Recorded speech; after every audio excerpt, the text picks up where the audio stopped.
Hello, hello, everybody. We are back again playing some Rogue Trader on stream here.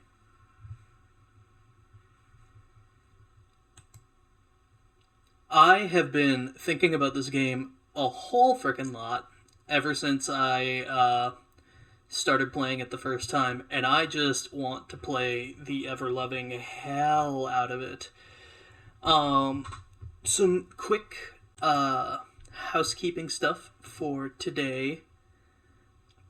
I have made some changes with the stream setup, so there may be some glitches and such about. If you notice any of them, please feel free to voice that, as I'm trying to work out some of the kinks with that at the moment. Operating in new territory is a little bit of a sort of a touch and go experience, so I just want to make sure I've got everything all working properly. Alright. So I think today we're going to jump right back into where we were at before and continue off where we're going. I don't know how long I'm going to go today. Odds are I'm going to go for as long as I feel, because I'm having a good time. I need to take a break later today because I gotta take care of some stuff around the house. But I will keep you. But until then, let's continue.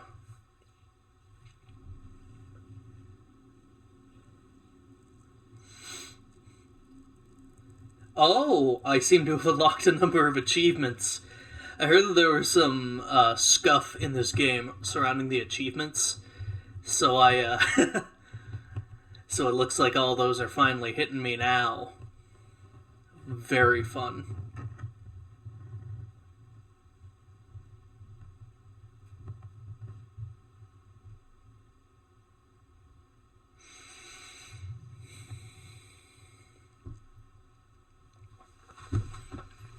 Alrighty.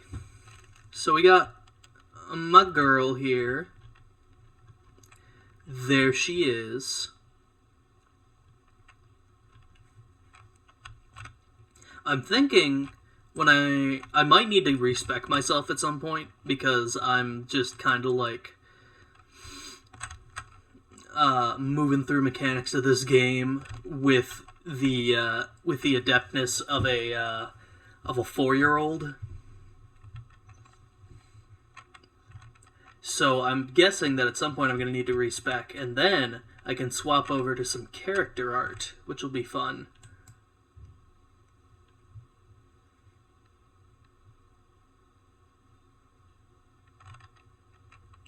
Anyway, we're going to head out. Check out this Rycad place, I guess.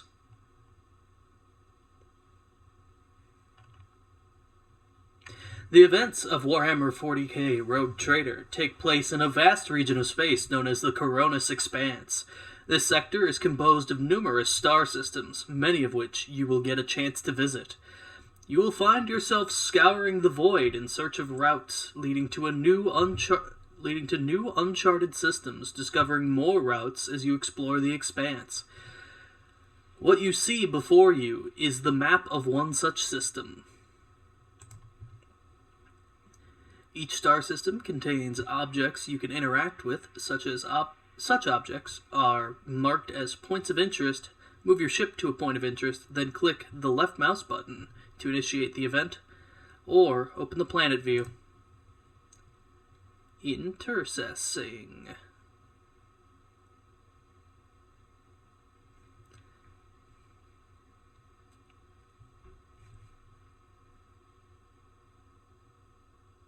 Oh, so this is where our navigator is at. This is something weird. And this is where most of our missions are at.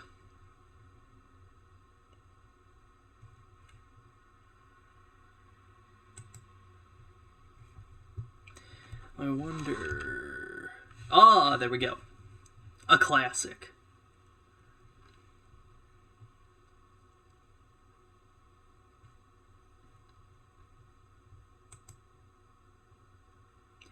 Yeah, I'm thinking we want to get this navigator right stat now, so I think I'm gonna go for that first. I'm gonna go to Yorak 5. Lord Captain, reporting. The heralds of the Navis Nobilite continue to maintain Vox silence, perhaps due to Orak 5. Being off limits to visitors, we intercepted signals from the beacons drifting in the station's orbit. The demands are clear. We are told to turn the ship around immediately. We have also detected an accumulation of space debris near the station's docks. Presumably, it is the remains of interplanetary shuttles. Perhaps the esteemed Navis Nobilite house requires aid, therefore cannot respond to our Vox transmission.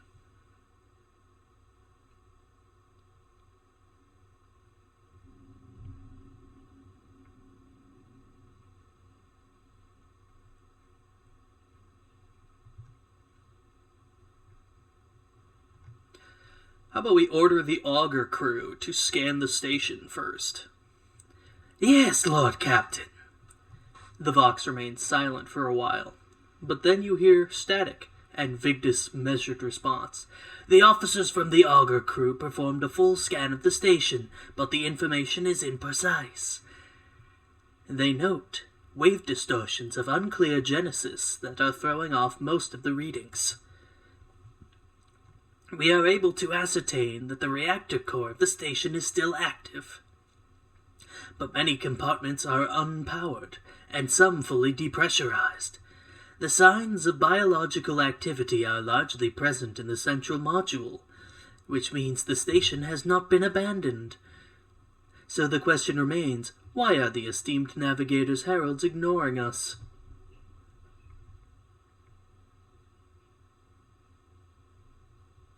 Order the crew to commence docking with the station. Affirmative, Lord Captain. We do not know what is happening at station, so you will have to look for the esteemed navigator's blind. Dock safely, and may the God Emperor light your path.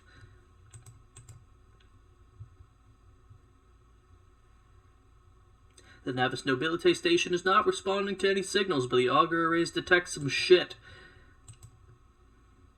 Tally ho, motherfucker.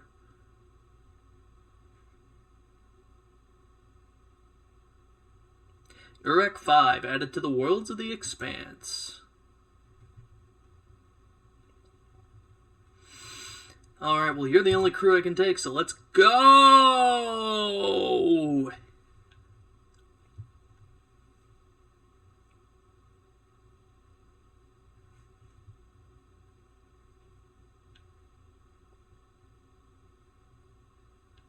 Reporting for duty, sir! Welcome in, Bewee, and thank you for claiming the first mate. It's time to get to work.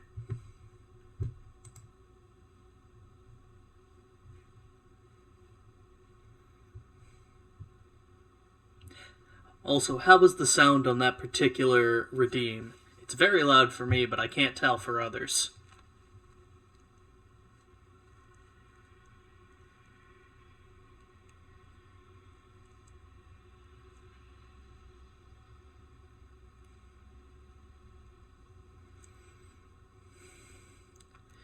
Alright. You're lurking? Alright, sounds good. I'm excited to have you here anyway.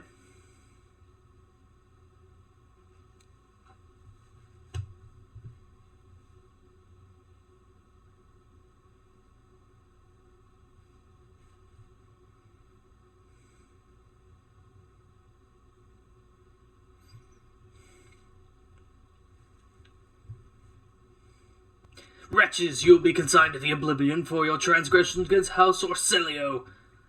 Immortal Emperor, deliver your servants from peril. Prayers will not help you, servant of the damned. In the name of House Orsilio, I command you to execute the infidels. I have their volume part low. Okay. That's fair. I was just checking because I just added some sound to those point channel redeems, and I wanted to make sure it was working properly. We have some unexpected guests. A tall man stops you with a gesture when you approach. Blood is trickling down the pearly scales of his weary face. And not just his own blood. 2 jet-black unblinking eyes are watching your every move. And the third one, the mark of the navigator's fate, is menacingly pulsing behind the lower lid in the middle of his forehead. Step back, or I will unleash all the horrors of the Sea of Souls upon you. Emperor, be my witness.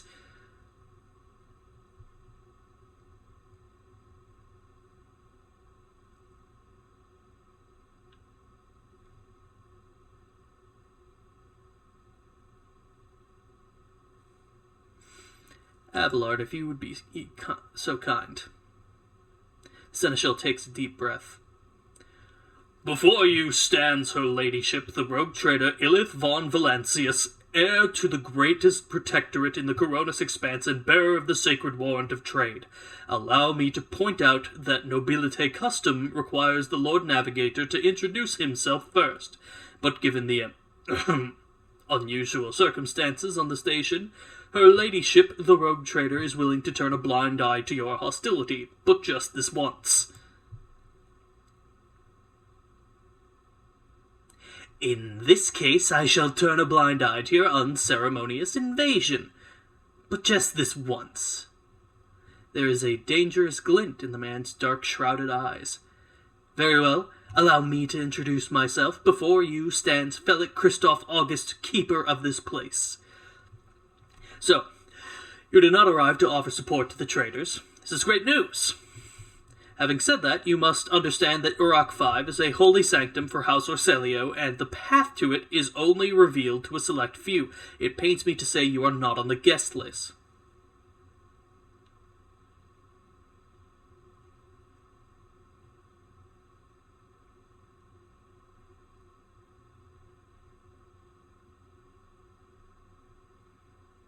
Provide me with a navigator, and I will depart immediately from the station. I do not think this is possible. Uruk 5 is an observation station. We do not sign contracts and do not provide navigators. We delve into the depths of infinity and chart the movement of the warp storms, and besides... You're not on the guest list, SMH. Yeah, this man is sassy, but also he could scramble my brain with a look. So I'm scared. And besides, Felic gestures at the disorder around you, you have chosen an inopportune time for negotiations. What is happening on the station? Where did all these corpses come from? Betrayal. A most banal thing in the life of the nobility, don't you think? I was stabbed in the back by my closest friend, Theobald Orselio, the second keeper of Uruk 5 and my mentor. On his instructions, my own people sabotaged the generators, blew up the shuttles, and brutally massacred the loyal servants of my mistress.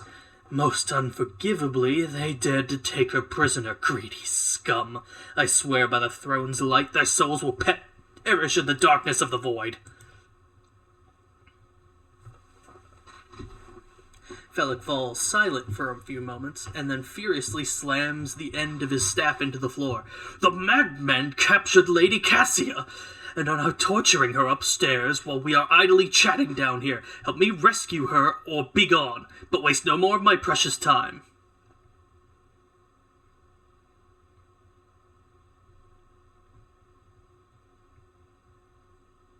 What kind of help are you talking about? I would never ask you for such a favor under different circumstances, and yet... Felic takes his hand away from his ribcage, notices blood, and winces in pain. And yet Lady Cassia's well-being is above all.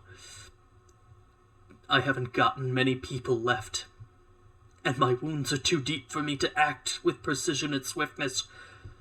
But you may actually succeed. In order to ascend to the mistress's chambers, you will need to remake a holy relic sanctified with the blood of Lady Orselio herself. This is the control rod of the elevator's machine spirit. I have one part, and the other was lost during the mutiny, but even this relic will be of no use unless the elevator mechanism is powered. So how am I supposed to power the elevator? The station's main cogitator is situated in the guard room. Just enter the correct command sequence and the sacred mechanisms will do the rest.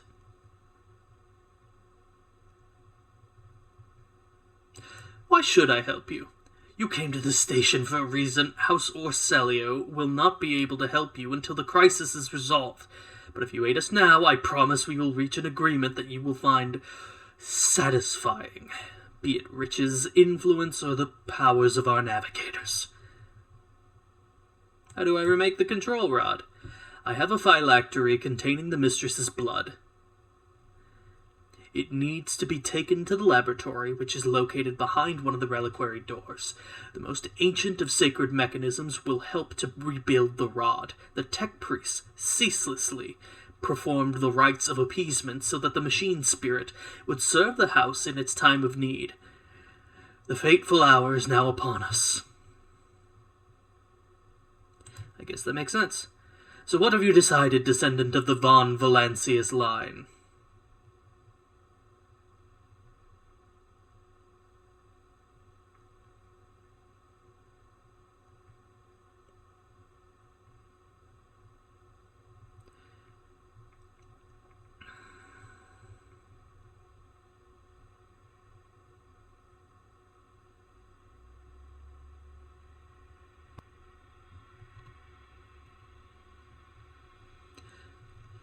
It will be an honor to save the Lady Navigator from her woes. Philip nods curtly. You should hurry then. We will stay here to hold the line and lick our wounds. Good luck, rogue traitor, and may the Emperor's light be with you.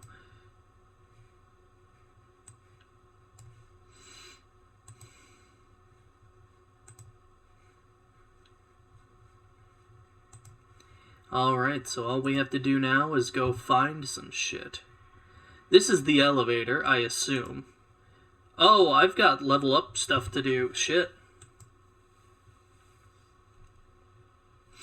Oh, hell! I can increase it in a characteristic. That's cool. I like that.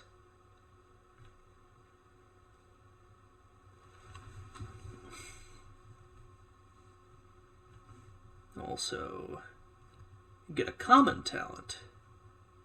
Think I go up willpower.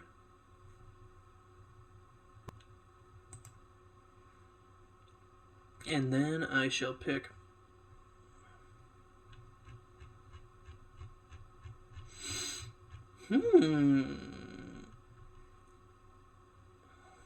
Foreborn character has more than 50% wounds. All chances for all creatures in a 3-cell radius are increased by 10%.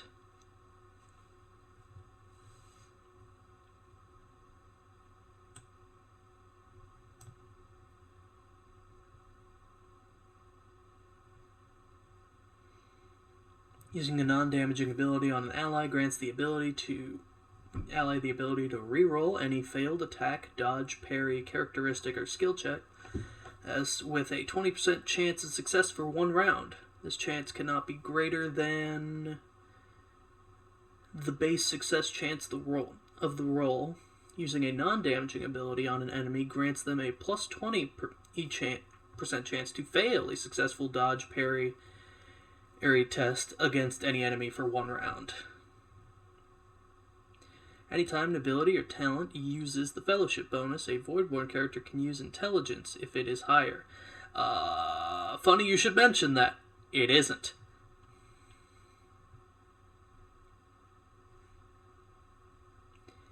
Give me my psi rating. Oh, and I can pick the Psyker ones too. Very neat.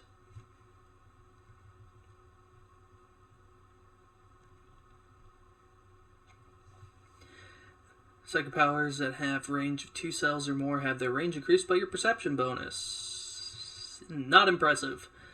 Psychic Barrage. Whenever the Psyker uses a damaging psychic power on targets that are 6 cells or farther away, the target suffers an additional ballistic skill bonus damage. Also not impressive, but slightly more impressive. Mind Siege. Enemies that have failed a willpower or resistance test against any of the Psyker's psychic powers will suffer an additional mental damage every time they suffer mental damage until the end of combat. That will wait. I think I'm going to go with either Contagious Luck or Jinx.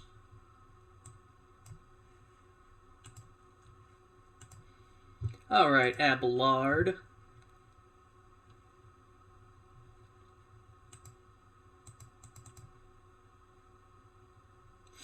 Oh, you want me to choose a talent and then a characteristic? Pretty sneaky.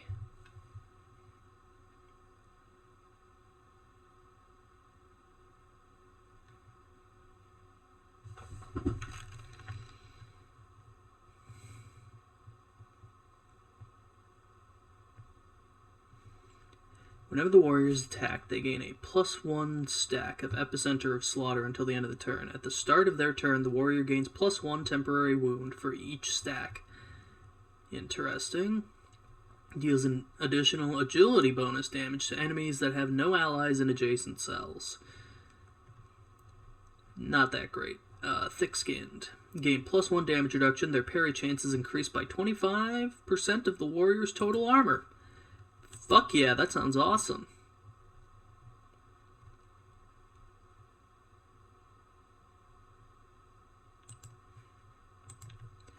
Alright, we'll increase our toughness.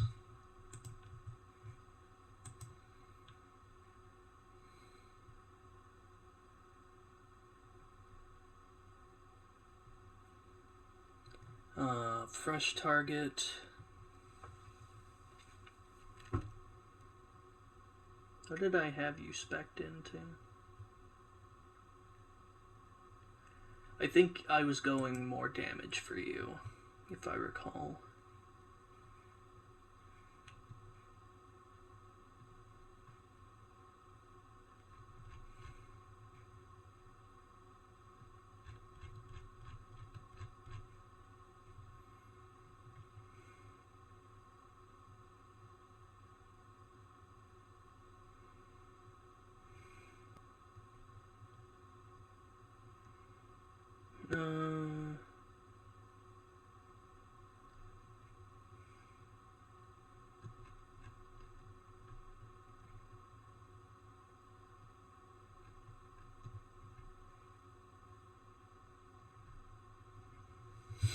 So this guy. No extra.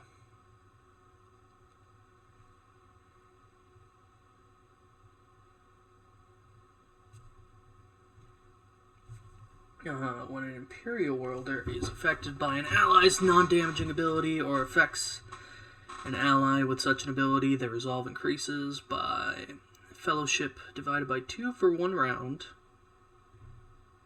Neat, I guess. So every 6th use of a psychic power by the Psyker, all enemies gain a stacking -5 penalty to all characteristics until end of combat. Very funny, not very good. Whenever the Psyker kills an enemy with a psychic power dealing more damage than wounds of the target, the excess damage will be dealt to the nearest enemy. It's a thought. Enemies that have failed a willpower test will suffer an additional 9 damage.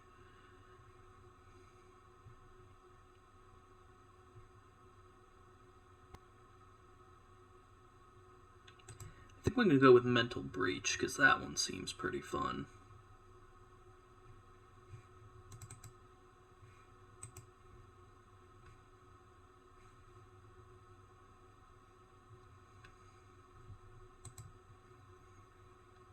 And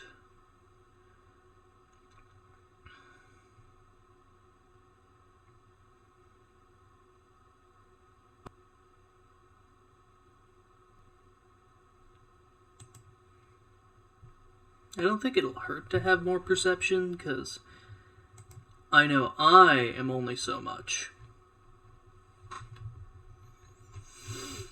Curse you, you have made me lose my place. There we go.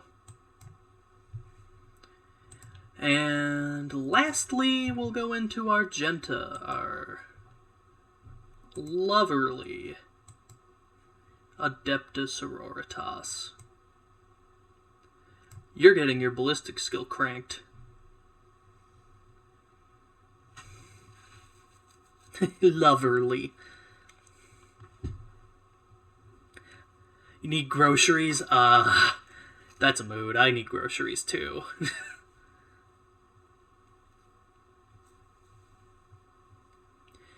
But I am, alas, I don't know what to get.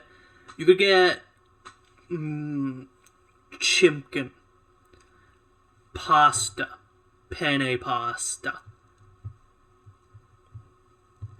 Yeah. Whoa. Actually, yeah.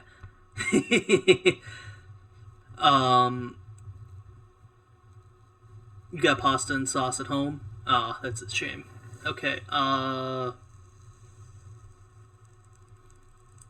basil. Yeah, meat it would be good. Something exciting. I don't know. Think of a meat you would like to have that you don't normally have. Or think of a meat that you would like to have that you should have right now. Like cow or pig.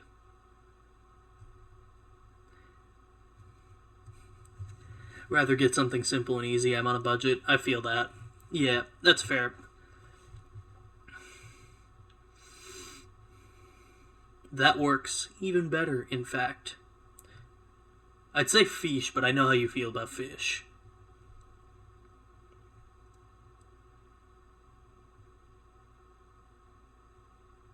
Fish is also pricey, yeah. Depending on where you go, you can get a lot of chicken for really cheap, and you can also get a lot of pork for really cheap. Typically, those two are like the go-to for I need a lot of meat, but for a low price.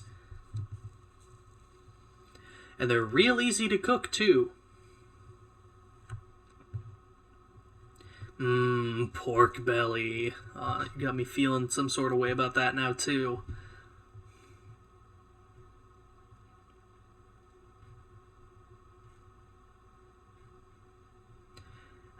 Choose talent. Rapid reload.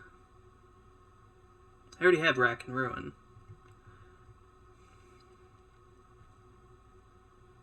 It's +3 plus their agility bonus.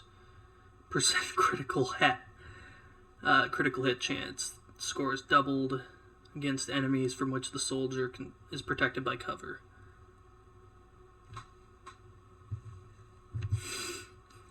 Yeah, you could get a lot of potatoes too. I guess I don't think of potatoes that often because I'm not a fan of potatoes. But yeah, they are pretty cheap.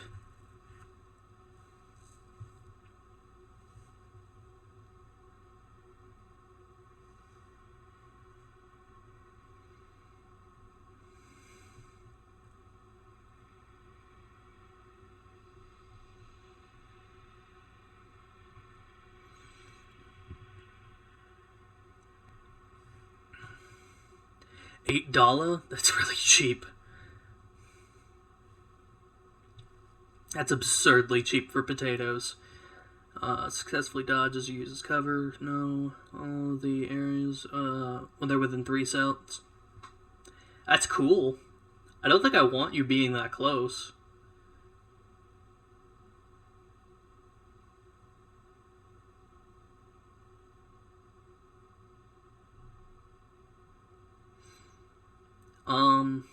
Actually, yes, I think I do want you being that close. We're gonna go point blank. Have fun.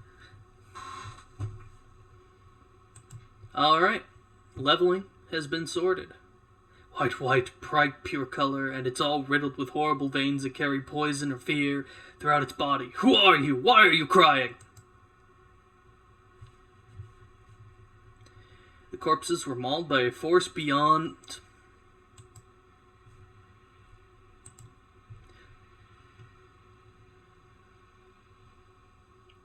Corpses were mauled by a force far beyond any mortal capacity. The faces are twisted in pain, and the hands are fused with improvised weapons, tools, scissors, and cutler.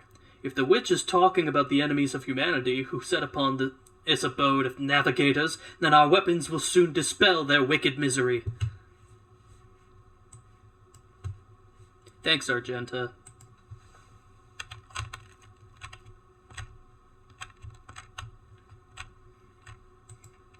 Alright.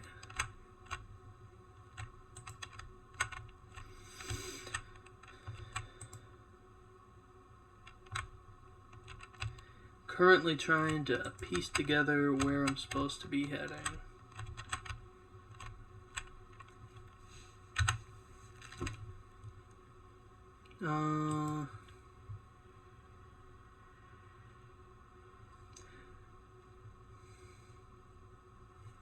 Cogitator in the guard room. Let me look at the map.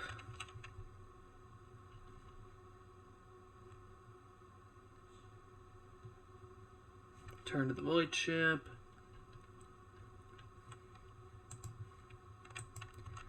Yeah, I got a limited space to move around in here.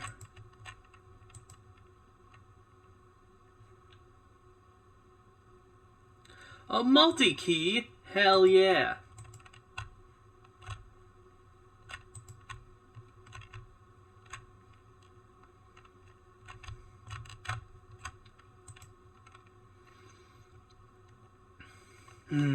Address your questions, Master Phallic.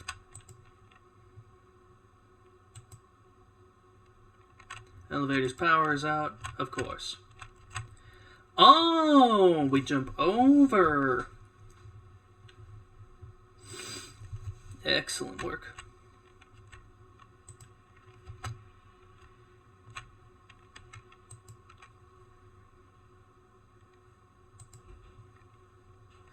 There's a trap. Order your characters to disable it. Ah, okay.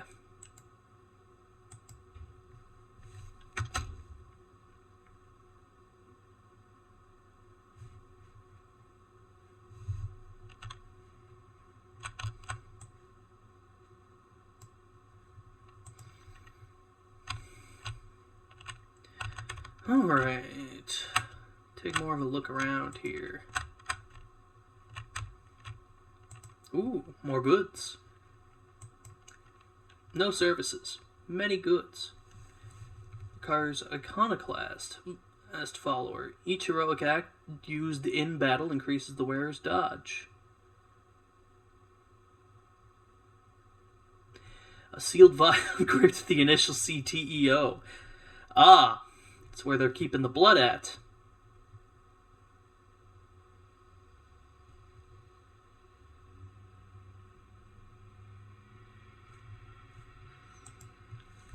I think I'm pretty okay with the stuff I have now.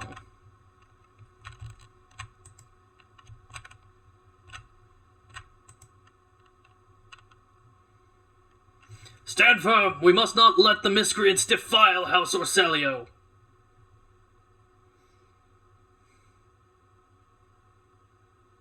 Fire at will for House Orselio!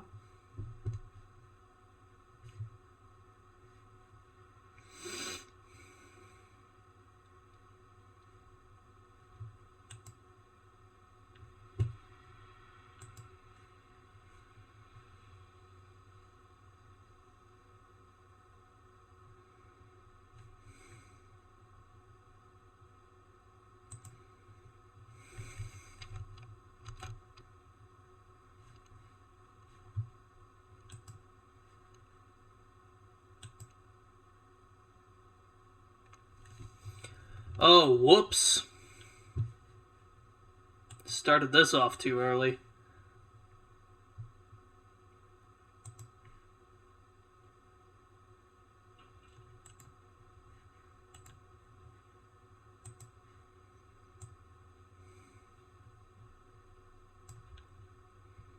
Alright, give him a bit of that forewarning, and then...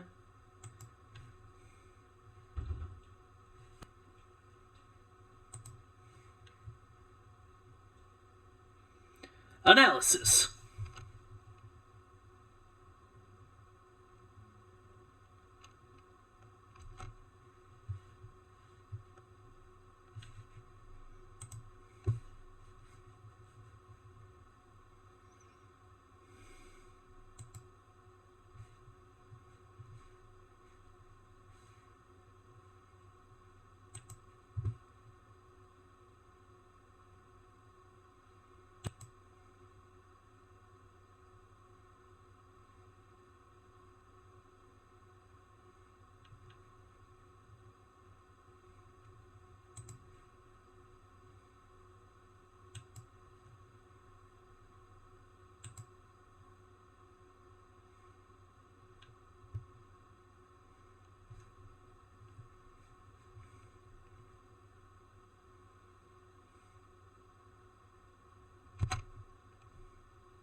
Alright, that's a...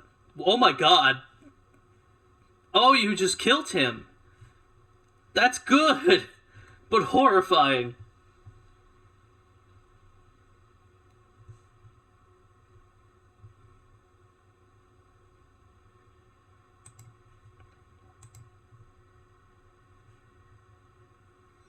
Alright.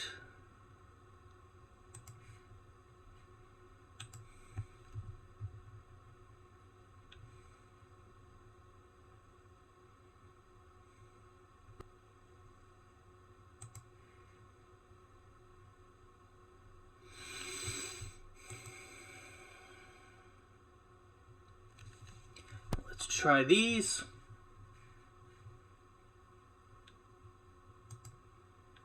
And then I think that's my turn.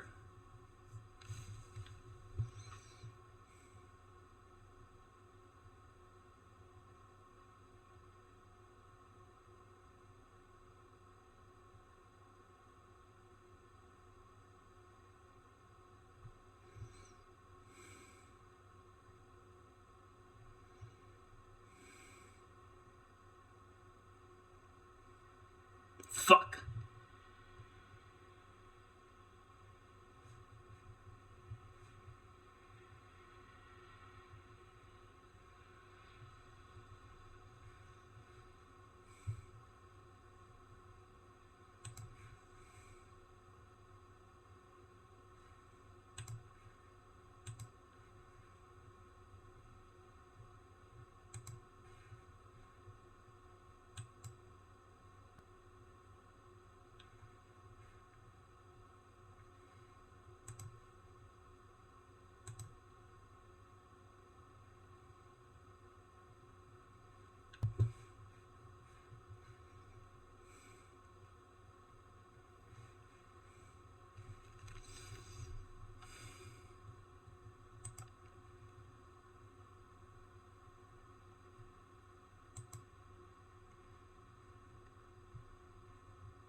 All right.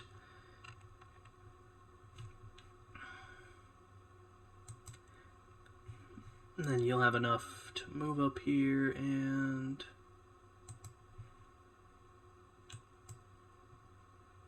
do us a bit of one hot burst.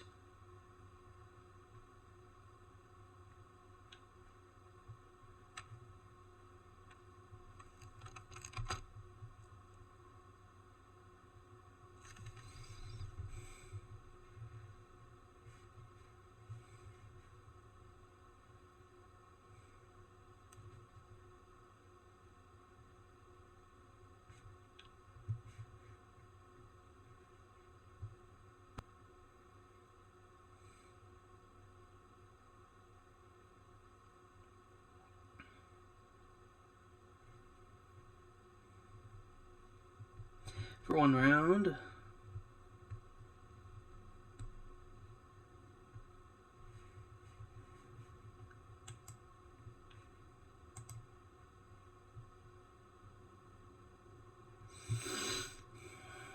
I don't think I can charge up.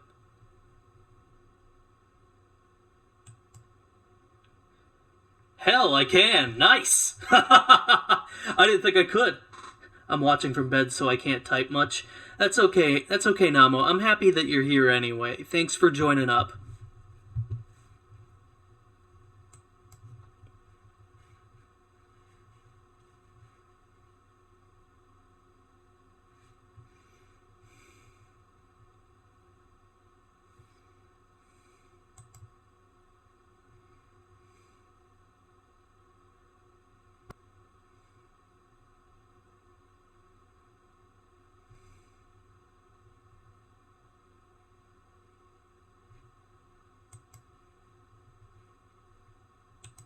Let's go. Wait, Lilu. Yep, Lilu did gift you a sub. She gifted a bunch of people subs last night. Super, super cool of her.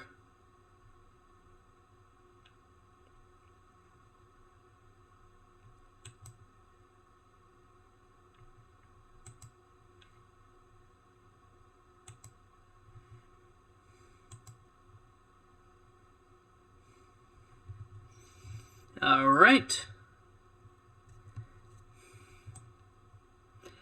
I think that's all that you can do right now.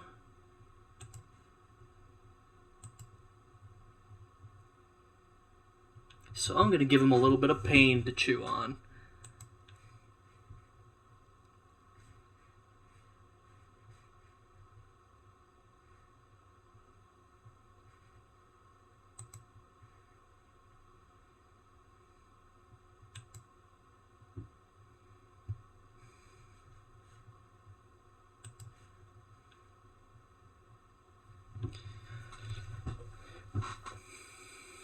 Aw. Thank you for passing on the gift. I wanted to be a founder. Oh my god. That's pretty fair. I appreciate that. I appreciate you passing on the gift and also for subbing to me. I really do.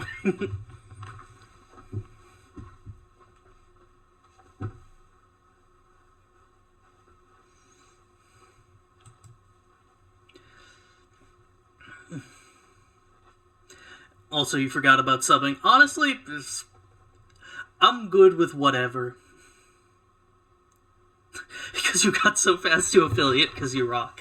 I appreciate that so much.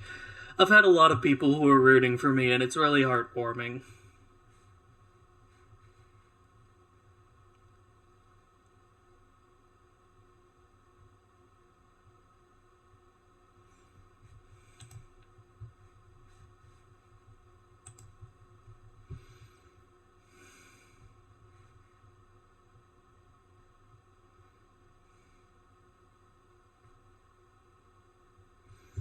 Ruh-roh.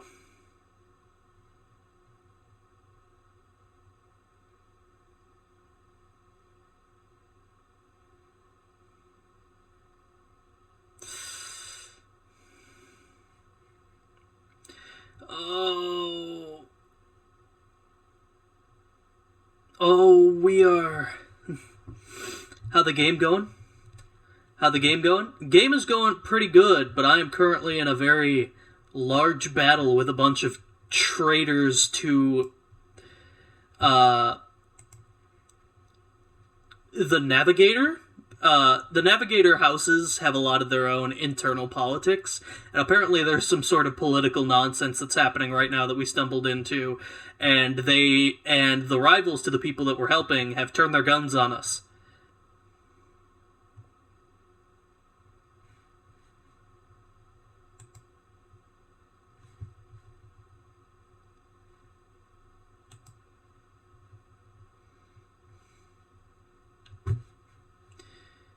A sticky situation indeed. But right now I'm... Yeah. Yeah, but right now I'm trying to deal with that problem. And they have a lot of firepower, which is a little scary. Not gonna lie.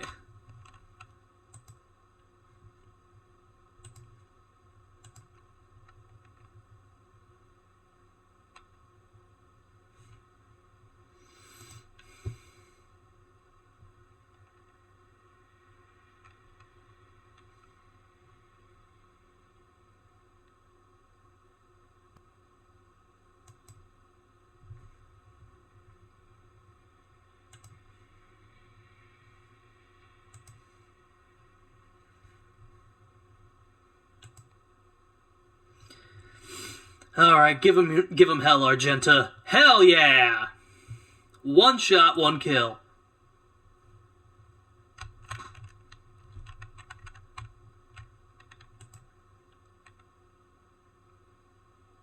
And boom. That's what you get. Traitor.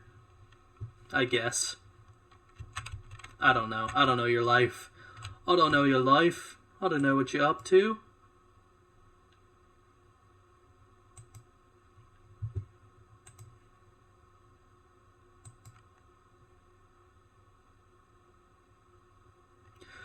Good Lord, Abelard.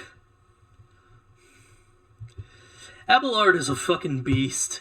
I love him. He's so good. I'd take him over a Space Marine any day.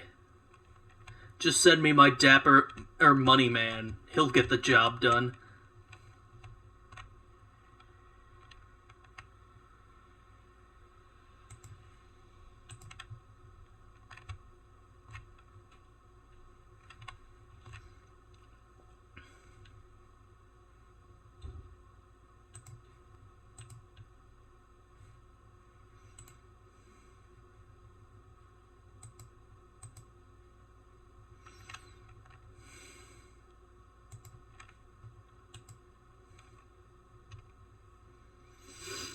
Have at it.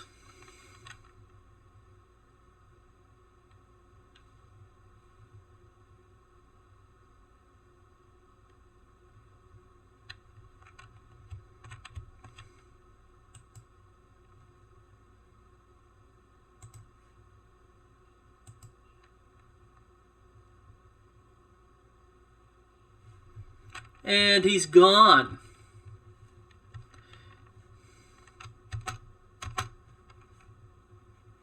Oh, they're all dead. Hell, that was quick.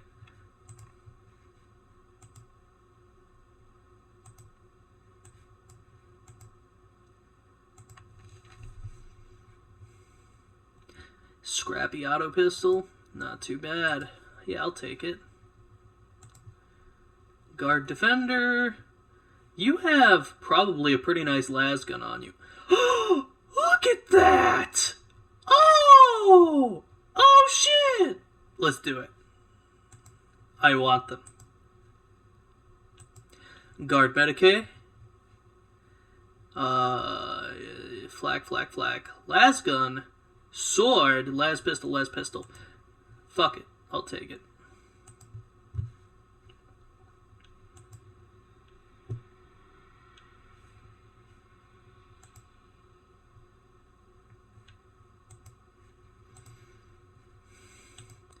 take them goods as well. Intercepted conversations between security officers. Tremendous honor! Yes, but this promotion will transfer the entire squad of the child's personal guard. By the Emperor! Well, you are a strapping lad. You will probably make it for a cycle or 3. It has worn down better men than me. What even is the point if your brains turn into mush? I may rip out my eyes like Amos did. At best, I'll go bonkers like that little shit stain that kept stealing our low. Oh, what happened to that one? Threw him out of a depressurized chamber because some voices told him to. Calm down, Keeper Felix. Alex said that the squad will not have to serve the child for long. He even gave us a little leeway. Unlike that fish, be quiet. He might hear you. Intriguing. Something's rotten in the Navis Nobilite, but who could have possibly guessed such a thing?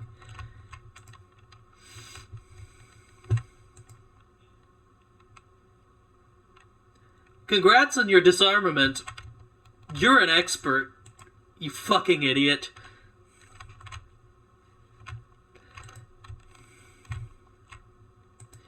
This is why you can't trust loyalists to do a heretic's job.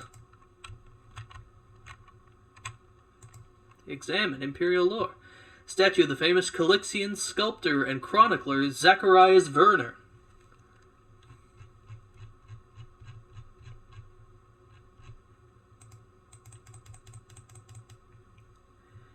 Vernon the Magnificent, the 23rd year of this millennium. Original.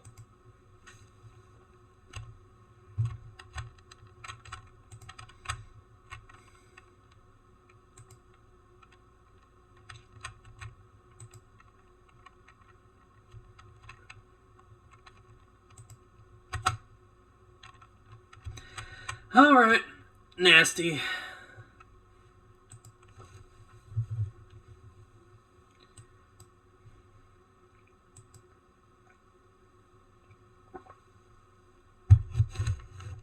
Okay, I have no more medikits left.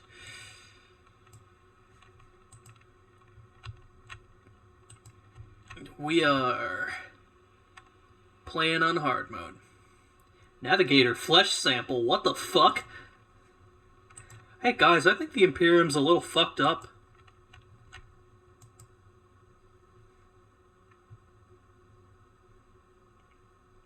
Hey look! We've got our low sticks. And a lot of other supplies, which will be real nice.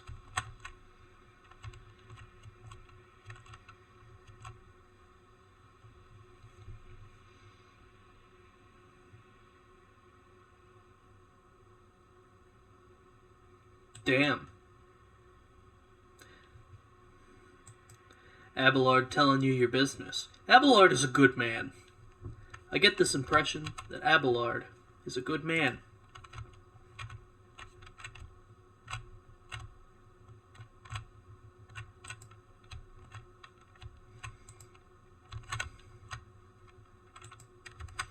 What's behind the door? Is it nothing?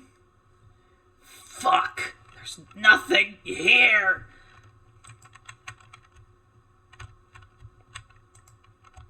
Oh, ho, ho, ho, ho. Tech use, but with a special, or blow it up. We'll just do tech use. Yeah, it does.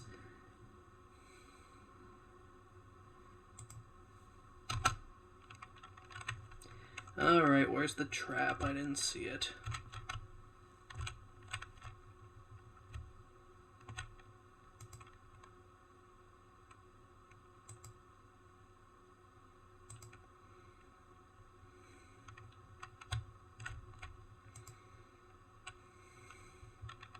Did you hear the screams? Move!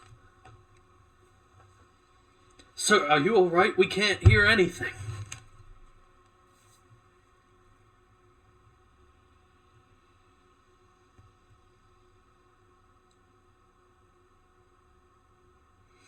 Now I see. You are in league with them.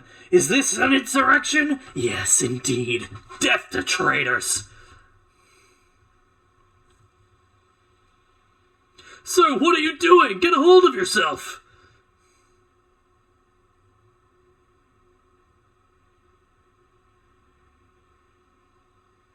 I know you are all traitors. Traitors, all of you. They told me, they whispered. Hey, who are you?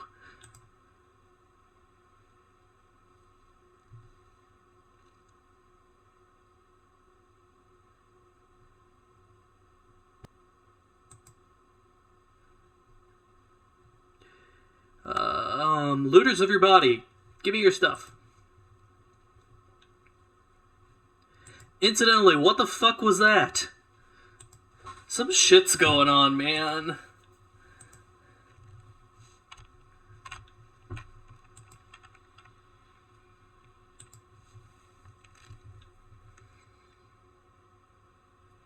Keeper Theobald graciously agreed to provide samples of his skin growth so we could study the influence of the rebellious immaterium on the flesh of the Navis Nobilite.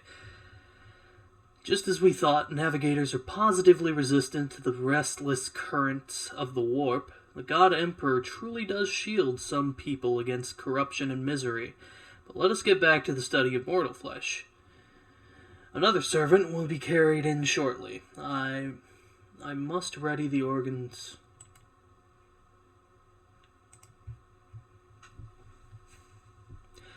I must ready the organ extraction equipment. Adamantine dust and black water. This was the worst idea that could have entered my mind. God Emperor be praised. I am lucky to still have my head on my shoulders after this reckless experiment. Nevertheless, we did make an important discovery. The adamantine seems to protect the frail flesh of the lowborn to a degree. Having said that, not even the macerator can handle its temper, so we should probably introduce a more complex compound into the formula. All of the data related to the experiment were recorded to data crypt K040H. I will get back to them later, once I am done with experiment H41OK. Have I mentioned that the chunk of meteorite found by Keeper Felix's subjects is completely useless? Although its shining granules could be used to make new paints for the child. Yes, I think I'm going to do exactly that.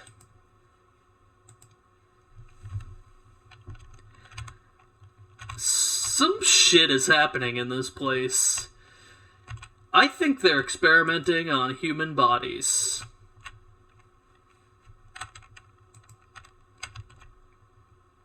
Oh, another door.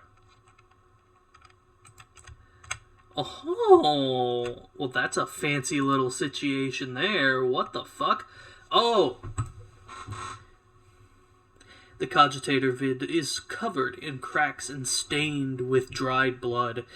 The buttons, switches, and levers were ripped out of the control panel with exceptional cruelty and scattered around the sacred mechanism that now sparks and hisses in agony, still refusing to perish.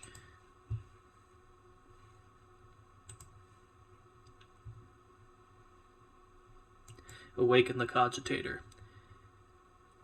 You turn a few of the remaining dials and pull the activation lever. The cracked vid screen of the sacred engine flickers. The cogitator's insides emit creaks and groans, and the lumens oscillate at random.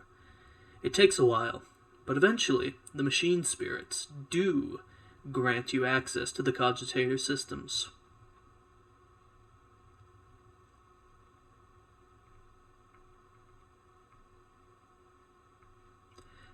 We gotta go. I'm gonna examine the log. The archive data stored on the cogitator's local data crypt is partially corrupted, but you still manage to access the residual logs for examination.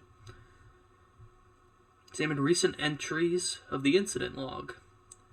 Report X88. Report X80. The originator classified. Date classified. The servants close to the child have started butchering one another again. An order came from above to have the remains reprocessed. Report X-886. Originator, classified. Date, classified. The negotiations with the Winter Scales were a success. A new batch of servants will arrive in 10 moons. Escort them to the laboratory at once. It is imperative that we increase the new retainer's resistance to the child's power. Report X-891. Originator, classified. Date, classified. Data expunged.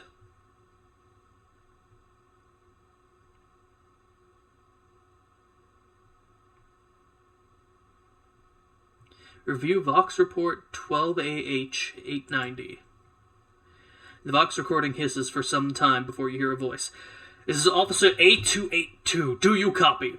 Several generators overheated on the lower level. Chambers A to D are unpowered. The Tech Priest crew sent to investigate the problem is not responding. Request back... The officer's speech is interrupted by shouting, and the recording abruptly ends. Officer H123 speaking. 200 servants have perished due to explosive decompression of the living quarters. We've located traces of mechanical interference. The preliminary cause is officer sabotage. Crews 5, 6, and 9 are cut off from the main compartment. We have enough oxygen for 20 minutes. May the Emperor save our souls. Senior station officers, this is the captain speaking. We attempted to contact the Winterscale Scion for help, but something is jamming the signal. We never received a reply, and cannot be sure it was even sent in the first place. A rescue team is not coming.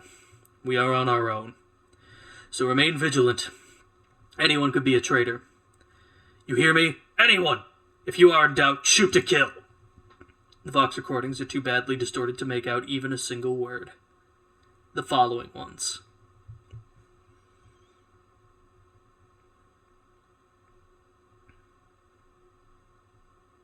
Return to the list of available commands.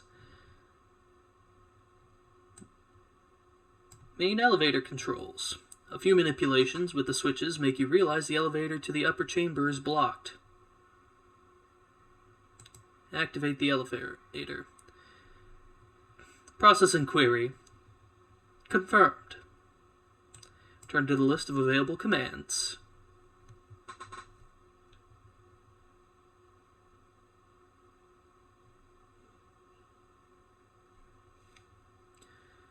We should probably request data on the station's navigators. After a brief pause, the data appears on the vid screen. Felic Orselio, location, main hall, status, alive. Theobald Orselio, location, upper chamber, status, alive.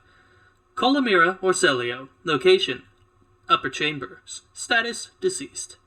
Alexius Orselio, location, lower levels, status, deceased. Rasmus Estevan Orselio, location, unknown, status, deceased.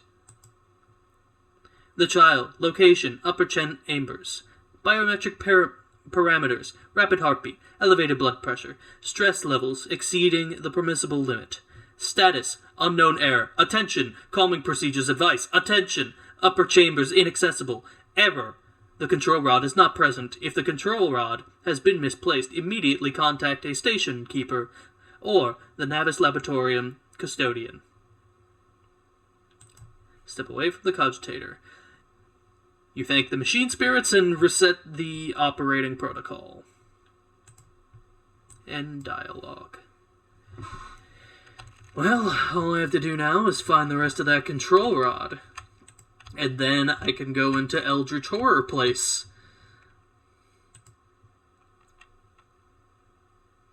There's goods here. Datacrypt H410K.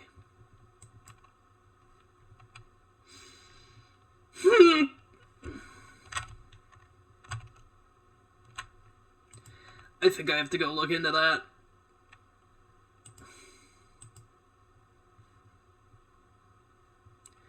Awaken.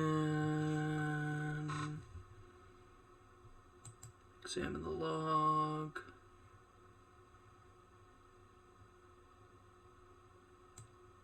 Return to list of available commands. Step away from the cogitator. Never mind. Nothing to report.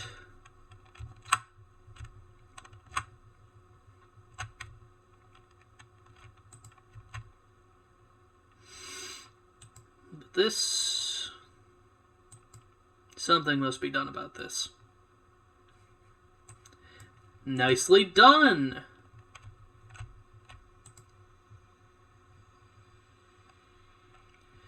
Oh hey, look at that. Some nice little pieces of cargo.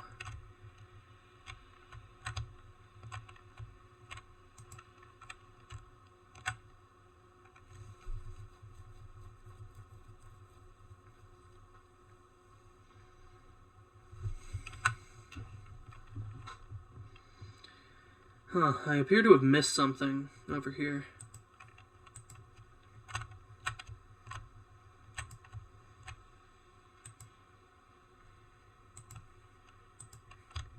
Oh, it was that. Okay. Now to go find the rest of the rod. Wherever that may be.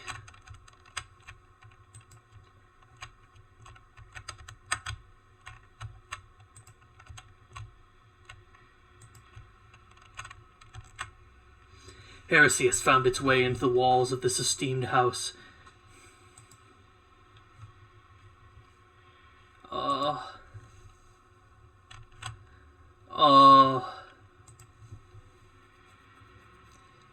Interesting.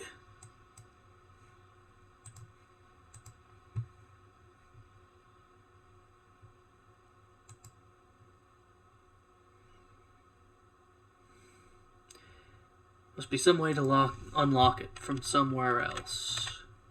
I think I know where that somewhere else is. Cogitate me, Captain!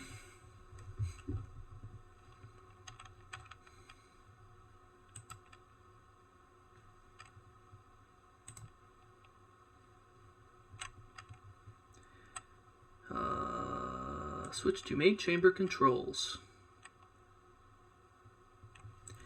The cogs within the sacred mechanism slowly start turning with the heavy grinding and clacking. Tired machine spirits grant you access to the station control, or at least its parts that will obey the cogitator. Open all doors on the level. The cogitator's vid screen goes dark as if machine spirits had fled their mechanical casket, but your assumption is incorrect, as it fills with static just a few moments later. You can barely make out an inscription amidst the flow of rapidly changing symbols. Warning, data corrupted, processing, error is required.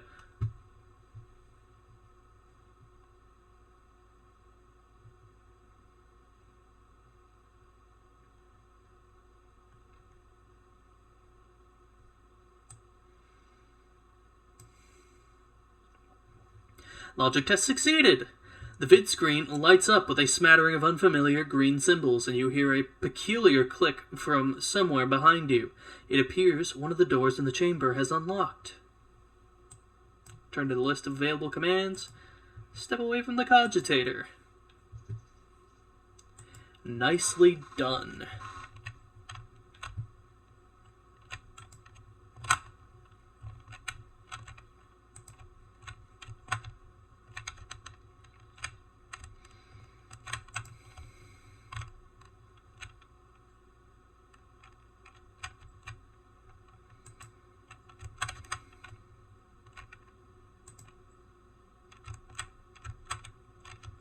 You lied to me.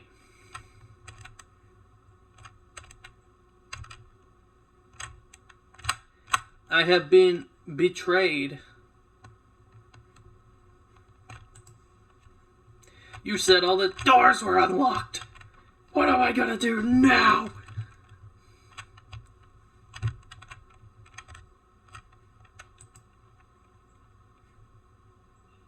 Mutated flesh sample.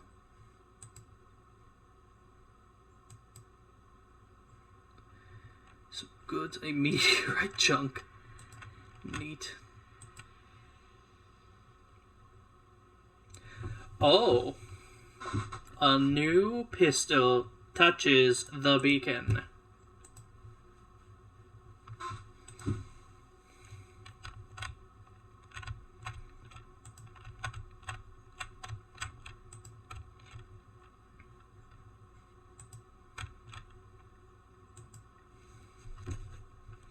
Most of these unfortunate souls took their own lives by slicing their guts wide open. Holy shit.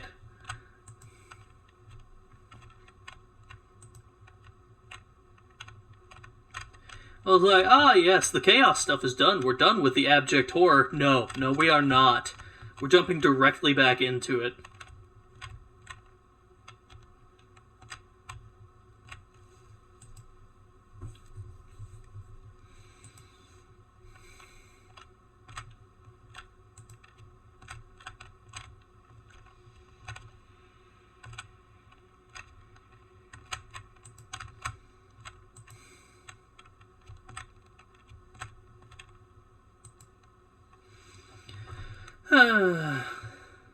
Hurry, each minute may cost her life. How unpoggy of me. Let me go back to work.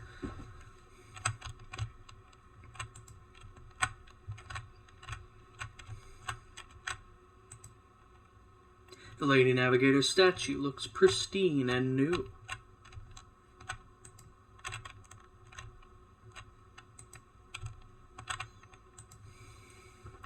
Libraries full of treatises by the most distinguished scholars of the Imperium.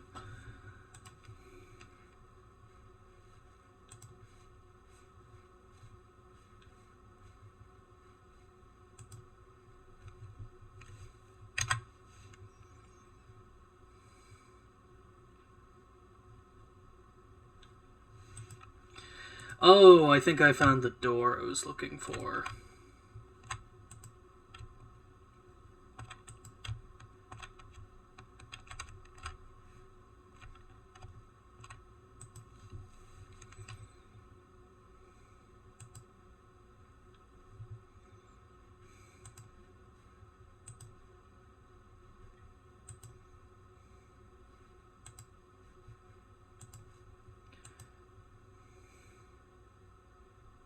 A long lazen. Carapace chest plate. Hell yeah.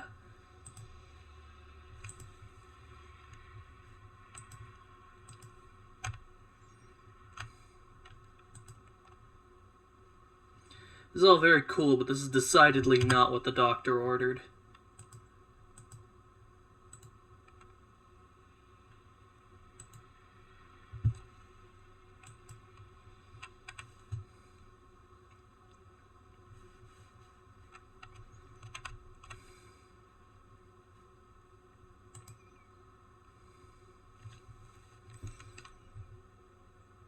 Alright, it looks like it's just like...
Where's the shit I'm looking for?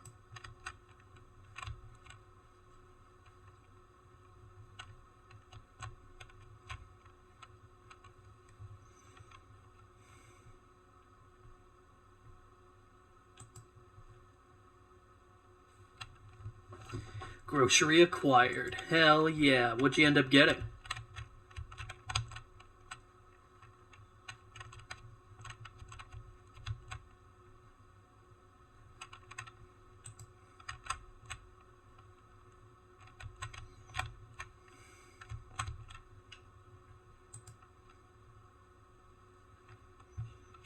Mostly veggies and ground beef for pasta. Nice. Oh yeah, eggs are probably not too spency either.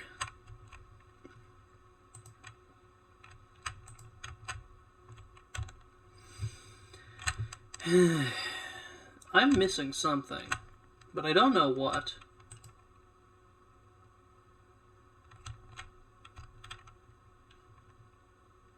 Hello?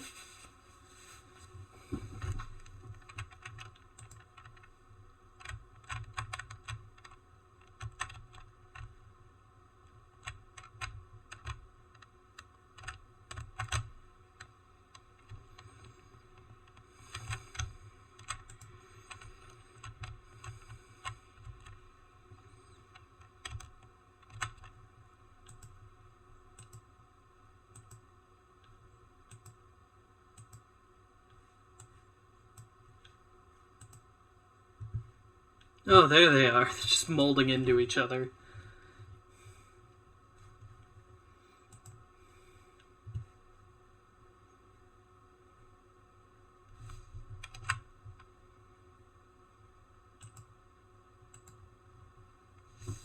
Went too far.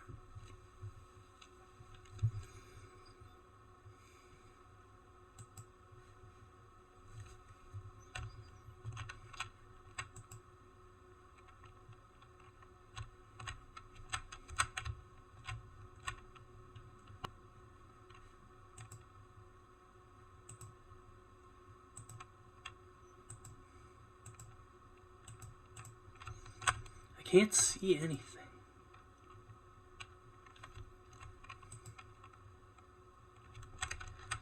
So clearly there's nothing else to do, right?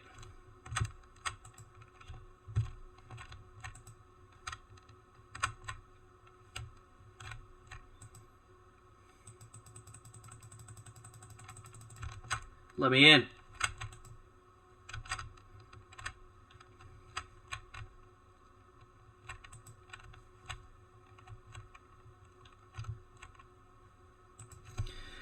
Is there something in the cogitator that I'm missing?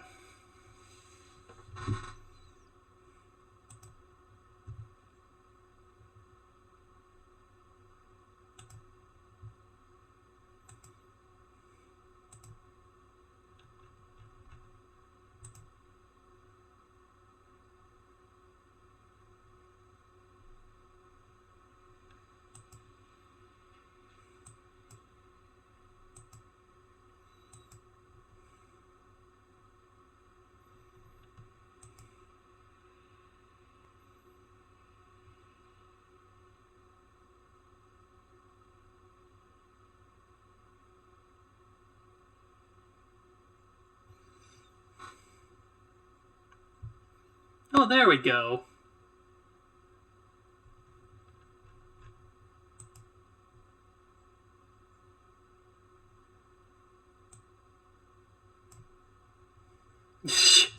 Just have to press one until you get the right one.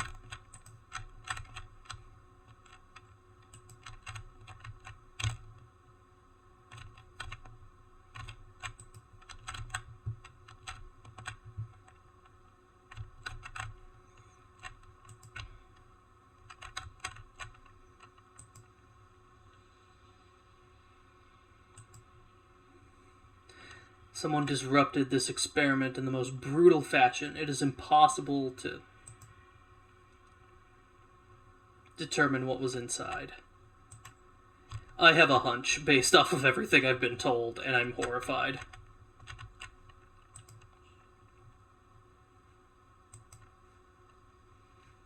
Psi crystal.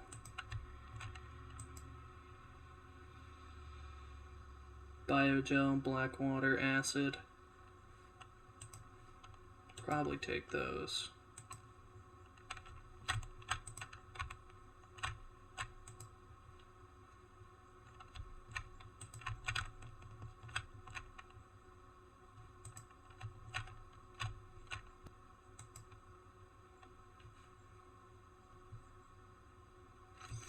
More and more servants are being influenced by the immaterium.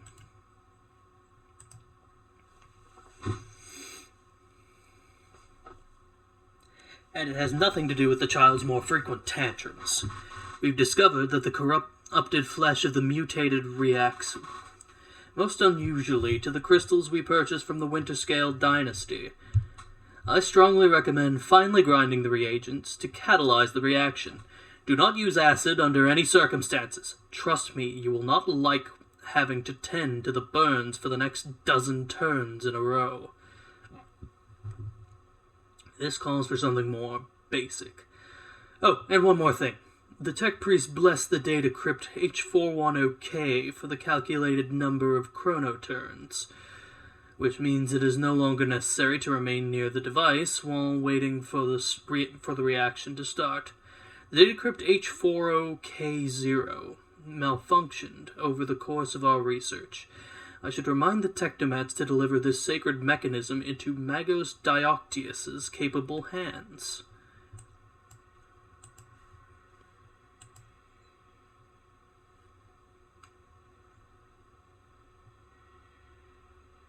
Interesting. Looks like it's a journal.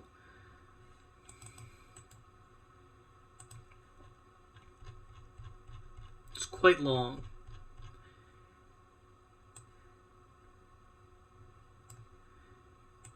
But I believe, from what we have been reading, this is more stuff related to the influence of the child and how it's been driving her bodyguards absolutely insane. And they are trying to make perfect people to be around her so that she so that she doesn't straight up drive them to madness.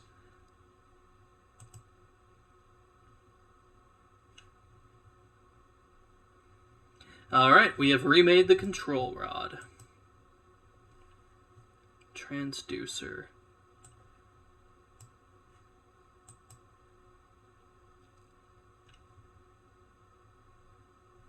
Received item side crystal. Data crypt connector. Oh, there we go.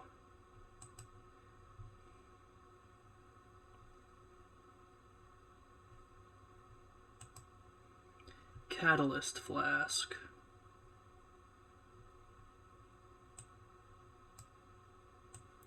Let's try the biogel, actually. Reagent flask. Don't got one of those. And tissue.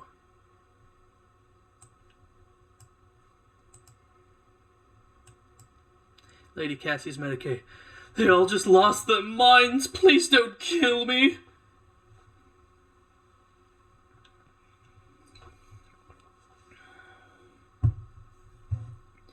Something odd is going on here. And it's either very my business or not my fucking business at all.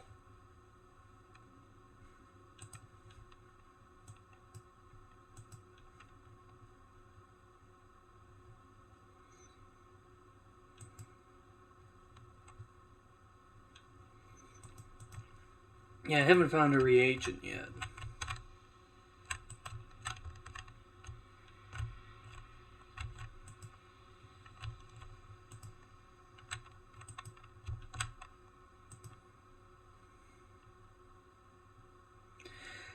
Talisman of Changing Ways. Oh dear.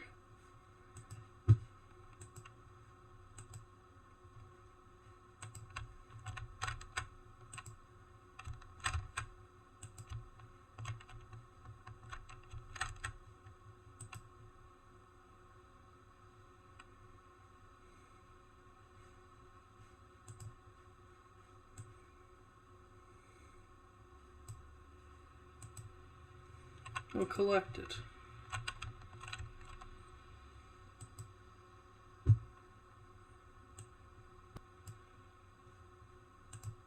Ah, there we go. Then we turn on the device. Oh! Oopies! I blew it up.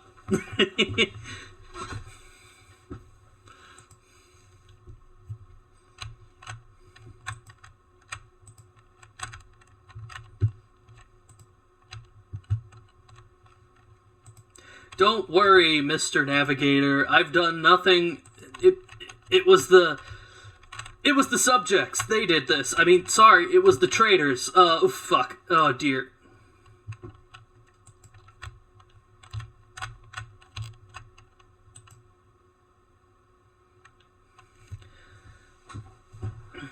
Felic Orselio looks a little better. His tangled hair is now neatly braided, his wounds are tightly bandaged, and there is some healthy color under the scales on his cheeks. You dealt with the threat and powered the elevator. Well done. I trust you brought the activation rod as well. Remember, every second of hesitation may cost my mistress her life. Dira suddenly cocks her head and drives her nails deep into her shoulder. Then she starts mumbling. The crossroads. There are two paths, both stained with blood, both leading to the accursed eye. They all wear masks so poor and flimsy. They fall at the slightest touch, one hiding a blind man, another a traitor. Tell me more. What paths? I cannot say. One is paved with blind faith, the other with hatred and treachery. Both lead to tragedy. You simply have to decide what kind of tragedy you like the most.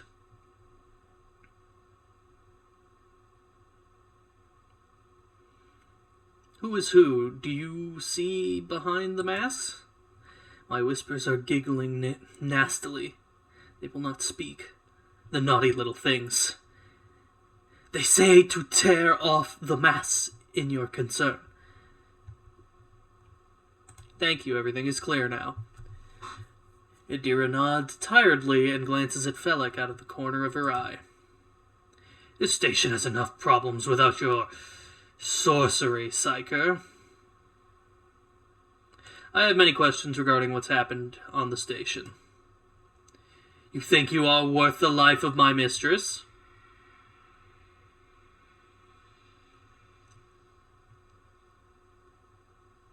Who was the child mentioned in the documents or reports found on the station? You meddled with something that should have been left alone! The keeper folds his arms and shakes his head disapprovingly. The child is what the station servants call Lady Cassia, for the commoners' dirt mouths must not sully her by uttering it. You see, it is not beneficial for all servants to have their vocal organs altered. Some prove to be more useful when they are still able to speak.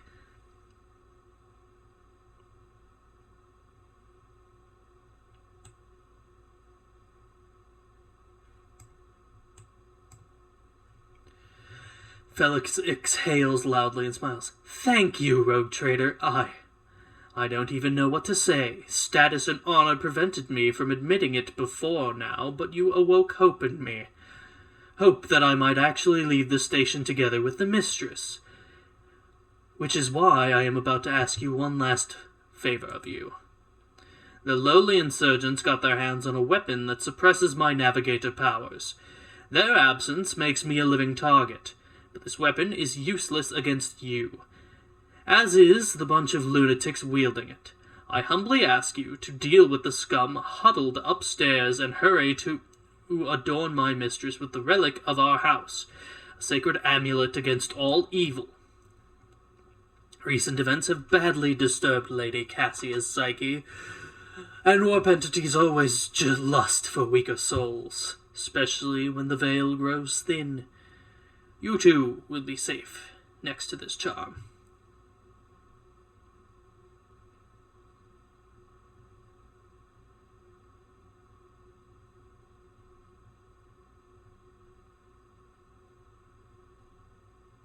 And what will I get in return? You will get everything you wanted, a loyal navigator and the undying gratitude of House Orselio. Very well, I will do it. You are going to need this charm. Felic hands you a precious stone with a setting. Without a setting. Its luminous surface remains cold to the touch no matter how long you hold it in your hand. And may the god Emperor's light be with you. And dialogue. I've got a glowing stone. Hell yeah. For the lady, I say thee.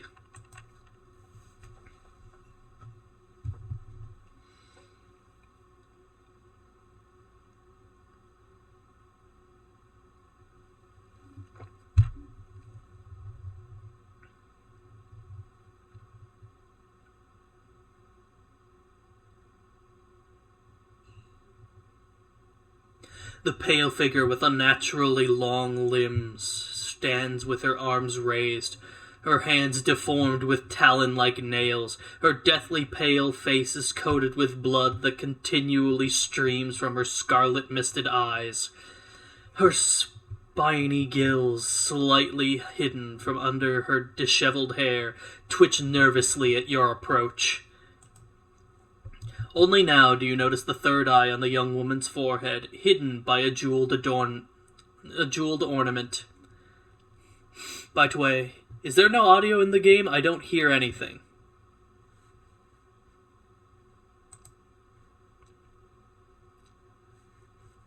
Give me a moment. Because there should definitely be audio.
There you go. There's the audio.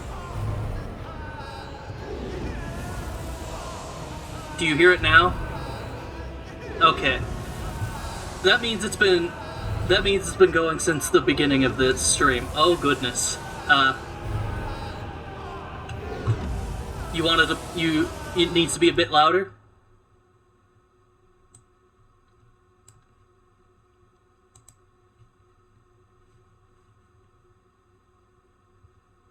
No, it's too loud. Okay.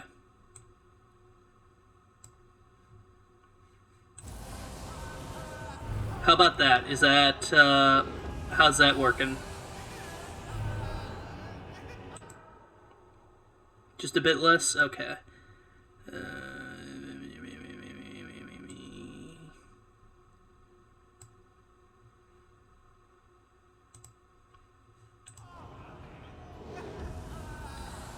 Excellent. Good.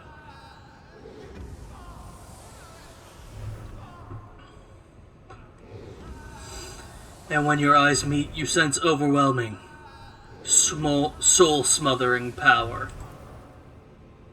Willpower test succeeded. You are enveloped in despairing grief, and an invisible hand closes around your throat, cutting off your breathing. Your limbs seem to fill with lead.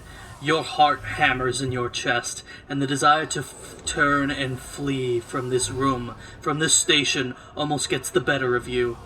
At the last moment, you master your emotions, and your will pushes back against the illusion, forcing it to retreat. As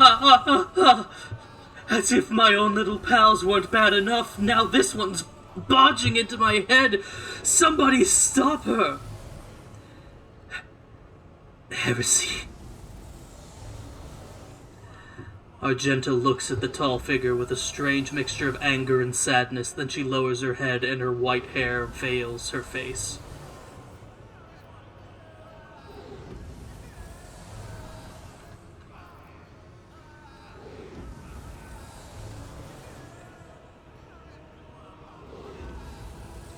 Abelard, is this Lady Cassia, I presume? The Seneschal stares in the Lady Navigator's direction with a faraway look, then turns sharply away and awkwardly wipes at his eyes.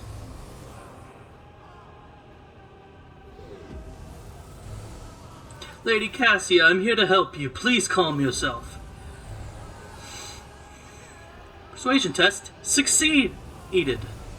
She warily shakes her head and lets out a drawn-out sound similar to both a sob and the howl of a small wounded animal.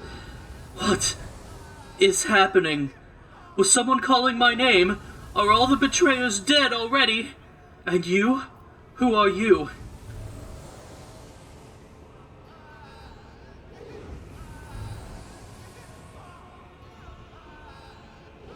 Elith von Valancius, it is a pleasure to make your acquaintance. Unease settles over her features, and she nods cautiously. Pardon my manners, Elith. I did not expect to make such a gracious acquaintance in such a time of great sorrow for our house. What is this feeling? I feel faint. Theobald Orselio, the heavyset old man who has been kneeling nearby, erupts in low sobs.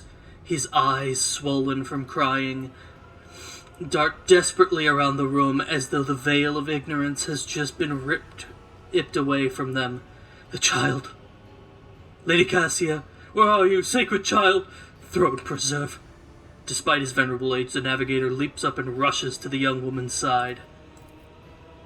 You. The old man shifts, revealing his face to you. It is threaded with jet-black veins, and his bulging, milky eyes bear a striking resemblance to those of a dead fish. A sickly sweet scent assaults your nostrils, as if the old man's flesh is rotting inside his decaying husk. My eyes fail me, for they are unable to make you out as either enemy or ally. I'm warning you, one wrong move will bring the wrath of House Orselio down upon your head. Watch out, Lord Captain. This one's so deranged it's making the Whisper shriek like crazy. He might just open that eye of his. Threatening the head of the dynasty is a grave offense, esteemed whoever you are.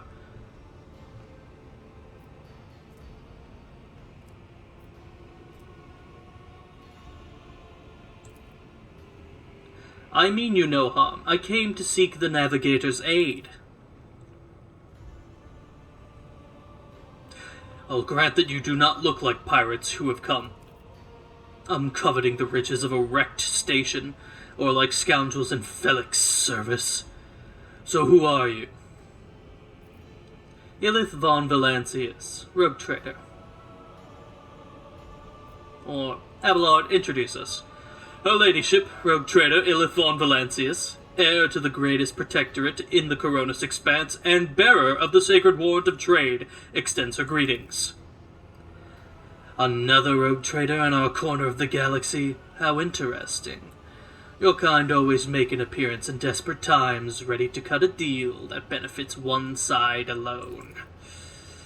Given that you have not so far drawn your weapons, your intentions are probably peaceful, and so House Orselio now asks a service of you. Save the life of the child in exchange for future cooperation. Do not hurry to answer. Think on it. You can make yourself an ally or an enemy of our house today. You decide.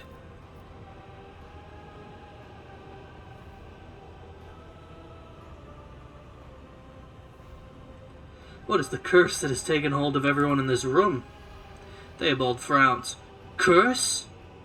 You do not understand the sacred gift given to our child. When the child is sad, we all weep. When the child smiles, we all laugh giddily. And if the child wants blood, the world turns crimson. The child's will is the will of the great Tisiphone, for she is the heir of House Orselio. And they call me dangerous with my witchcraft, Idira mutters under her breath.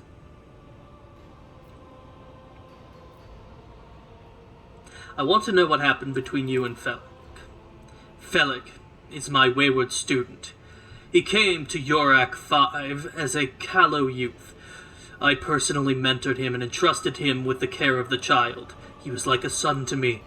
But he proved to be just another traitor. He sought to steal our most precious treasure, the heir of our house, our sacred child, to revel in power with others like him, casting our house into the abyss, to pervert the centuries-long traditions of our family. You can see the fruits of his villainy for yourself. He decided he was not bound by his duties to the legacy of the greatest of our Novators, Tisiphone or Salio, who led our house to prosperity for countless years. Foolish boy! The renegades clouded his mind. They sought to seize control of the dynasty before the sacred child had come to age and taken up the Novator's throne.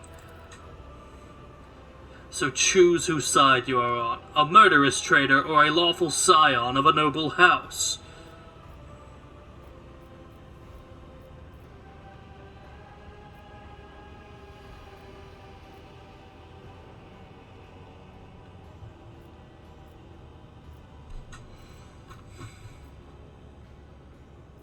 You look frightened. You were not supposed to see me, or Felix, or the sacred child. Navigators are hardly paid for their loyal service to the Imperium according to his will. No one would dare judge the guides of humanity, the chosen of the galactic sovereign himself.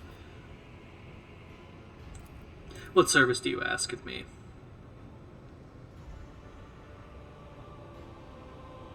Hope glimmers in the navigator's milky eyes. Save the sacred child. Take her away from the station. I fear I do not have long left. A bluish rivulet trickles down the old man's chin, and he wipes the mutated blood brusquely away with his sleeve. You glimpse strange burns covering his flesh under his clothes. The slightest movement must be causing him unbearable pain. Save the child and deliver her to Regent Aranto.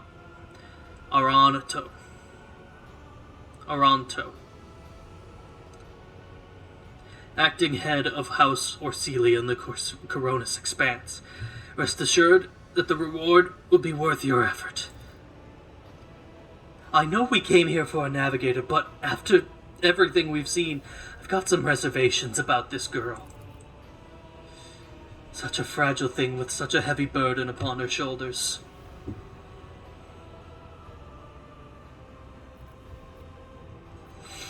You are talking as though you expect to die here. Felix accused you of treachery, Theobald. Why should I trust your words? Defending myself before strangers, I never thought I would fall so low. The old man looks at the unmoving Cassia. He shakes his head in resignation. If the child's life were not at stake... Very well, I have no choice. Or proof of my innocence. I can give you my word as a member of the Navis Nobilite. If the honest word of an honorable man counts for anything with you, I guarded this station against calamity and incursions from without to the best of my ability. I forced the wardens to strictly observe security protocols. I personally selected every servant, and I faithfully protected the child during the coup.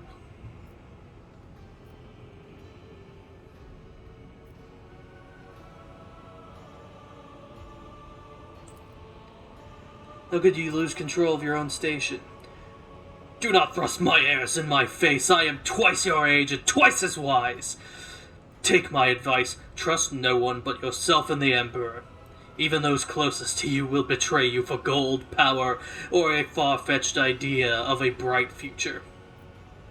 You talk as though you were expected to die here. Theobald shrugs indifferently. My servants to the house is coming to the end. The wounds Felix inflicted on my flesh will never heal. I am dying. Praise the throne. Slowly enough to see the child is taken care of.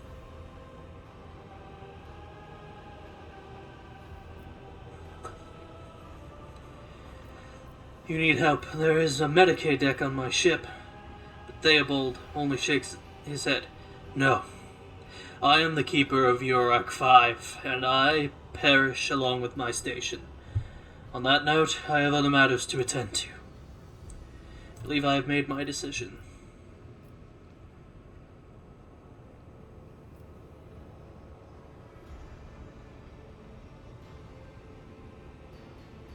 Is that so? Please share your thoughts.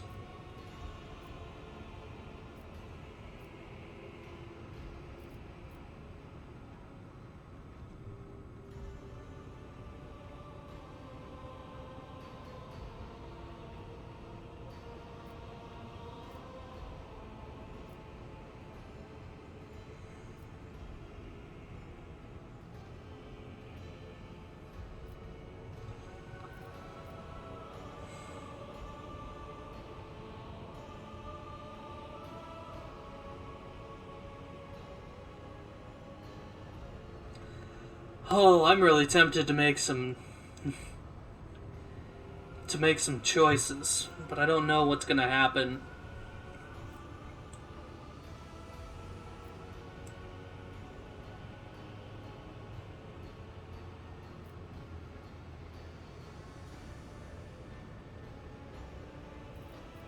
Felix is a true monster. Let's get rid of him together. Theobald dips his head in favor of this proposition. Allies are always welcome, and even temporary ones. I will revive the child. Do not be alarmed. The power of House Orsilio's heir will help us to destroy our enemy and shield us from Felix's navigator forces.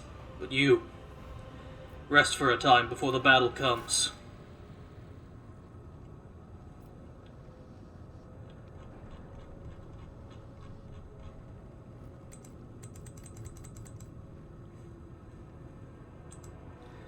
Oh. I tread a path unexplored. Is unexpected.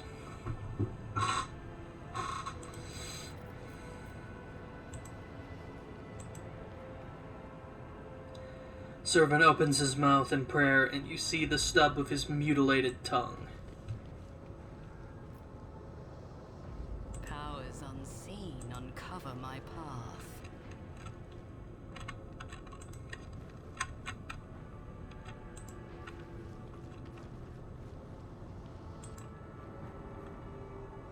It hurts so much, the pain in my chest.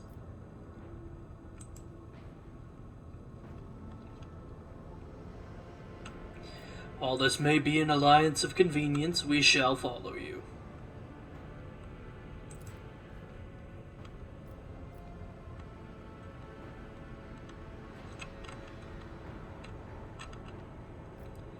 Hello, hello, Plank 116. Welcome in. How are you doing today? Let's seize the opportunity.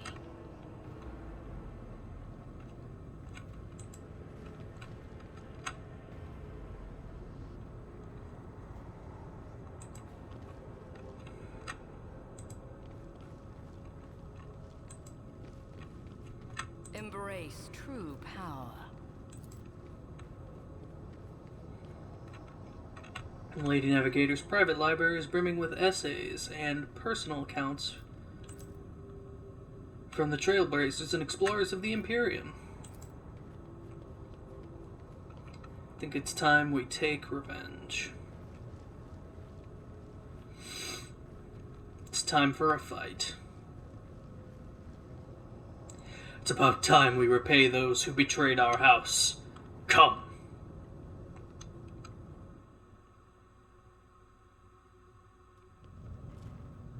Rogue traitor, you treasonous worm, I knew I should have killed you. That is enough, boy. You betrayed the child, our house, and Tisiphone herself. Surrender! I am the savior of our house, and I am prepared to pay the ultimate price. Kill them.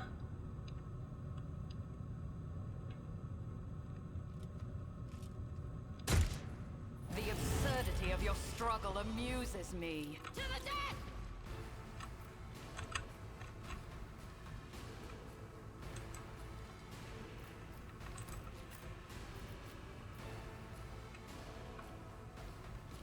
I'm good. How was the game? Is it over the top funny Warhammer or dark and serious? It vacillates, but a lot of it is is what I would call.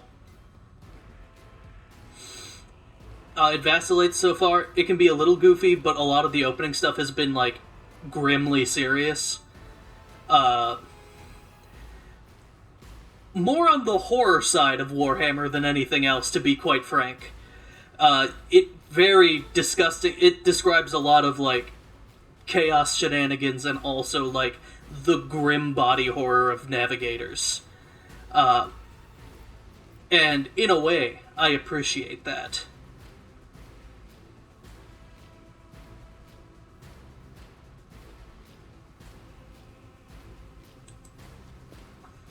Go Abelard. Fuck it.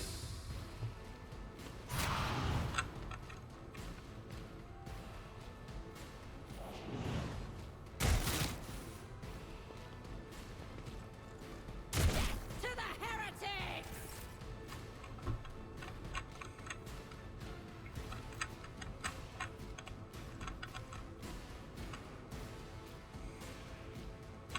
Alright, Argenta. God Emperor, move through me. Be the fire in my heart. Doubt is for the...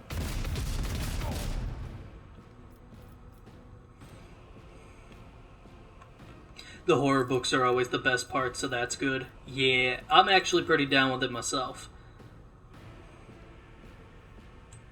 I do love my goofy Warhammerisms but the horror is often just really good.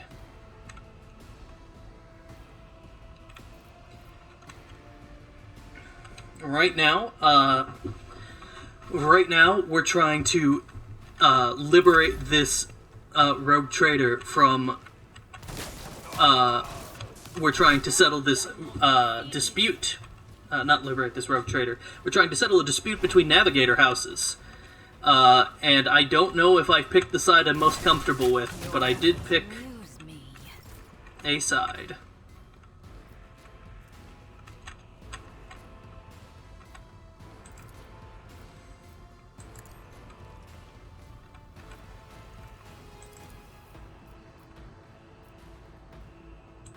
Alright, Felic. Be affected.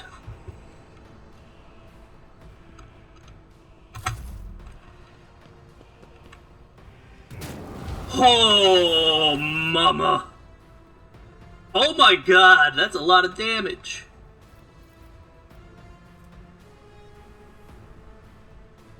Wait. A second turn? Oh, I think I know why.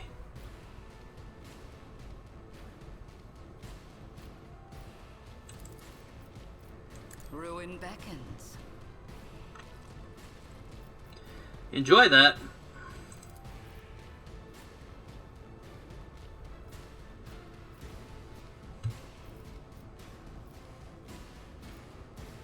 Purpose guides me. There we go, some extra chip damage. Thanks, Cassia.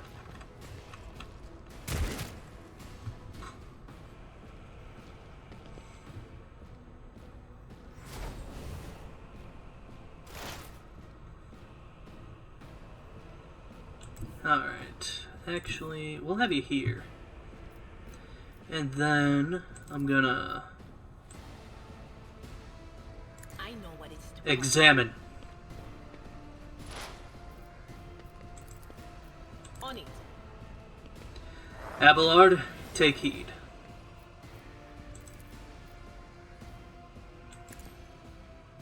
And then rend his mind!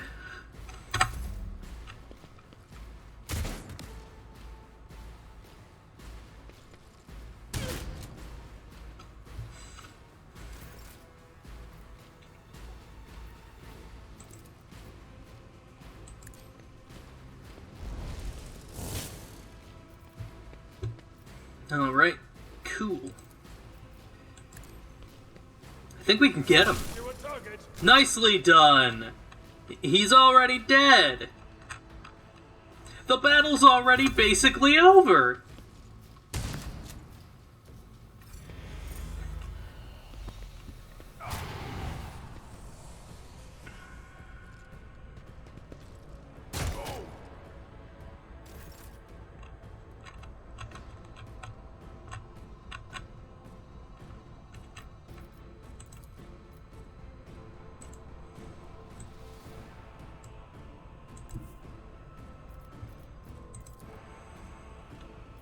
I will bathe this battlefield in righteous fury.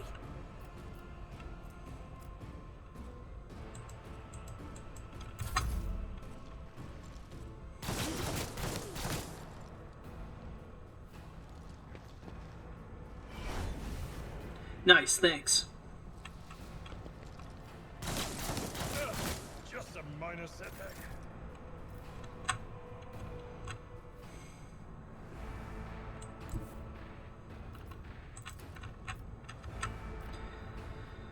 Alright. Will not stoop to this. What do I got for... Okay, yeah, you can take it.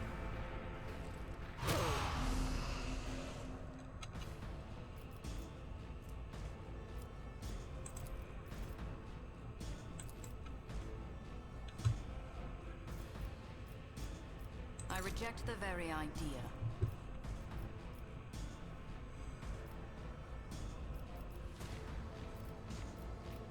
I won't waste my time on that. Range too small.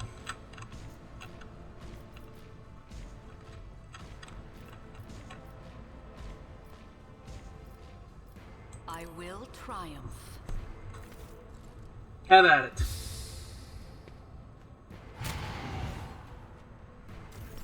High momentum.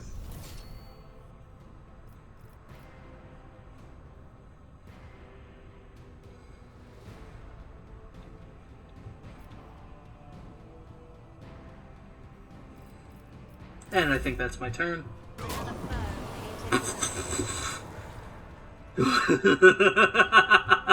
Oh, they do not exist anymore. Death to the heretics!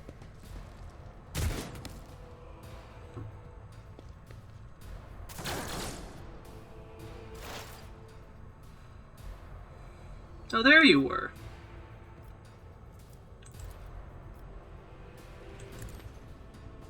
Unfortunate turn of fate. Alright, and that's another one down.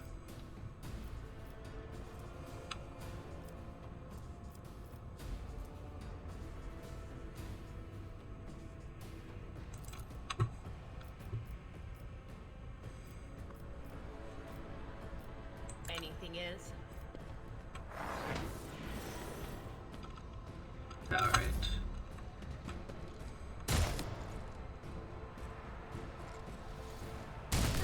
Duty prevails.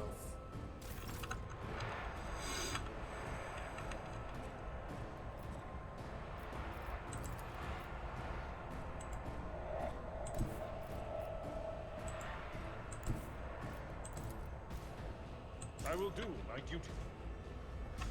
Give him the old charge. To dust! And he's gone. At your beck and call.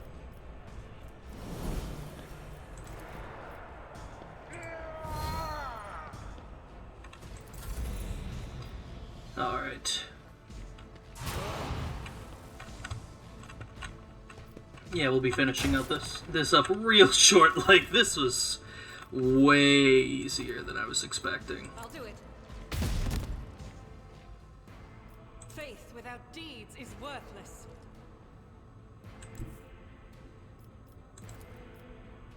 Rejoice in battle. Strike is a There we go. Now, this is your burden, child. Survive. Return to the fold of your house as your destiny demands. Theobald coughs up bluish blood. The armor plate on his chest is perforated in a few places, and there is a tangle of metal and viscera where his abdomen ought to be. When the navigator's pale eyes find Cassia, he quietly rasps the words that we had heard. No! Don't leave me alone in this violet-brown haze! Wake up! Your mistress is giving you an order! Do you hear me? Cassia looks at the navigator's body in bewilderment, and you are overwhelmed with an inexplicable sense of loneliness and grief. He was a fine seer of the war. He fought for his mistress until the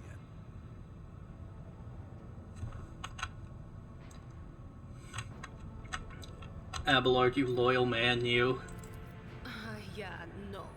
Enough's enough. I've had my fill of waterworks, thank you. Indira brusquely wipes away her tears with pointed determination.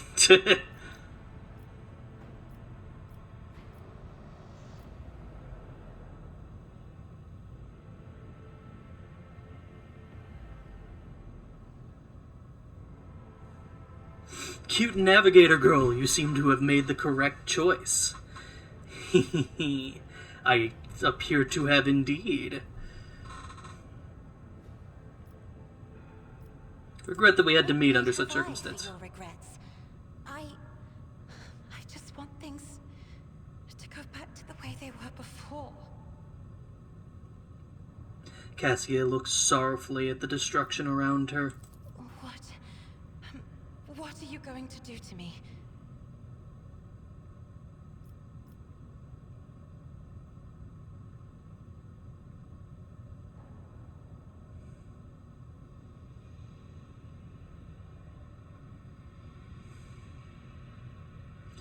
If you wish to leave the station alive, you must first sign a contract you will undertake to serve as my navigator until I release you from that obligation. Lady Cassia, let us aid one another. Become my navigator, and I shall restore you to House Orsilio. Or, Lady Cassia, I, Illith von Valancius, rogue trader of the Imperium of Man, offer you my protection and grant you shelter aboard my vessel. One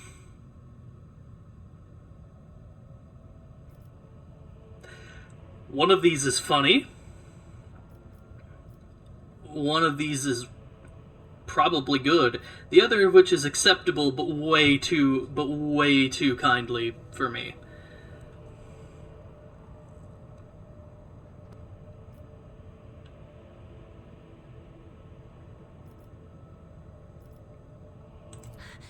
I beg your pardon, but what about my servants? Your Act 5 is still full of people loyal to House Orsilio.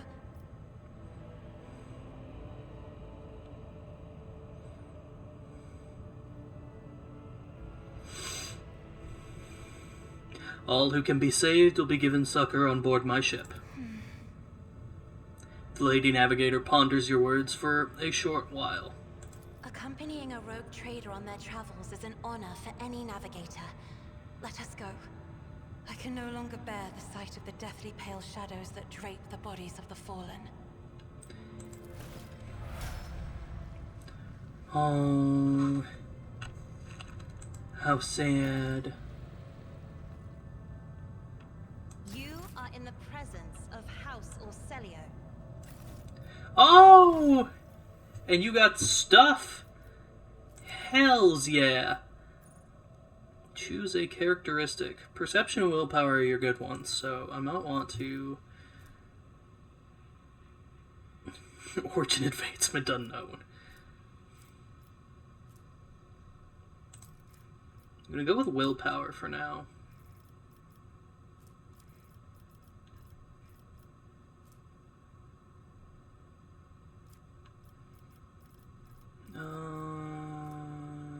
None of these, none of these.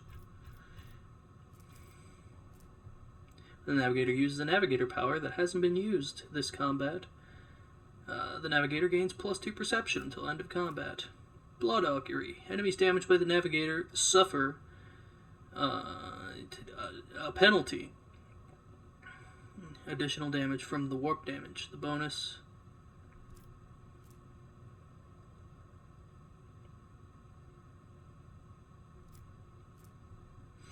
Eye of Oblivion. Every enemy the Navigator has in their line of sight has its dodge and hit chance reduced. Navigator Path powers deal +1 additional damage for every 5 bonus characteristic of the Navigator's current equipped staff. Mastery of Time. Whenever a creature in combat gains an extra turn, Navigator gains a stacking +5 bonus to willpower until the end of combat. Mind over matter. The Navigator makes all resistance tests with their willpower, if it is higher than the characteristics for such tests. Navigator's willpower is higher than their toughness. The Navigator's wounds are calculated according to their willpower. That's a no-brainer, right? That's a no-brainer, right? Enemies affected by the Navigator's ability suffer a stacking -10 penalty. That's also really good. Pass unscathed. If the Navigator's perception is higher than their agility, their dodge is calculated using agility. That is also really fucking good. Stable routes. Whenever the Navigator uses a Navigator's ability, Veil degradation is reduced by 1.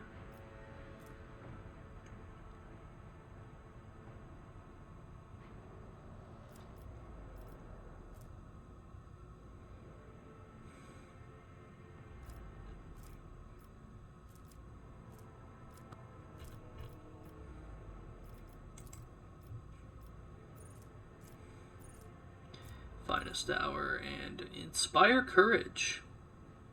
So higher the stat that helps with warp stuff, the more HP. Yeah, exactly. Additionally, you can also, from what it reads here, you can also, if you're making a resistance check specifically, you can just move it over to willpower. And there will be resistance checks that will proc off of toughness as well, which is also pretty good. I'm thinking about it now, and I had misread the quality because it's based off resistance checks, not other stuff. So I might want to reconsider.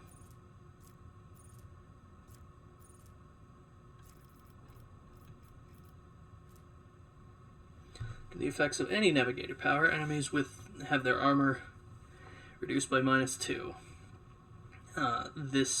-2 times the Navigator's willpower bonus. This reduction is increased by the devastating parameter of the Navigator's staff, but does not increase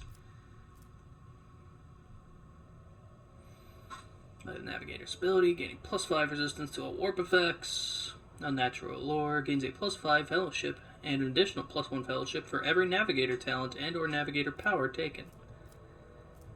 Guide of Souls starts all turns, including extra turns, with +3 additional movement points.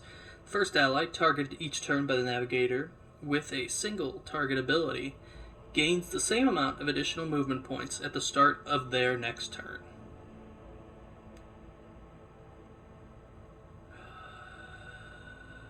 Ooh, that's really good.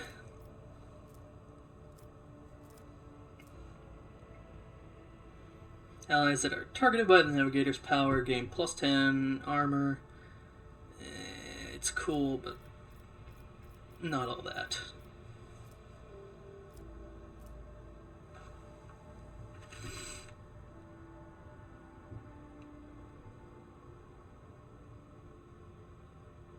Blood Augury is also pretty neat. I think for now I'm taking the...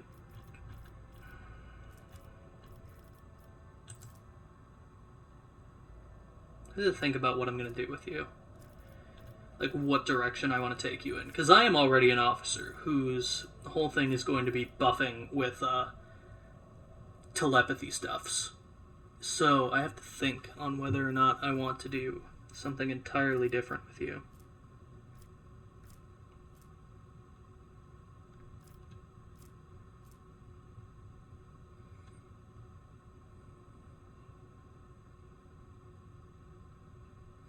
Enemies moved by the Navigator's ability suffer willpower bonus damage at the end of the movement. This damage is increased by 2 for every cell the enemy moves.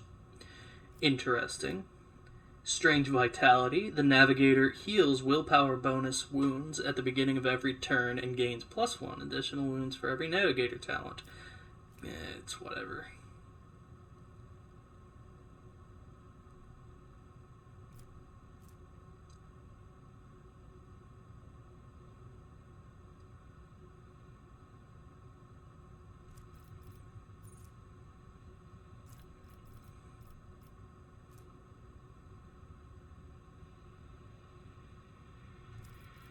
Alright, I am going to stick with the Blood Augury for now.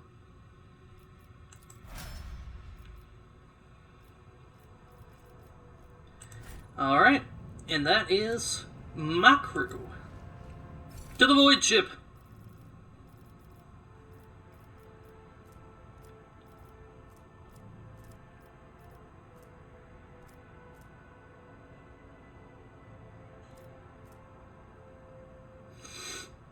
Oh, that's a pretty good lasgun.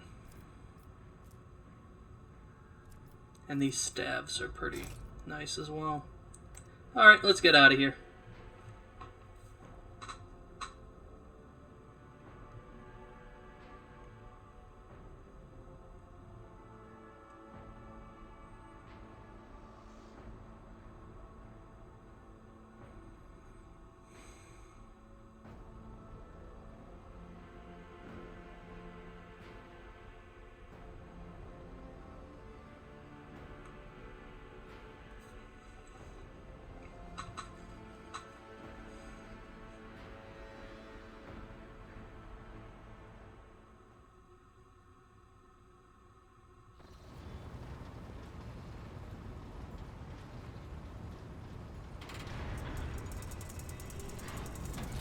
Watch me turn. Lord Captain, Lady Navigator, welcome aboard. The Sanctum Navis has been prepared for the communion ritual, but if the Lady Navigator wishes to rest in her quarters first... Your heart starts beating furiously, your breaths come short and choppy, and your fingertips tingle unpleasantly. You notice that Vigdis is shivering slightly, and the crew are glancing around in puzzlement, searching for the source of this sudden wave of unease. Without even looking at the Voxmaster, Cassia waves her away.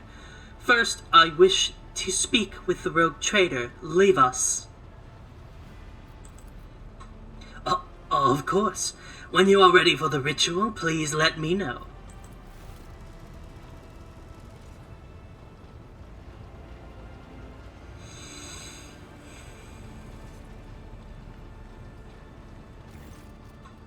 Cassia sweeps her pensive gaze over Vigdis, then lowers her lashes slightly. Turns to you.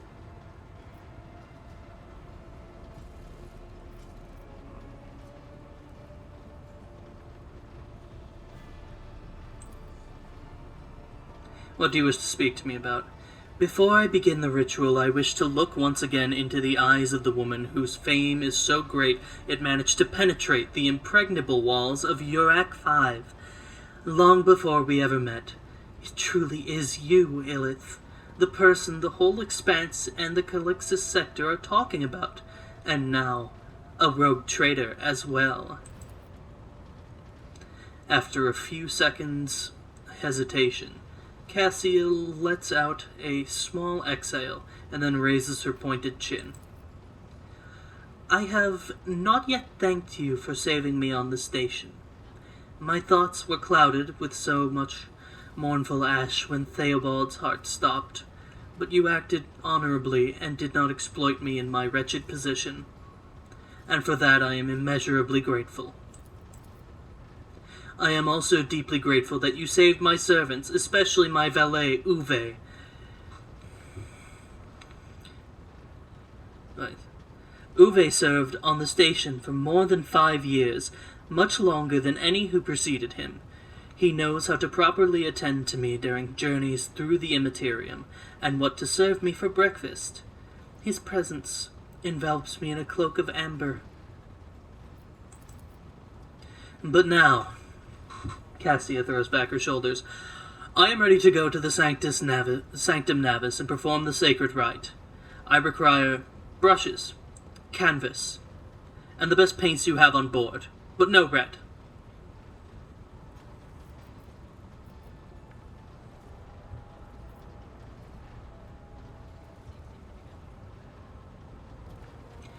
Tell me more about what the ritual entails. I doubt the uninitiated could understand the mysteries of navigation, but I shall try to explain the essence of it. I must merge my mind and will with the machine spirit of the ship, so that I become one with the vessel. Cassia lifts a lock of hair from the back of her neck, revealing gilded implant ports.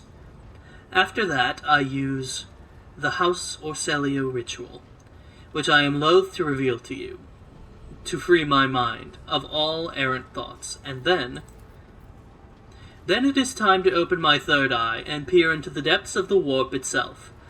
Among the nightmarish visions, mirages, and creatures of the abyss, only the light of the Emperor is the truth that will lead me from star to star, from system to system. Oh, the light. The guiding thread. So fine it can slip from one's grasp at any moment. Cassie unfurls her hands as though dropping something. But you have nothing to worry about. The navigators of House Orcelio never lose their course.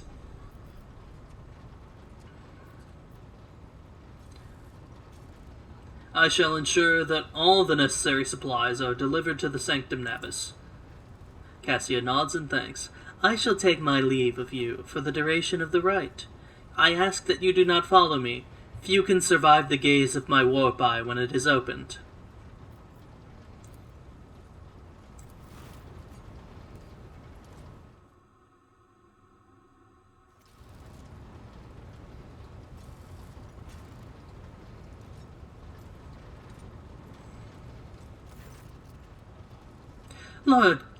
Lord Captain, I will oversee the open channel between the Lady Navigator and the bridge, and may the Emperor's light help us all. I do also love the chair. It's so over the top. It's just so silly.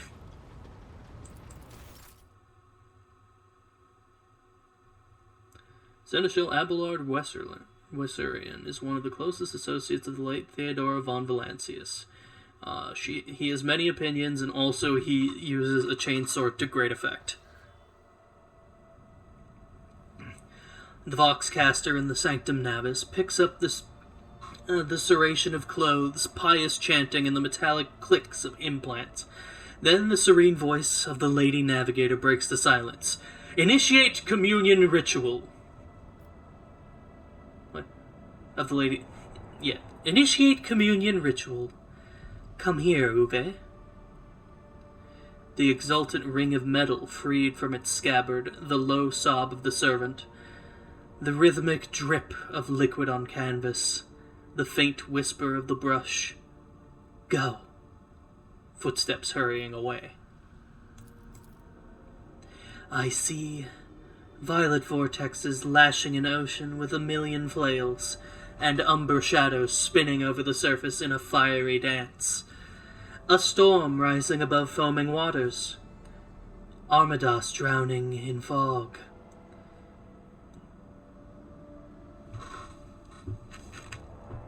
Armadas drowning in fog. The path from one end to another cannot be seen. And here, beyond the wall of glass, a daughter forsaken by her father yearns for her brother, and the sun's pale disk goes in tireless pursuit of her. No, of me. Its frozen rays lie that spring is here. The light is deadened. The great ruler is... gone! Voxmaster Victus recoils at Cassia's words and accidentally snaps one of the cogitator's levers. The panel beneath her feet emits sparks, and the Voxcaster falls silent. She quickly flips a series of switches and bows guiltily. My abject apologies for or cutting off the broadcast, Lord Captain. I have never heard the warp speak through a navigator before. The connection is restored now. It will not happen again.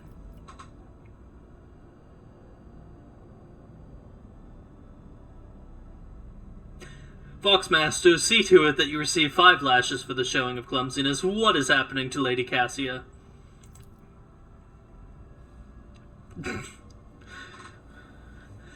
Soul-shredding screams drown out the Vox transmission. The servants of the Sanctum Navis are howling and shrieking like wild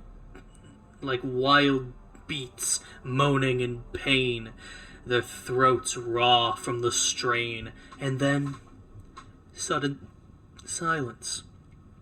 The dull thud of dropping bodies proclaims their fate. Foxmaster. It appears the servants were part of the Lady Navigator's right, as it was for her predecessor. I will arrange for the bodies to be removed from the Sanctum Navis after the ritual. Or what is left of them. The Commissar levels of punishment, but only 5.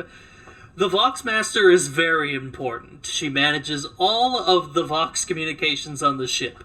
She gets 5. Any other fool would get blamed.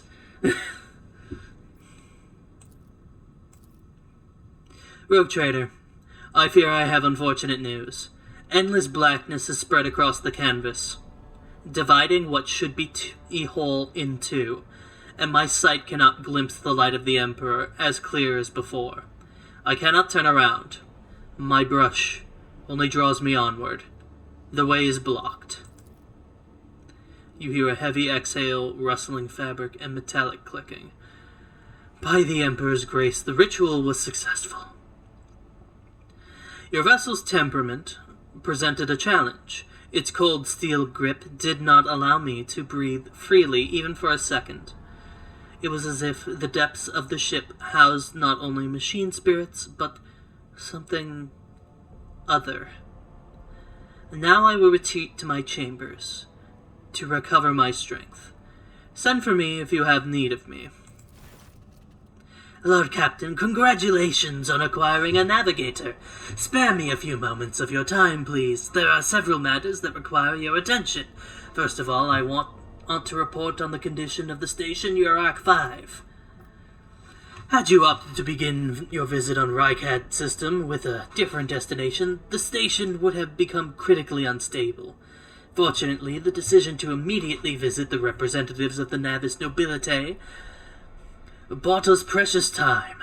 We can either send our forces to disassemble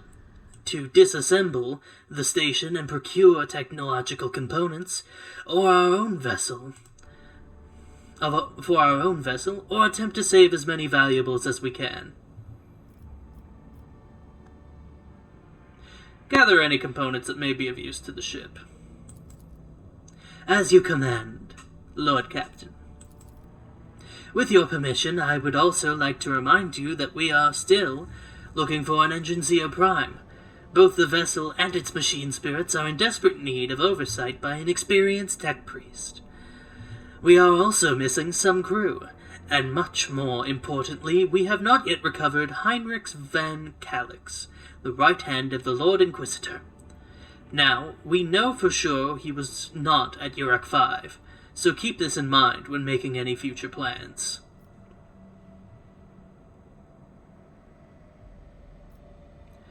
Thank you, Victus. That will be all for now. As it pleases you, Lord Captain. Alright.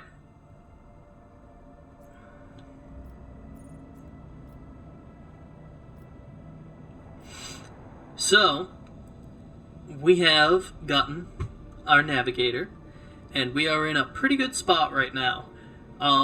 Because I have some stuff I have to attend to on my own, I'm going to be putting stream on a bit of an extended break. So, instead of my normal putting ocean sounds over the feed here, I'm going to be putting on some music to keep you busy. Also, thank you, Plank116. I really appreciate it. Ate the follow. I hope that you enjoy your new follower emotes and have a wonderful time here aboard the vessel. I'm gonna be going on an extended break, but I'm gonna be playing some music over the top while I am out. I'm going to be just grabbing some food, grabbing some taking care of the pets, and I shall return as soon as I can.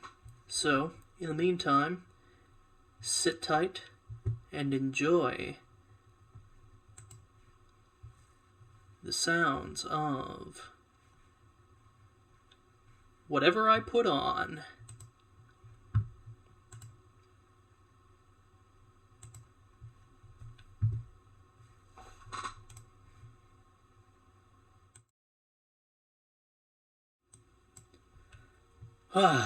Okay. Hold on a moment. There we go. Now we're back. Sorry about the wait there, everybody. I have, as it turns out, food take longer when you do not have simple option. But we're back now, and we're ready to get into some more Rogue Trader. Alright, so I just want to review my log a bit. So, taking a look at stuff, we have Battle Sister's personal request. I think it's probably worth going to Rykad Minoris.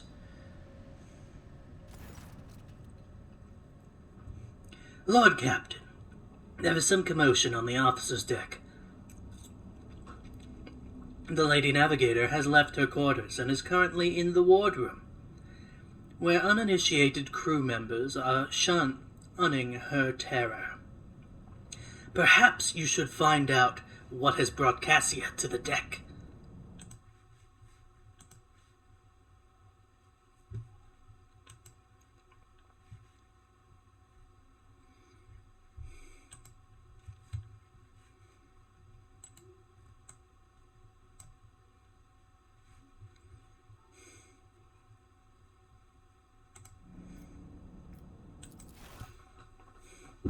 Oh, some more drama.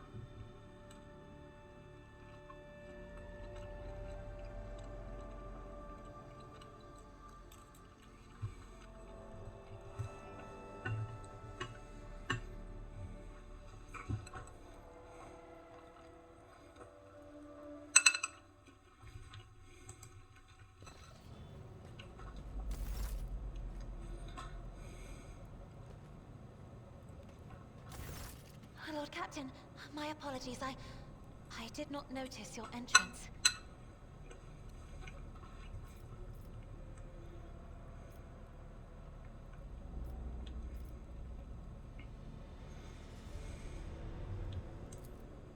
Alas, a title alone is not enough to hold everyone's attention all of the time. I did not... Please forgive me this regrettable lapse, Lord Captain. There are times when books sweep me up, and I lose myself in their pages and forget about the world's existence. Was there something you required of me?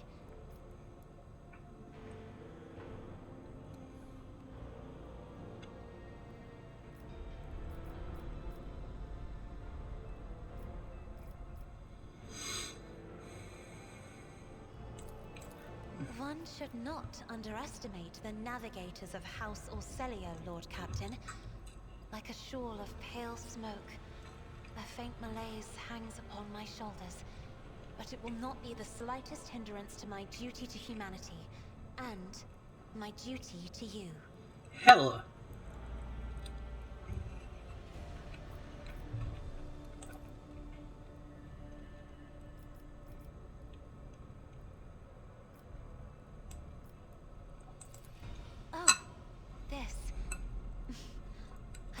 This fascinating read on one of the shelves, and I must say, it has caught my eye. Its every chapter is written in verse.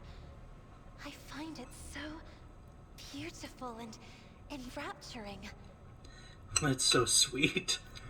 Oh no, I like the waifu navigator. Ah, dear. Yurak 5 had a vast archive of its own, of course. Although, most of the works within had to do with scholarly disciplines of some sort or another. Only in my sparse moments of respite was I allowed to escape into the pages of more embellished works. She's a book nerd, let's go!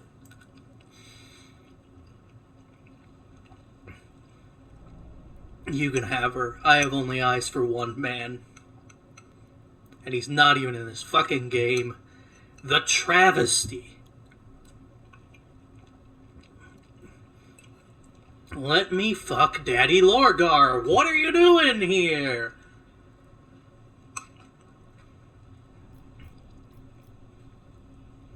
Early attendant is your valet from Yurak 5. Do my servants not measure up to your standards? No. It is not that at all, Lord Captain. It is just that Uwe is quite capable of carrying out his duties by himself.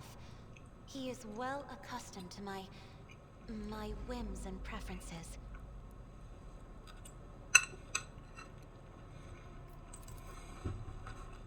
Perception test succeeded. Cassia cringes ever so slightly, adjusting the adornment on her forehead, then awkwardly hides her clawed fingers in the folds of her clothes. The unnatural appearance of navigators often becomes the topic of gossip among lowly servants and officers alike. It is unsurprising, then, that Cassia prefers the company of one who is used to how she looks.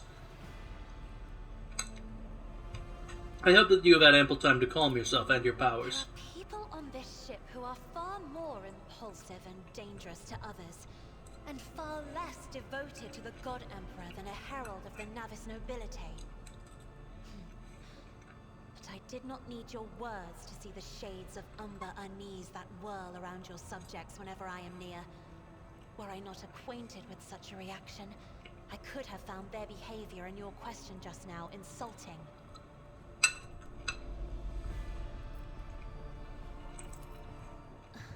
Lord Captain, would you kindly explain to me why you are pestering me with these questions?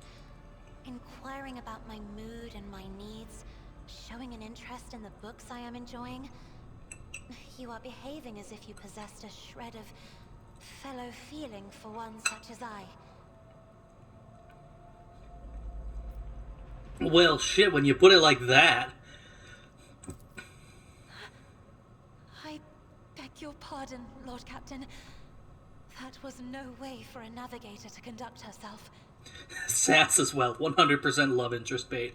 There's gotta be at least one. Some of them are harder to, to get down with. And in fairness, I am not immune to this. I am not immune to Alcat propaganda. Last game, Pathfinder Wrath of the Righteous. I am a huge Arushale simp. In fairness, I was before the game dropped. But it did not help me.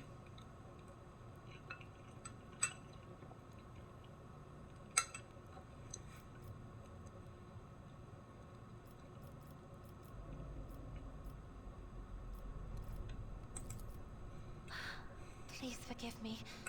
I cannot even understand myself right now. Your words and attention have reminded me of life on the station. Of Theobald and Felek.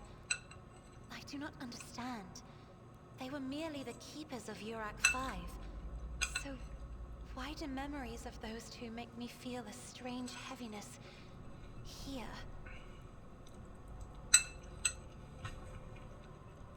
No. At the same time, I find myself overwhelmed with new excitement and anticipation. At last, I have set foot outside my familiar walls, and into a world that I have only seen before in the pages of books. Your ship alone is a treasure trove of remarkable artifacts and curiosities. And just imagine the things that await beyond, but my delight must seem childish to you, surely. In your heart, you must be finding all this quite amusing. True, the succubus that wants to be good is hard to resist. It really is. I was playing Wrath on stream here for a bit, You can go back and check out the VODs if you ever want to see that. I haven't gotten far yet. I have played the game a lot in my off time, which is part of the reason I wanted to start streaming it, because I was pretty familiar with it.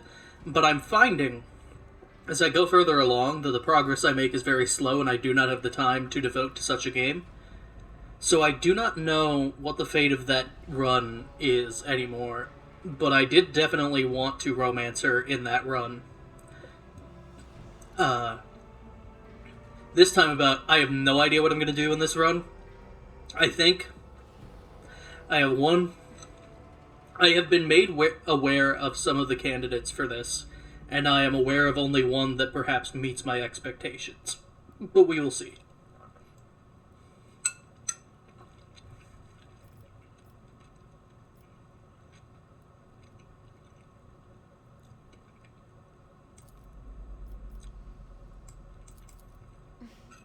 Indeed. I did not know. That is to say, I could not have known, as it is the first time we are speaking in a circumstance so private. My word, when I found this place, it was so full of officers. Why did they all leave?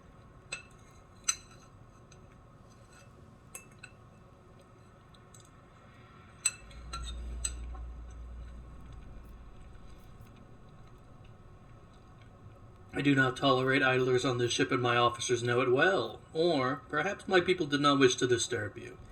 I'm gonna go with that. Or because my presence offends them. Then I must take my leave as well. I am due to inspect the Sanctum Navis after the communion ritual and prepare the chamber for the upcoming warp jump.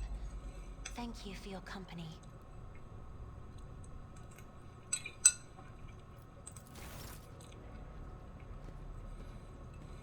Bye.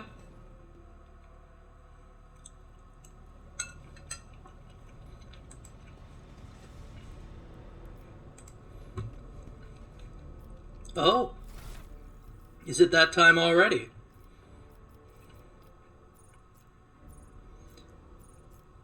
I'm liking the frequency at which I'm getting talents now.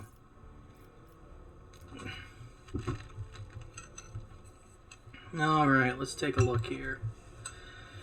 So, I was thinking that for me, I wanted to get stuff that was...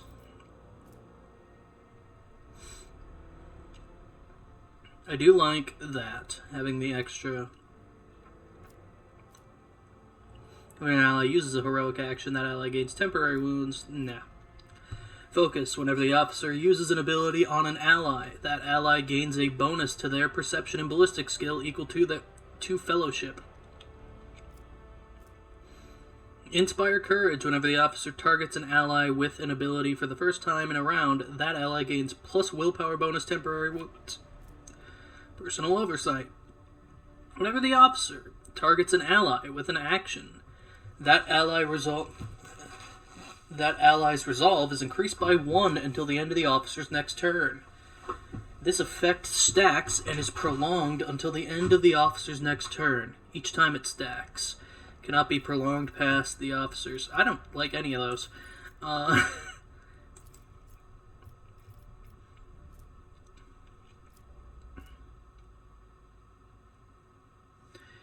Alright, I am gonna, I think, probably take some psychic stuff this time.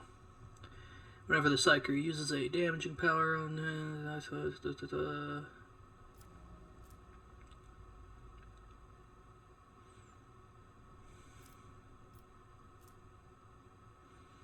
The target is not in the line of sight. All resistance. Subtle manipulation. Psyker can use a damaging psychic power while being threatened by enemies in melee range without provoking attacks of opportunity.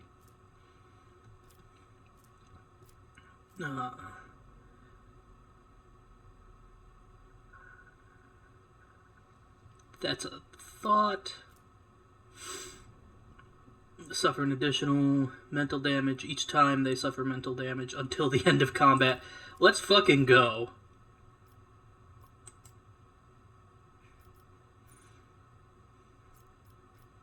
And then...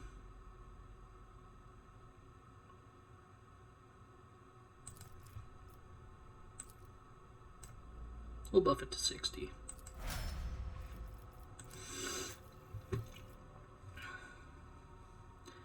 Alright, next up. Choose a talent. Alright, last time we did Bloody Augury, which looked pretty good.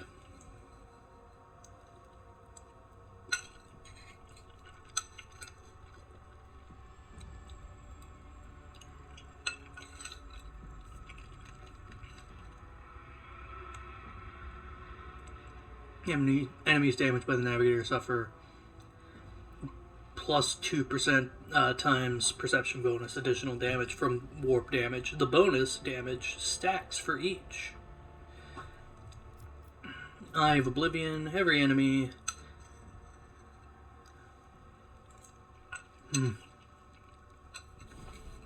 Hey Lane, welcome in! It's good to see you. You weren't happy? That's alright. We were on break for like an hour, I think, because I was dealing with some stuff around the house. So we've been at it for a bit, and we're probably going to be at it for a while because I'm feeling pretty energized and I'm loving this game. How are you doing now that you are not napping any longer?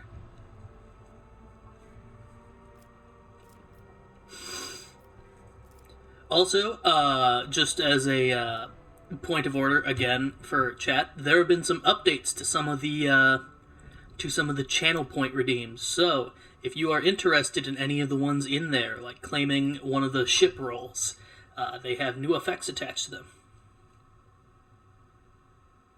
Oh, shoot her, she's rad. Her thing lets her give a free turn earned to someone each round. Yeah, it's deeply unfortunate that she and I have the same ability. Mastery of Time might be good for boss fights. Whenever a creature in combat gains an extra turn, the Navigator gains a stacking +5 willpower bonus until the end of the combat. This is true. It's so weird having two officers in the party. It's something to consider, at least. Mind over matter. The Navigator makes all resistance tests, and I feel a bit better after nap. Insomnia is silly. Oh god, that sucks so much. I don't have necessarily like insomnia issues, but I have had a lot of sleep problems in the past, and that can be just the worst.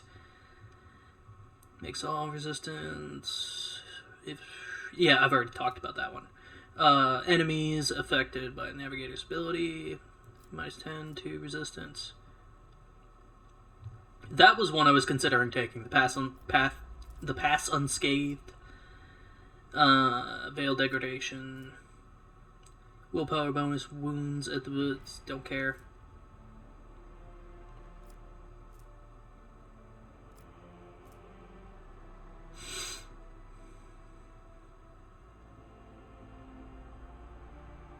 At the end of combat, enemies damaged by the Navigator suffer an additional perception bonus damage from all attacks of opportunity and cannot dodge them.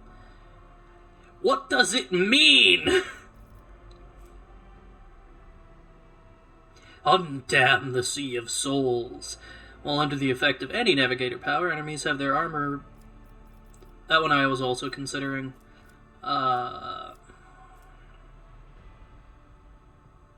This is the one I was like, yes, that is so fucking busted. But I think I agree with Mastery of Time. I think I'm going to go with that for now. And you are going to get your perception raised.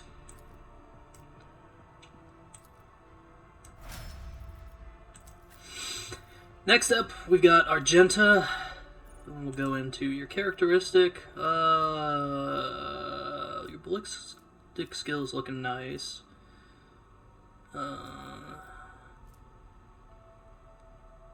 I feel like an Adeptus Sororitas should have really good willpower, right? You'd think so.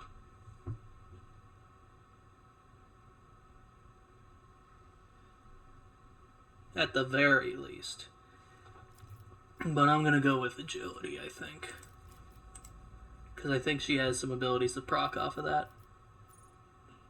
Choose an ability. Available abilities. Nothing bound. Now,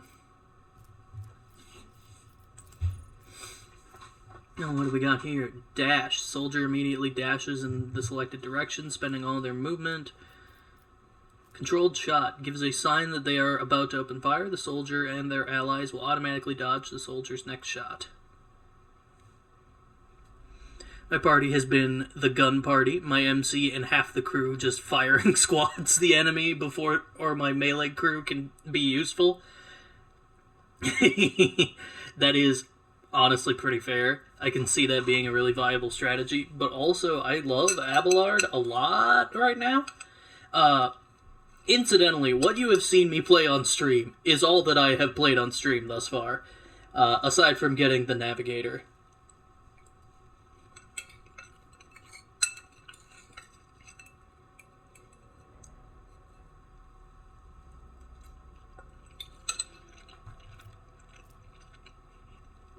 Entrench. Concentrate. Next ranged attack made by the soldier deals plus 50 plus 10.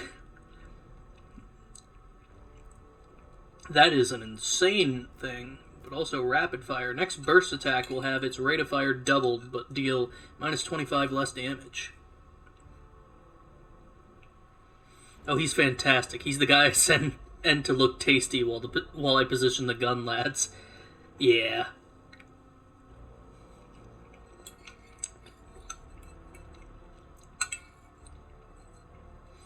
That roughly makes sense for what I'm doing, kind of. My party is surprisingly psyker heavy right now. Because, like, that's me. I'm a psyker. And I have Adira as well, and now I have this Navigator, who is almost certainly kind of a psyker. Not in the same sense, but same practically.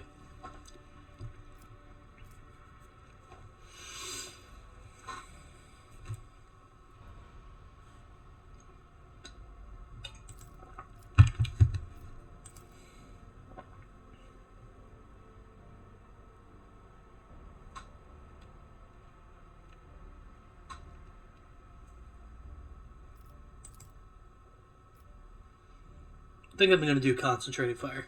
Also, I'm not far behind, rounding the end of second part of the main quest of getting crew. Ah, okay.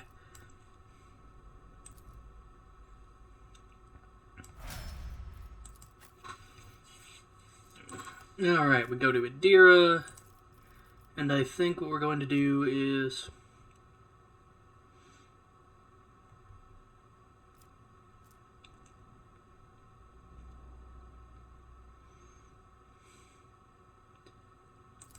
I'm doing that.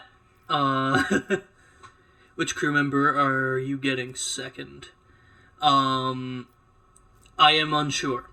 Odds are I'm going to try for either the Tech Priest, probably the Tech Priest.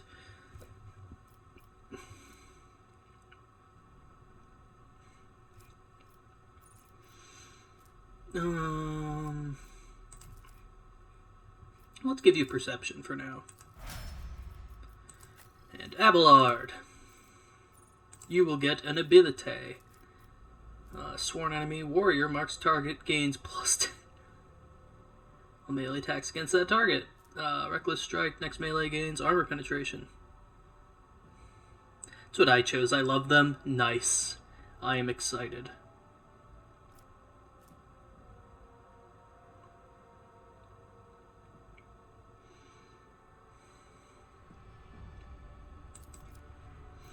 We'll try that. And your... Oh, you get a skill rank.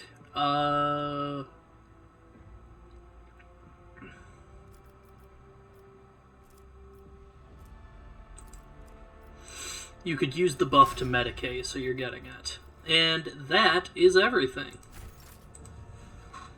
I'm gonna explore the ship a tiny bit.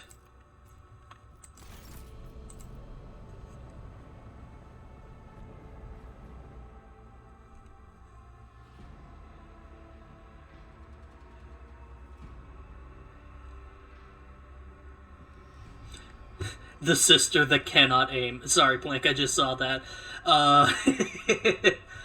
Yeah. She is destined to only shoot in bursts, and many a time.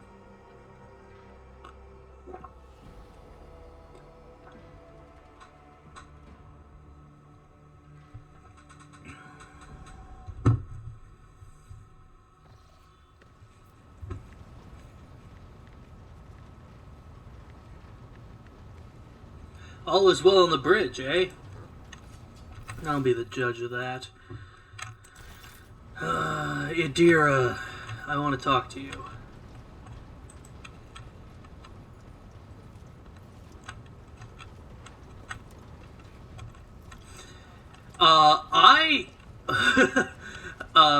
I hear many people complain about her aim, but for me, she's actually been carrying.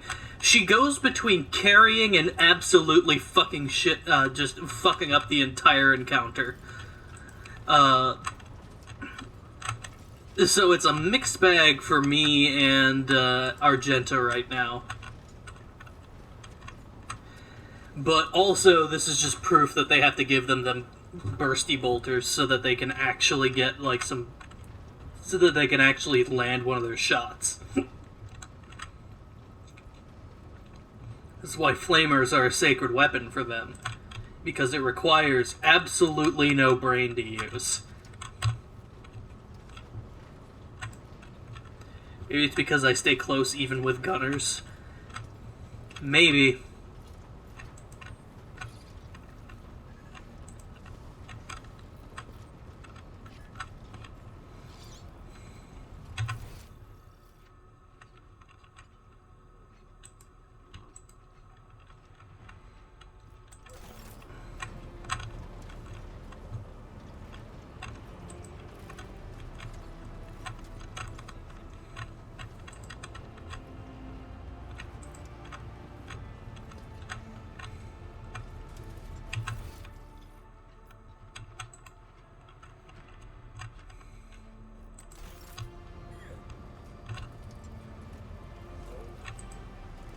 There you are.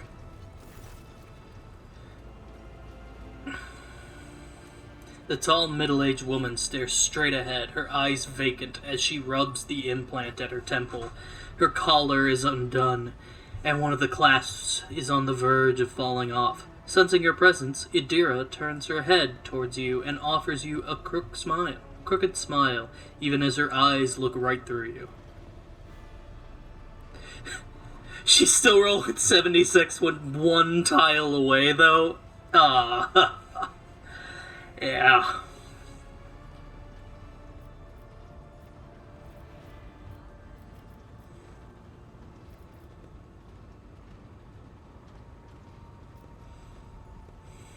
Idira, about your abilities. What are you talking about, Lord Captain?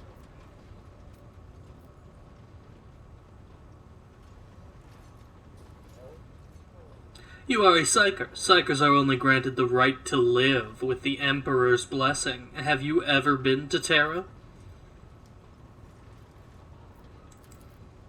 Look, Lady Theodora couldn't care less if some eggheads measured my brains or not. It's not about the seal on your forehead, get it? It's about what's in your gut, if it's rotten or not. My gut's stronger than the adamantine on this here ship. And my implants are better than the ones they put in you on your Terra. If they weren't, I wouldn't have lived as long as I have. Shit. Lyra, an outlying world in the Heathen Stars region.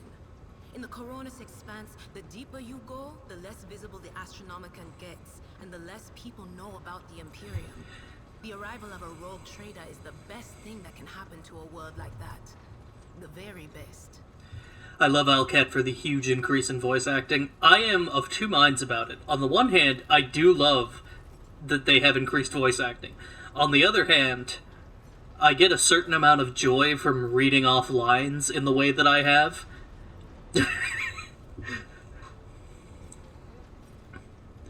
So, I'd say it's a mixed bag, but it's mostly a good bag.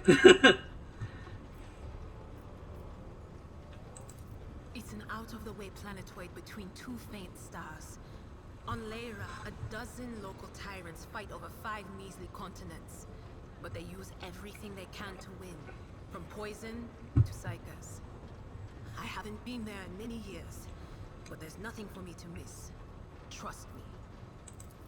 But here on the ship is a different story altogether. I saw more wonders in my first year serving Lady von Valancius than I'd seen in my whole life on Lyra. Like my first journey through the warp, I was in bed for 3 days. I felt like supernovas were exploding in my head. I only found out later that I'd gotten off easy. Just through the bulkhead in the bay next to mine, a whole team turned into... Look at me rambling on, Lord Captain. Oh my god. Attention. It wasn't like it was a very fun trip, Lord Captain. But look, if you want to be entertained, I'm the woman for the job. I'll entertain you with one of the stories from my collection, no problem. But if you want to hear about the time I melted everyone in the bay next door, well, I just don't really want to go into the details on that one, alright? Really enjoying the cast of this game a lot more than I expected. They really managed to give typically one-note characters a lot of depth.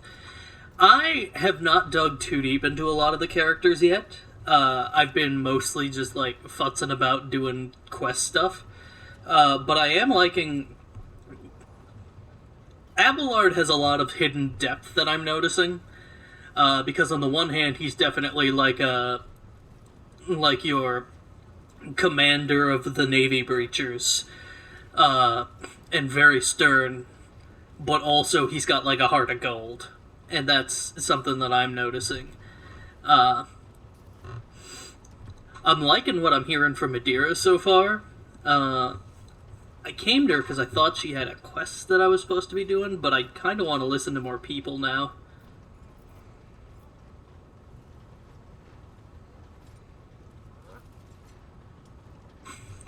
I did not expect to be warming up to Argenta and her having obvious anxiety she's not doing good enough and her sincere worry for you.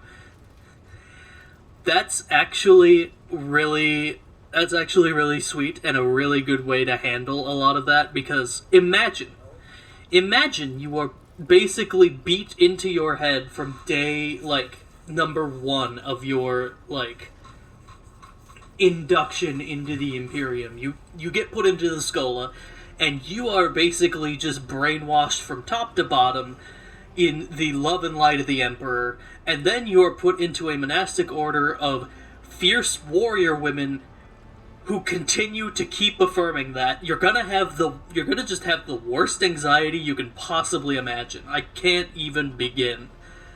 So much to the setting, just all this. He's ship dad. He do be feeling like ship dad. I'd say uncla, but nah, he's feeling a bit more dad.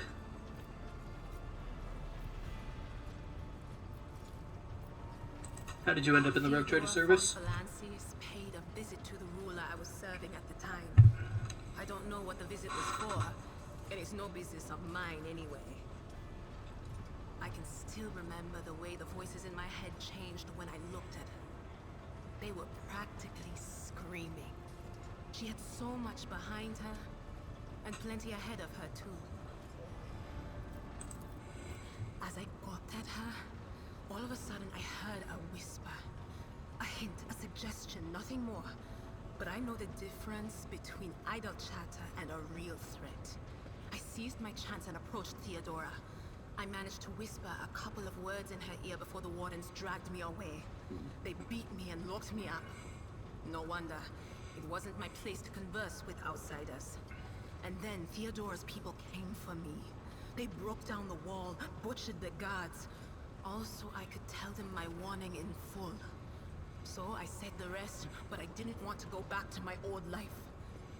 And so I entered the service of the von Valancius dynasty.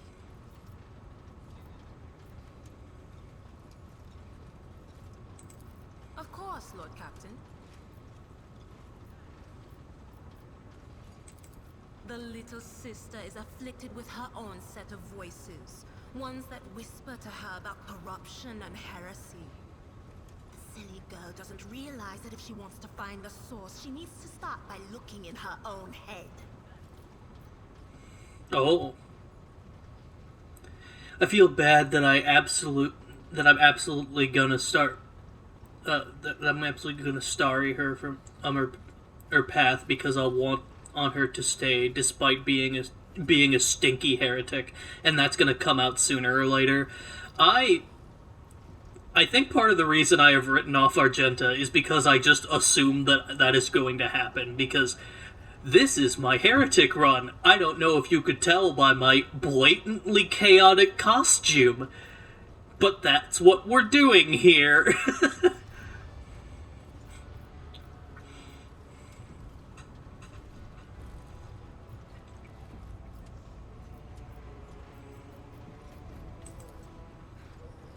None of the officers knew the Lord Captain well.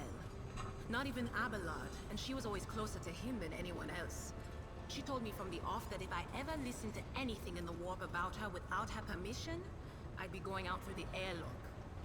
I'm not an idiot, so I never stuck my nose where it didn't belong. Only when I was asked. It's hard to wrap my head around the fact that she's gone. Lady von Valancius gave me everything I have. She opened the stars to me and the paths between them. I still think I can hear her voice. I'm gonna try to turn the party heretic via being a socialite before then. That is my game too.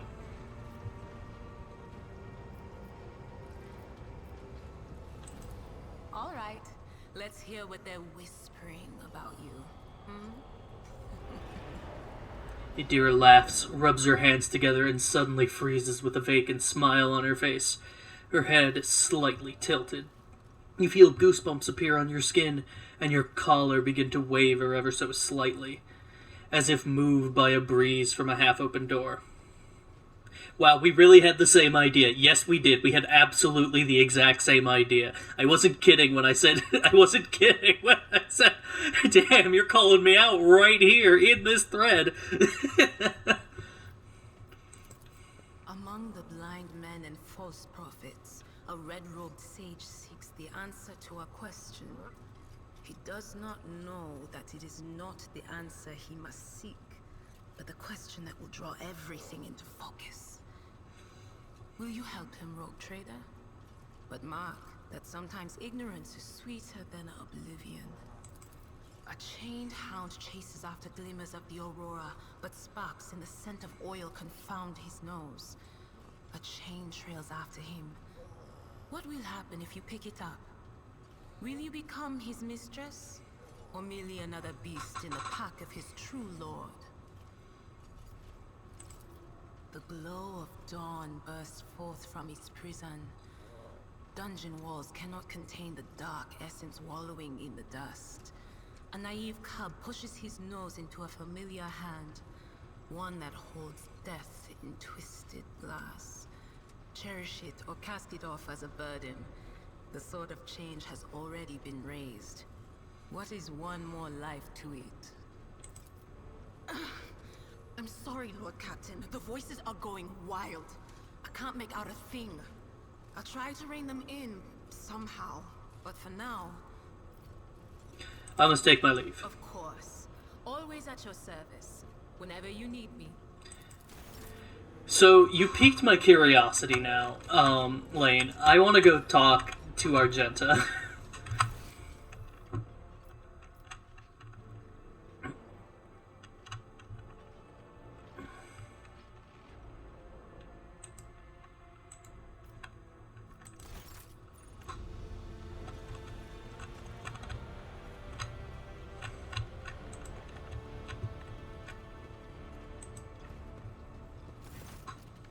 Traitor.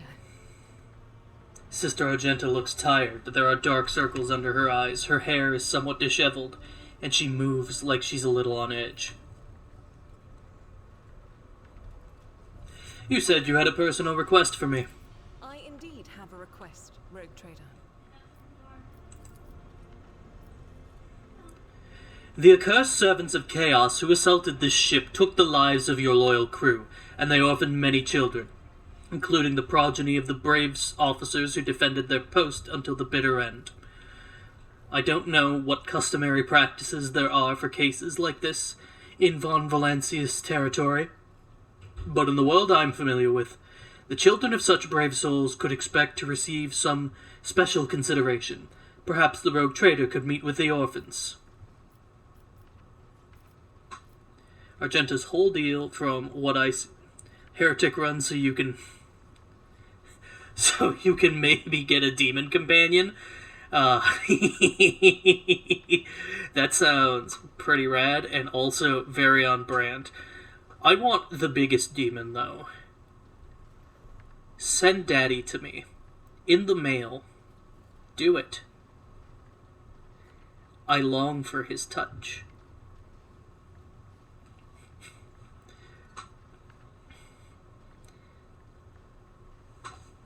What good would meeting with them do?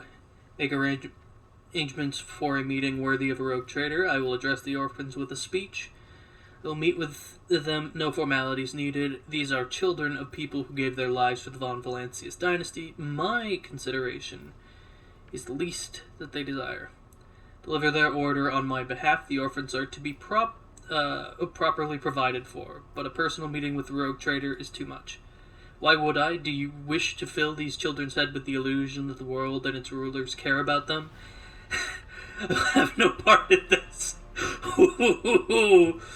Argenta's whole deal, from what I see, is she's literally too nice to be a sororitas, and it causes her problems. That is very funny. What good would meeting them do? These children are the future of your crew, and one day, they too will have to stand against evil and heresy as their parents did. By meeting them, by speaking the right words to them, you will honor the memory of the fallen heroes and light the way to heroes in the making. They will always remember the day they met the rogue trader. Besides, it will boast to the orphan spirits, help them recover from their loss, which can be hard for someone so young.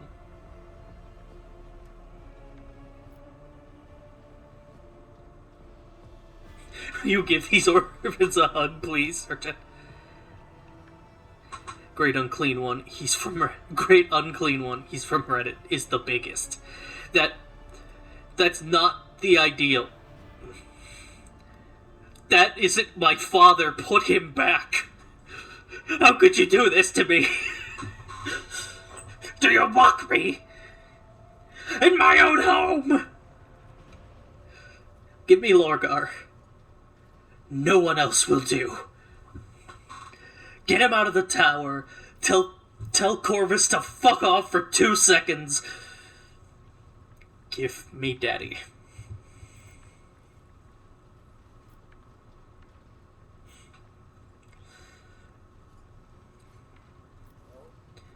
I'll give him a speech. As you wish, Rogue Trader. Thank you for granting my request. Chaos Undivided means we get to wear deodorant, unlike him. Yes, instead we get to be the Great Clean One. I don't know if y'all have ever seen the Great Clean One, but I encourage you to see models for the Great Clean One. They are worse than the Great Unclean One. More horrifying somehow. It looks like a giant baby.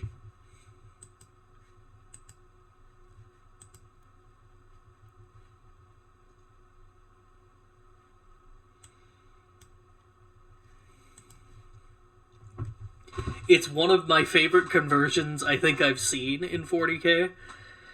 Short of the conversions I've seen for modeling. Short of the Necrofex Colossus conversion I saw someone do on YouTube once. But yeah, just goofy. A group of adolescents, clearly dressed in their finest, freshly pressed clothes, forms a straight line before you.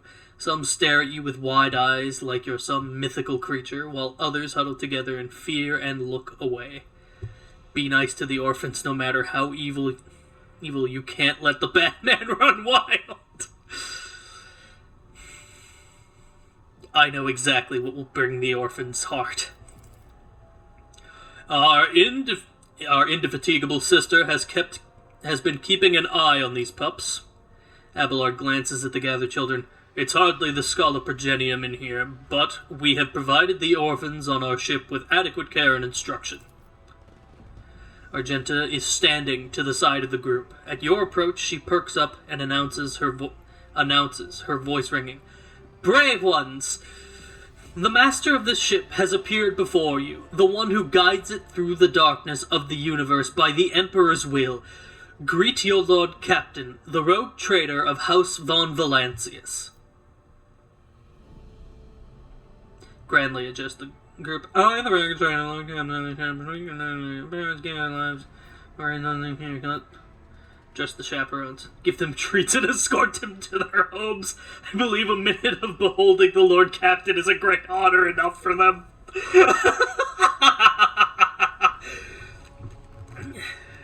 So, fun fact, I didn't get to see this because I was a stinky realist, and Argenta gave me sad puppy eyes. Your Lord Captain greets you, brave ones! The teenagers keep staring at you. A girl who has remained close to Argenta smiles uncertainly.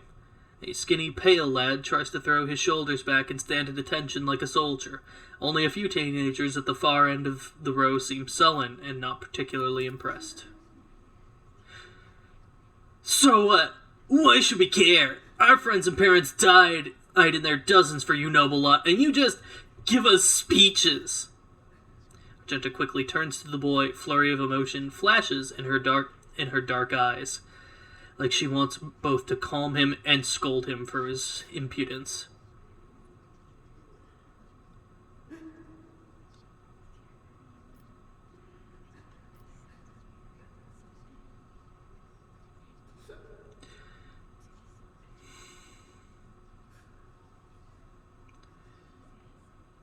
Address the group. If you have things to say, say them without fear. I will listen.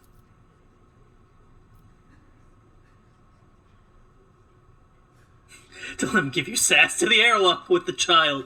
You don't understand. I have to worm my way into their good graces, and then I could twist the knife.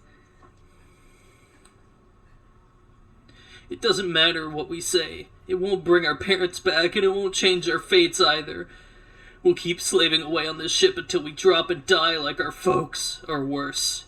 I understand your grief and dismay. Your parents died. It's not an easy thing to go through, but they gave their lives for the truth, for the good of the whole ship. When the heretics who killed your parents attacked the ship, I was there. I took command. The strong have the power to decide the fate of others. The weak either obey or die. If you seek a different lot in life, boy, save your grumbling and look for an opportunity to rise above the rest. You heard the rogue trader. His words carry wisdom of the Imperium. Wait. Argenta fidgets with worry while I started cleaning my gun after that one kid gave me sass.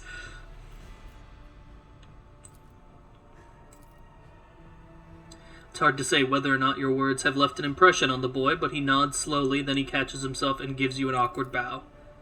Abelard gives a sign, and servants immediately emerge, carrying packaged treats with Von Valancius emblazoned on the wrappers. It appears that the Seneschal came prepared for any contingency. Abelard, you fucking boss.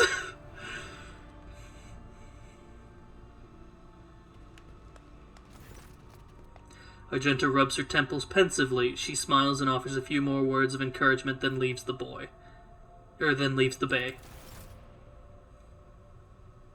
Abelard being Santa over here.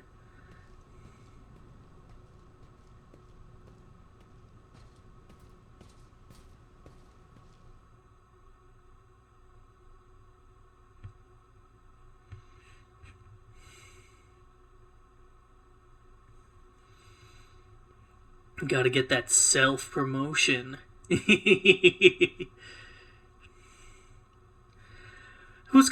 Where's he gonna rise to at this point? Man's got one of the most important jobs on the ship. And on top of that, he can bench press like a fucking madman.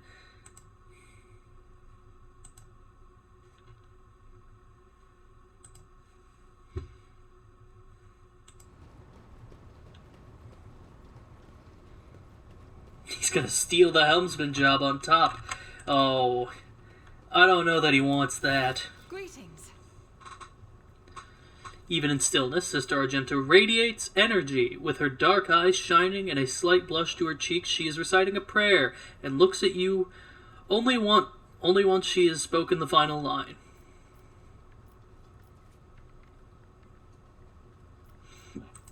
About me.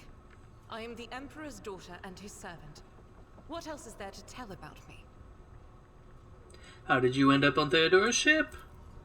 I first came here when I found myself in need of passage from Footfall to a But once the planet. ship just needs the There rest to wasn't acknowledge him as interested in captain. my first journey, but rather what brought me aboard prior to the pirate attack.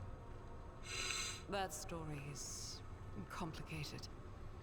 It just so happened that I made a mistake. In a moment of laxity, I was ambushed by the accursed followers of the archenemy. I was badly wounded. Lady Theodora came to my aid and brought me aboard her ship, while her crew attended to me in my weakened state. It all happened not too long ago. I'd barely recovered from my wounds when the pirates struck. Truly, the servants of evil know no rest. There is no place where we can be safe from their machinations.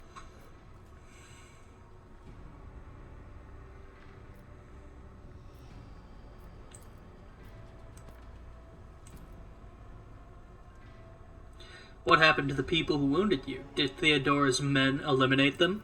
Sadly, they did not.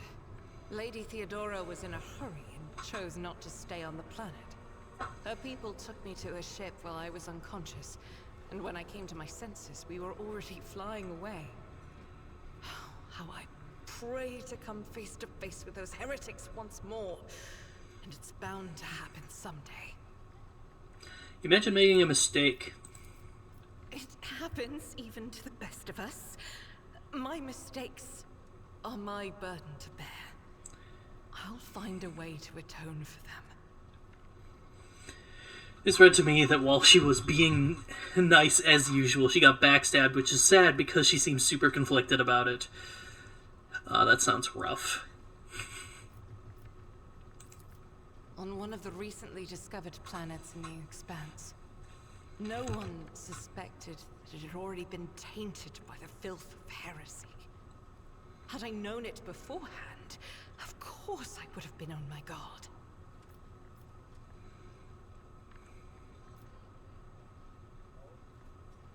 What was it like traveling on Theodora's ship? I hadn't been here that long. Just one journey from Footfall, and the other journey, the majority of which I spent in the confines of the medbay. I can't tell you much about the first voyage. I was more focused on prayers and ruminations than on the people around me, or the journey itself. During the last journey, Seneschal Viserion stood out for me. He came by several times to ask about my health. He's an honorable man and a loyal servant of the Imperium. I think he is as meticulous in his inspections of the logistics systems as he is in his inquiries about the health of the occasional sister of battle aboard the ship. But not all of Theodora's people have earned my trust. You know who I'm talking about. There is no place for Adira Tlas among the God Emperor's faithful. I'm surprised she wasn't in league with the pirates. And I'm equally surprised by how deep heresy and treason run in this place. I'm glad we all made it through that dark hour. May the day that follows be bright. I don't have any more As questions, you wish. thanks.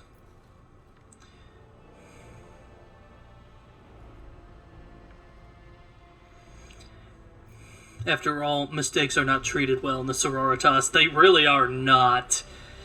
Treated very badly. She's from an anti-Xeno order. What why is she after heretics?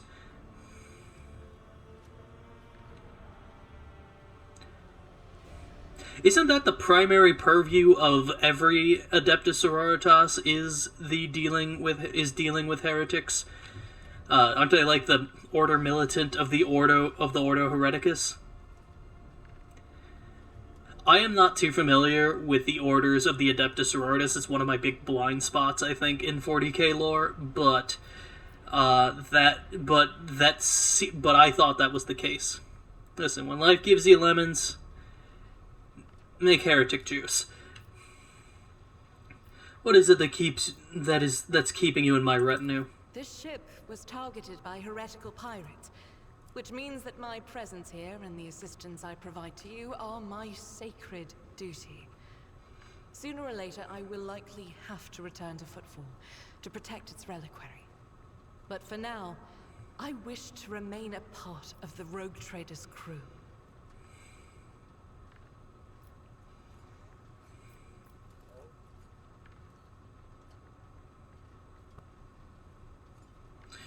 You might be of use to me, and so I have no problem with your presence. Gives you a stern look, but says nothing, only nodding impassively. Thank you for the conversation. Until next time.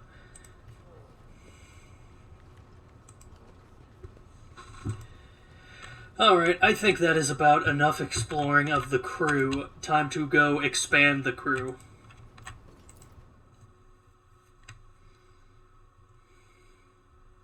She got some juice in there. That sounds sexual.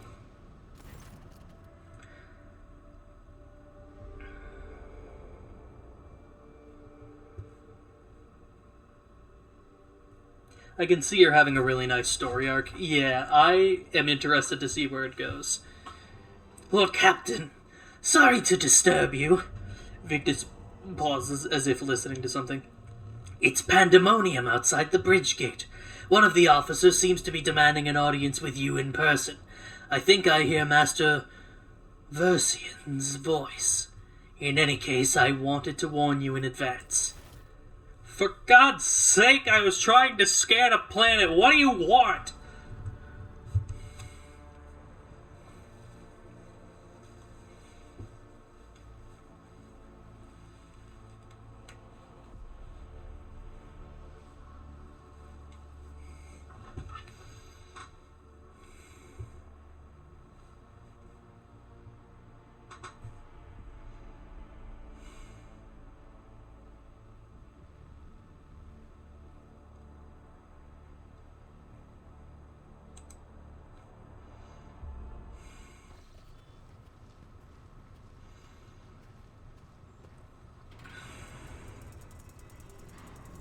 There's the chair. This is not the conduct of an officer.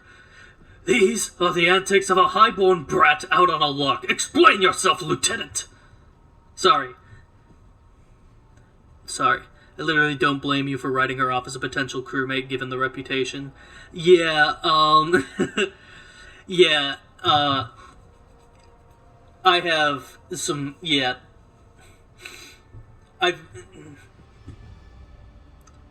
I have had history with people in the past who are very pigeonholy about 40k, and it doesn't really work in a role-playing game to be pigeonholy about people because people are multitudes. And one of my first experiences with the 40k setting was actually the tabletop role-playing game, specifically Dark Heresy. So, part of it, in my mind, is when I think of an Adeptus Sororitas, it is very interlinked with that explicit conditioning that comes with them. The everyday sounds of the bridge are disrupted by voices raised in anger. Abelard's voice is the loudest of them all. The young woman standing before Abelard strives with all her might, not to quail under the onslaught of her superior's anger. She falters, but then manages to look him in the eye and say, I apologize, sir, but I must speak to the Lord Captain. Very well, Lieutenant. You may address the Lord Captain, not least because I see you have already seen fit to disturb her. Your unauthorized appearance on the bridge and display of belligerence towards a higher-ranking officer will be logged on your personal file without delay. Lord Captain, Lieutenant Avril Event, requesting permission to speak. Vent falls silent and then adds rashly, on a matter of extreme importance and urgency.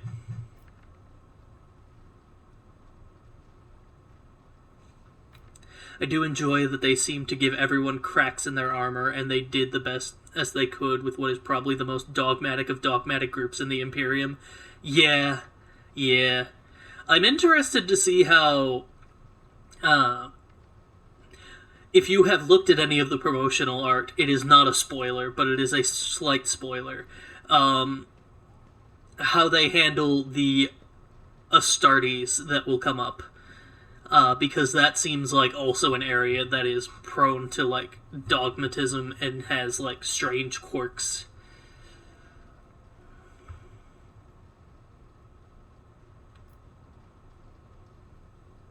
You may speak, but I want to hear a report, not a shouting match. Having two officers bickering in full view of the bridge is unacceptable. I am sorry, Lord Captain. I thought that the drastic times called for drastic measures. Where is the bridge commissar?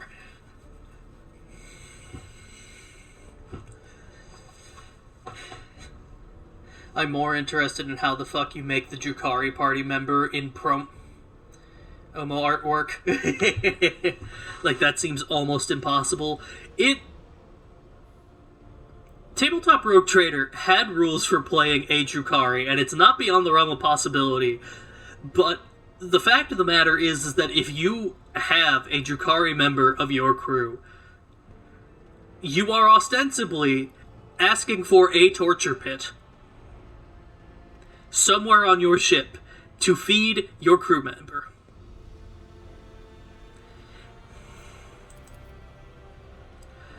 This matter cannot wait any minute now. An assault unit will be dispatched to the lower decks on orders to crush the workers' strike by any means necessary, but I am convinced that this step is unwarranted and that the crisis itself was provoked by the actions of one of the senior officers. Vent is almost trembling with tension as she delivers her speech, her face extremely pale. Abelard, in no hurry to intervene, lets out a skeptical huff. Lord Captain, I urge you to investigate the actions of Seneschal Versarian, and to intervene in what happens on the lower decks, because very soon we will have a mutiny or a massacre on our hands. Vent reels off the last words as though she knows them by heart. She has clearly been preparing to say them for some time. When she is finished, she casts an anxious glance at Abelard, then at you. There's an insurrection in the making aboard my ship, and no one has informed me.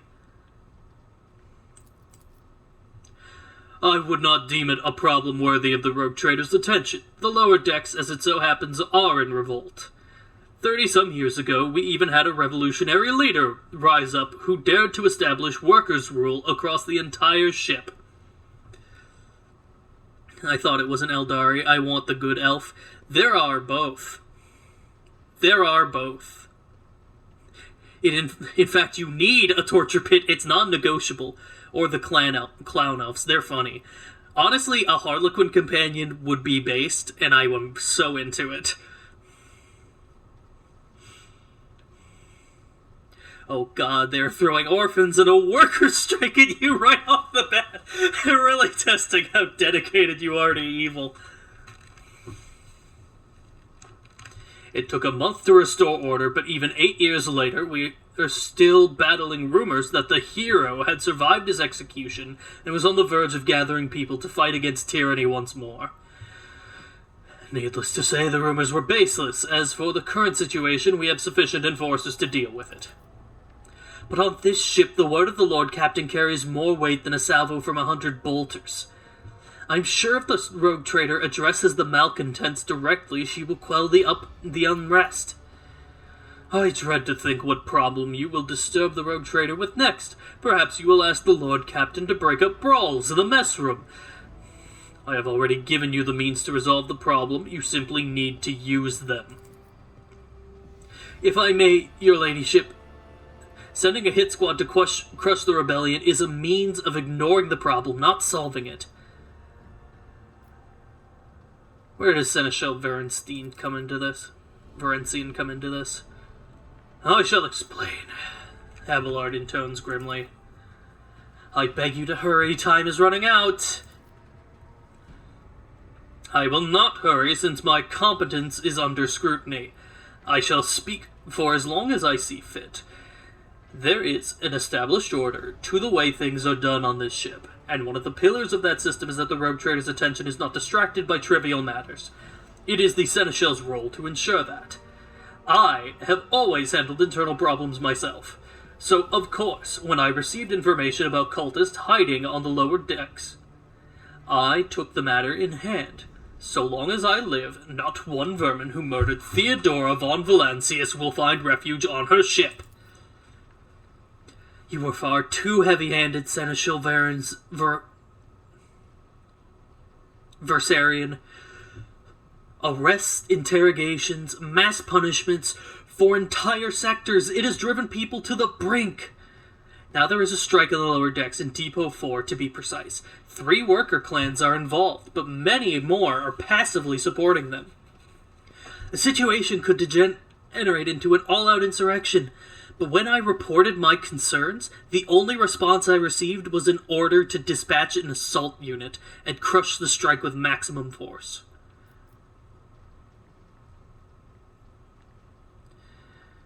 What is Depot 4? Depot 4 is one of the poorest sectors on the lower decks. It is home to clans of general laborers. They are not as valuable to the ship as the families who served its specialized systems for generations. They are an easily replaceable resource, and one which is now, more besides, giving succor to cultists and minions of the arch-enemy. Depot 4 is poor and poorly traveled, but at worst that means drunken fights and illegal rotgut brewing. We have handled the workers of Depot 4 in the past. We would have done so again if the crackdown on Depot 4 hadn't been so harsh, and another important point to bear in mind, the problem is not limited to this sector. It is located on one of the most populated lower decks, and everything that happens there has a knock-on effect on all neighboring sectors. Abelard, what do you say to all this? I see no need to add anything. I acted within the remit of my authority, guided exclusively by the best interests of your protectorate and your personal safety. If you wish to confirm the rectitude of my actions for yourself, I have no objections. Time to put on the billionaire hat, your inner Amazon union-busting management. The dream job I've always wanted. To have, to be the world's greatest thief. For my part, I urge Lord Captain to go down to the lower decks, stop the assault unit, and speak directly to the people. You will see that they are not lying or harboring heretics. That way you will stop the uprising before it begins.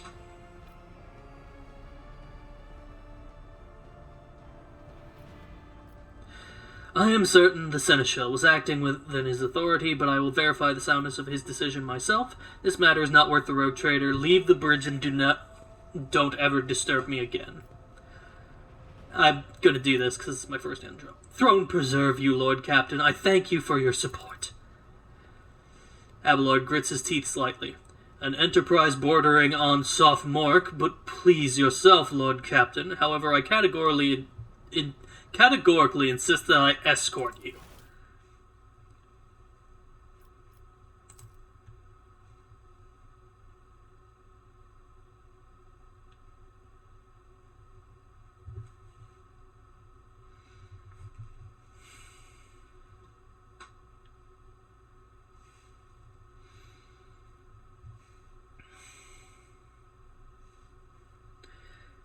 I handled this situation the most evil way I possibly could, and even Abelard was mortified. Felt bad.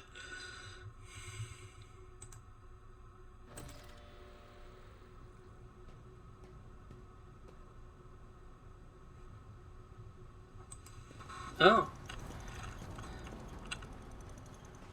What did you do? Hey, it's Versarian! Take that, scum!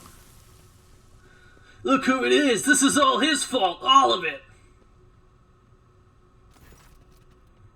Abelard reflexively wipes the sweat from his brow in a startlingly human gesture, and a telling one, a rare moment where he allows his age and wariness to show through his armor like veneer of self-assurance.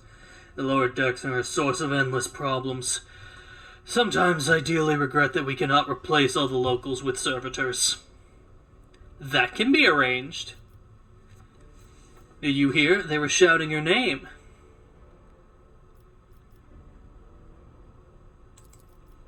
Of course they were. The organization of the daily routine in life of the ship rests upon my shoulders. The mountain of challenges and problems from which I endeavor to insulate you, Lord Captain. The situation on the lower decks has been a cause for concern, and I have intervened personally on more than one occasion. That must be why they remember me. They do not know your face. To them, you are akin to a creature of legend. One who has stood on the steps of the Golden Throne, no less. Whereas I am the man whose name is attached to every ordered docking rations or lowering a bay's heating. Let's keep moving. We need to get to the bottom of this.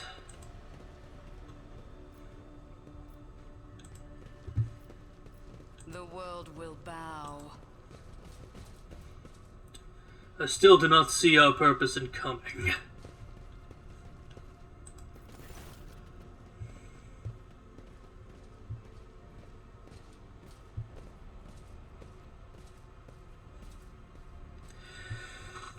Ugh, why do the serfs rebel if they are hungry?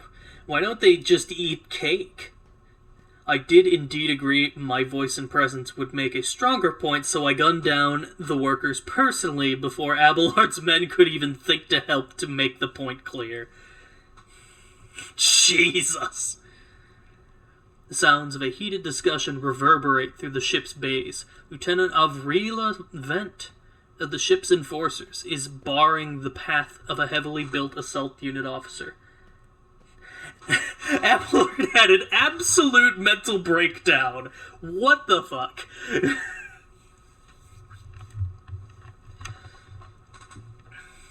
Enforcers is barring the path of a heavily built assault unit officer, and judging by their expressions and tone, the standoff was dragged on for some time already, and has now reached a boiling point. I have my orders to put an end to the unrest and purge this sector. You can take your orders and shove them. This is my deck and my sector. There are only 3 people who can waltz in here without my express permission. The first officer, the rogue trader, and the Emperor himself. So not all my lessons fall on deaf ears.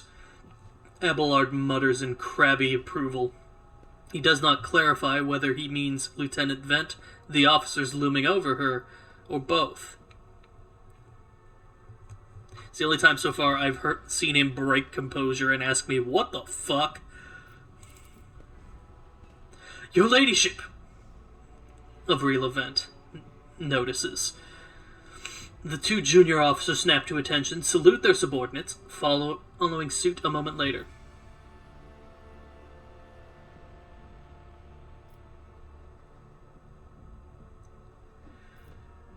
What's the situation? Your ladyship, my people have locked down the bay where the strikers are, including their leaders. We have the situation under control as far as resources allow.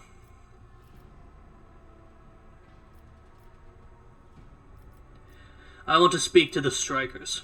Abelard's mouth twists, but he restrains himself and says nothing. Right you are, Lord Captain. Allow me to wish you good luck. Hope gleams in Lieutenant Vent's eyes. I tread a path unexplored.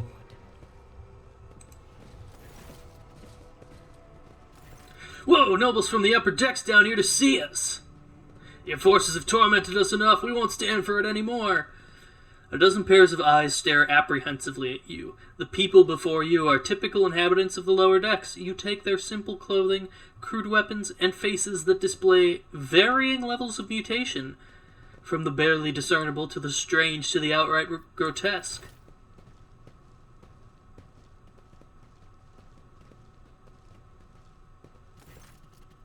Our children are freezing!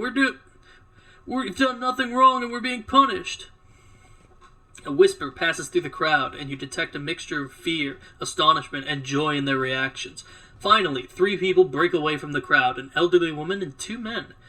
These must be the leaders. They bow clumsily before you. Lord Captain, you've come down to us.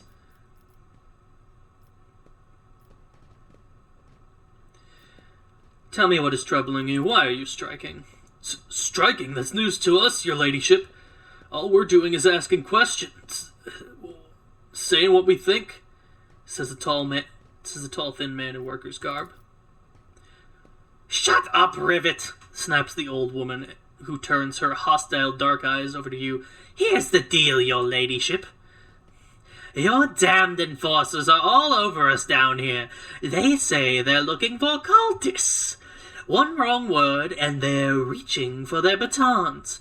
If they want to punish someone, they turn off the heating to whole base for a week at a time, so we get sick and freeze.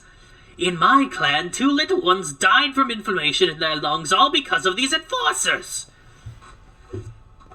The old woman spits on the floor and rubs at the spittle with the toe of her worn-out shoe. Argenta does not interrupt the workers, but you see the sadness well in her eyes when the children's deaths are mentioned. She quietly whispers a requiem prayer and makes a sign over herself. It's all true. Vent is the only enforcer officer who stood up for us. It's clear as day who had a mother from the lower decks, and who grew up amidst the midship and has no fellow feeling toward us. I mean, chaos is a very real and ship-ending threat. No, it isn't. It is a ship-continuing threat.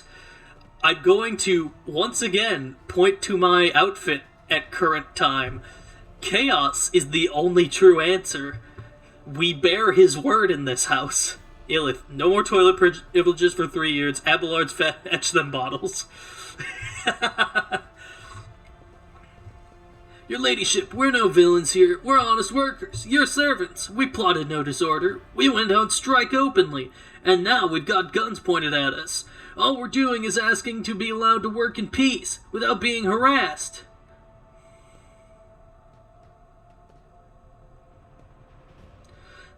The persecution started apropos of nothing, you say? I was told that one of you was found in possession of a cultist amulet, and that there are heretics hiding here.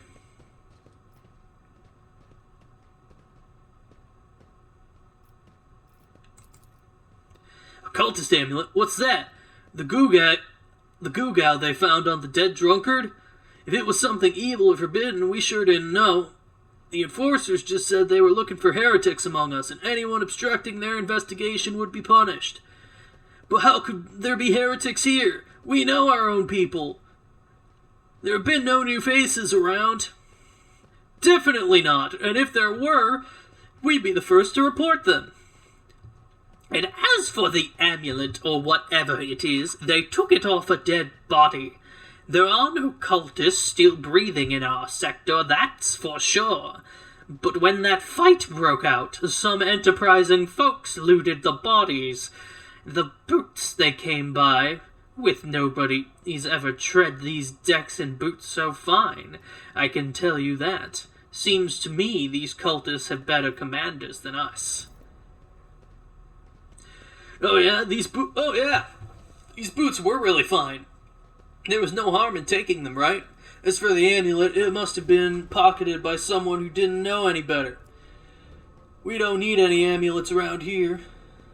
Remember, no cultists cries. Remember, innocence proves nothing. Sure, but also... Yes. We all worship the Emperor.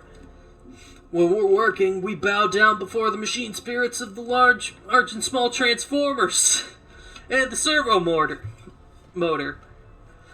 The same way my grandfather was taught 100 years ago by a tech priest who came calling. Believe us, your ladyship, we're people of faith. Man, now getting context, I feel even meaner for opening fire. Naive children. Weren't you taught at an early age about the danger of the archenemy's creation? Weren't you warned that any unfamiliar objects could be one of them? We were told, Holy Sister, but it was long ago. The last time we saw a confessor in our sector, it was just after I'd had my third little one. That is regrettable, but you cannot lay the burden of leading a righteous life on the shoulders of the Holy Fathers. Who will you blame when beasts crawl out of those amulets you stole from the heretics? The Holy Father, who was not there, or the scavenger, who brought evil down on himself and his neighbors? Abelard, do you have anything to add? I authorize the use of all necessary measures to locate Chaos Worshippers hiding in this sector. The specific steps taken by the officers were not reported to me. Abelard frowns, clearly disgruntled at having to explain himself in the workers' presence. Nevertheless, I am certain that their actions were justified. Cultists are no drunken stevedores. Stevedores. They are the enemy of a threat to the ship. Neutralizing them demands decisive action.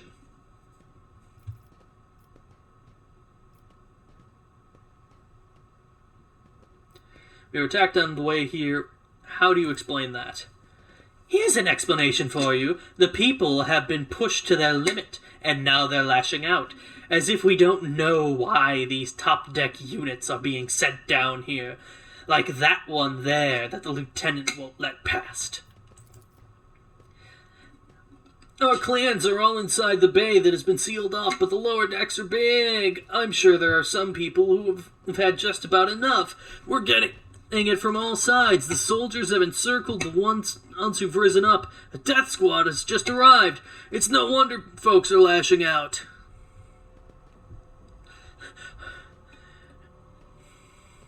Nah, they would have suffered worse just living in the decks. Opening fire was a mercy. Argenta sounding like a mom scolding children. She do be.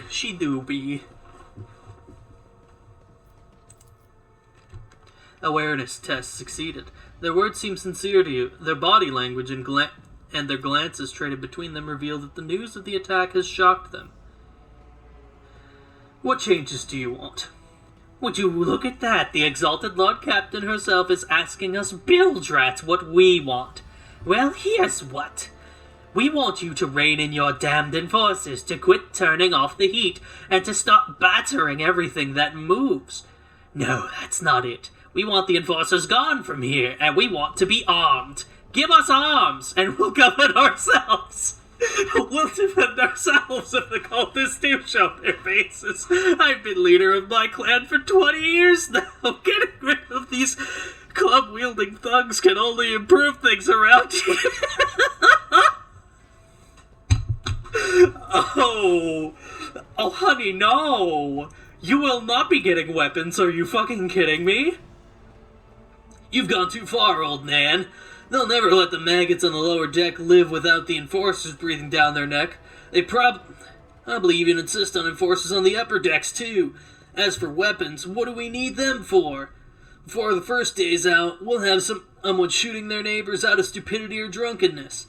We don't need that. If the enforcers stop hassling us, that'll be enough. In return, we'll find the scavengers who robbed the cultist bodies, and we'll talk to them, one lower decker to another.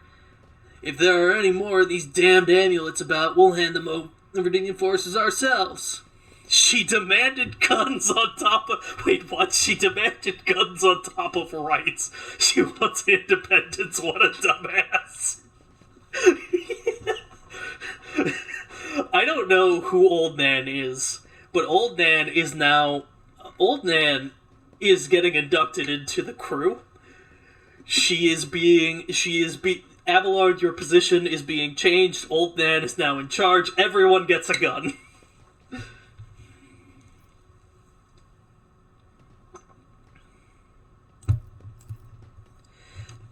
You speak for yourselves and your clan, but I speak for me and mine. I don't want empty gestures, I want real change. They'll promise us the world now, but as soon as the anointed one turns her back, these brutes will be on us even harder than before, all because we dared to speak out. We'll say the balls on display was impressive. Like, the balls to say that to the captain. She's got some gas in her tank. She doesn't have much longer to live. I think she's just, like, getting all that she can right now. The tall worker's eyes dart between the two arguing workers. Every few seconds, he opens his mouth as if planning to agree, but each time he falls silent, simply making a few vague noises of approval.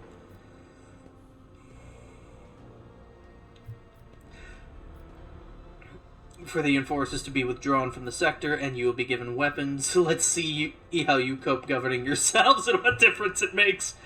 You failed to convince me of your trustworthiness. This unrest ends now. Everyone who was involved will be eliminated. Thoughts, Abelard? The story about scavenging for boots and accidentally picking up a heretical amulet doesn't convince me. These people were moments away from rebelling and possibly becoming minions of the archenemy. We must not give them what they want, even if they did acquire something innocently, purely out of their own stupidity. That does not mean they are not tainted with corruption. Hand her a flavor and a flatfest and put her up top. TBH, the airlock is too good for such insubordination. Now, you assume you are on an Imperial vessel, but we are on my vessel.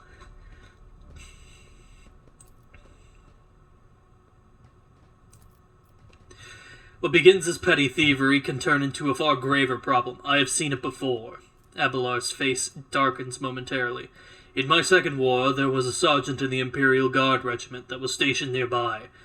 The sergeant took an ordinary pocket knife from the body of a heretic, and his whole unit lost their lives for it.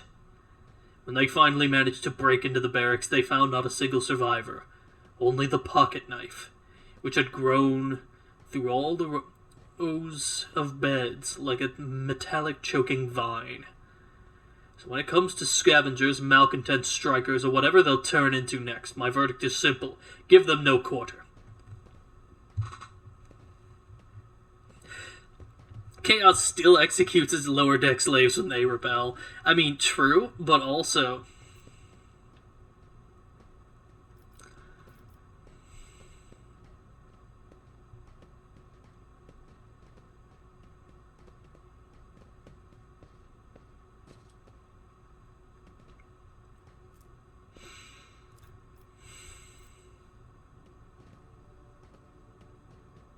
Abelard, we have literally been looting heretics all week.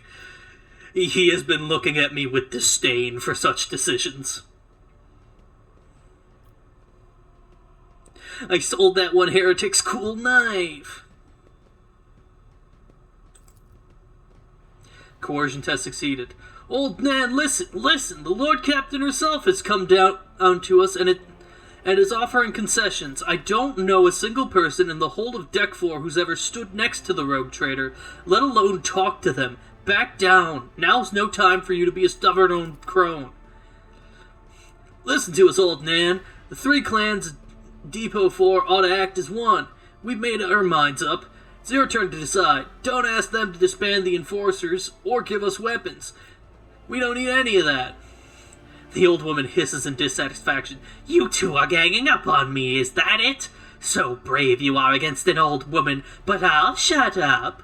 I will indeed. I won't go against two clan leaders on my own. If you want to make peace with the enforcers, make your peace. That's great, just fantastic. Lord Captain, we're all agreed.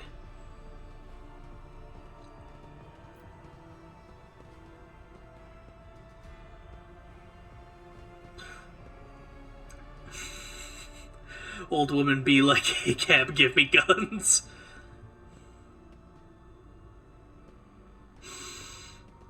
They are replaceable.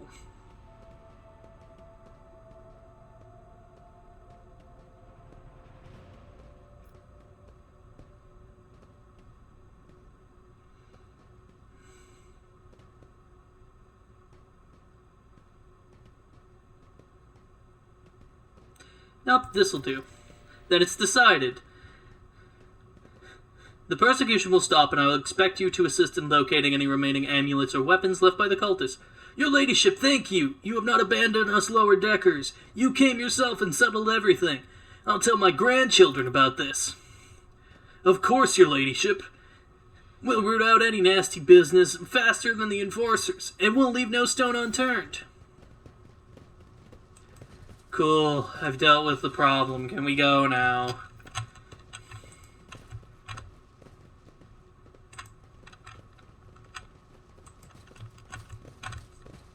Old Roman be like, ACAB, give me gun.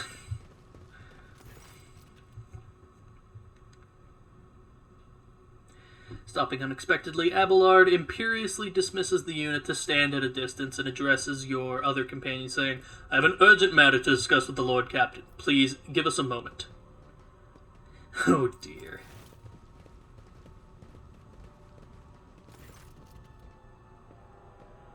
Abelard looks at you and his last vestiges of restraint vanish. Well, are you pleased with your investigation, Lord Captain? You kowtowed to the disloyal rabble. You believed their lies and showed them leniency. Next time the ship is attacked by cultists, the rabble will welcome them in with open arms and allow them to wreak whatever havoc they like, because they see you as a weak leader. Is that how you see your future at the helm of the Von Valancius Protectorate?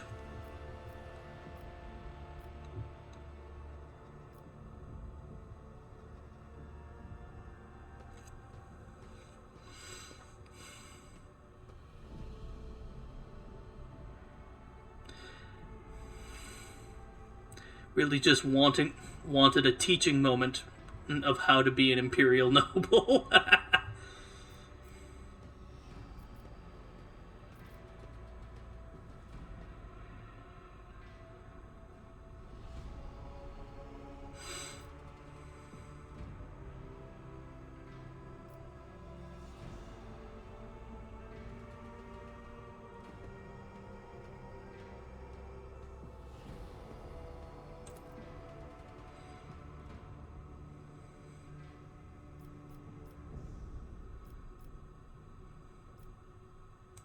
Why are you so angry? I solved the problem. But why did you have to be the one to do it? And did you consider...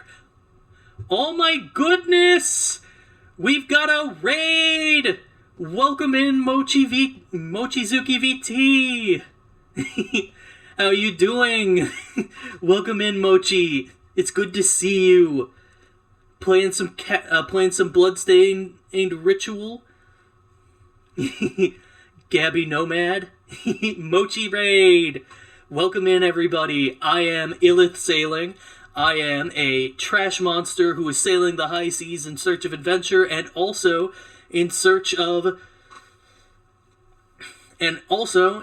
cleaning up trash and debris from the world's oceans. I play a lot of strategy and RPG games, and I am a lover of Warhammer, and thus I am playing Rogue Trader tonight. I wanted to say hi and see this. Well, you're in for a treat. I'm about to get scolded for being too soft on lower deckers. Well, how are you doing tonight, Mochi? Did you have fun with your game?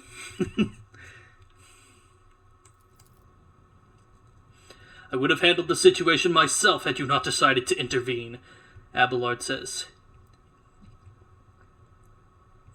Remember, Lord Captain Theodora, do you think she ever set one slippered foot on the lower decks? No, she did not. Such matters were left to myself and the junior officers while she dedicated herself to her grand designs for the Protectorate, as any true strategist and rogue trader ought. Maybe if Theodora had spent more time on trifling matters, she wouldn't have wound up dead. I would be only too willing to trust in my seneschal and not fill my head with such matters, but the situation had spiraled out of your control, Abelard.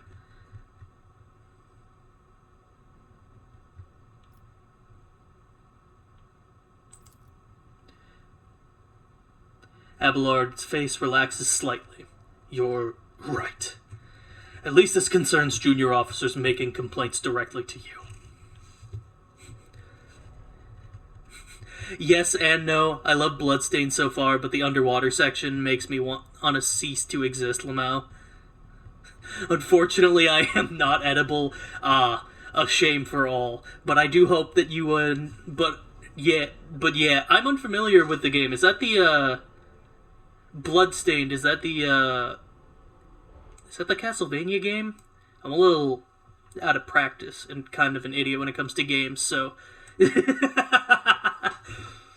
But it's good to see you in here. It's Metroidvania with a hot girl MC. Oh, hell yeah. Hell yeah. We love our hot girls here. I have so many to show you. But, yeah, if you need to do any, Bloodstained is rad, but man, it's got a learning curve. Gotcha. But yeah, if you need to do any, post-stream self-care or anything, that's totally cool. Thank you so much for bringing your community over, and if you stick around, I hope you enjoy your time here with some Rogue Trader. We're gonna be here for a bit, so... You're right. At least this concerns junior officers making complaints directly to you. And... Abelard stands straight at attention. I lost my temper, Lord Captain, and I believe I ought to explain myself. Abelard speaks slowly, the words not coming too easily to him. Believe it or not, I learned blasphemous quicker than that. Ooh. I am unfamiliar... Part of me picking up streaming, I think, is a means to me to, just to start trying to explore more game types. I am a little unfamiliar with Blasphemous, but I've seen it around a lot, and I've heard some bits from its soundtrack, which sound pretty neat. So, these are definitely things I'm going to keep in mind to try in the future. Lane. I may lurk soon so I can go play my Digimon game. No problem, Lane. It's wonderful to have you here, and I'm super glad you're sticking around. Blasphemous is also a Metrovania that's based after Catholic myth, and it has a lot of things to say about Catholicism. Oh my. A religious critique, you say? My goodness. How very up my alley. Why are all my interests controversial?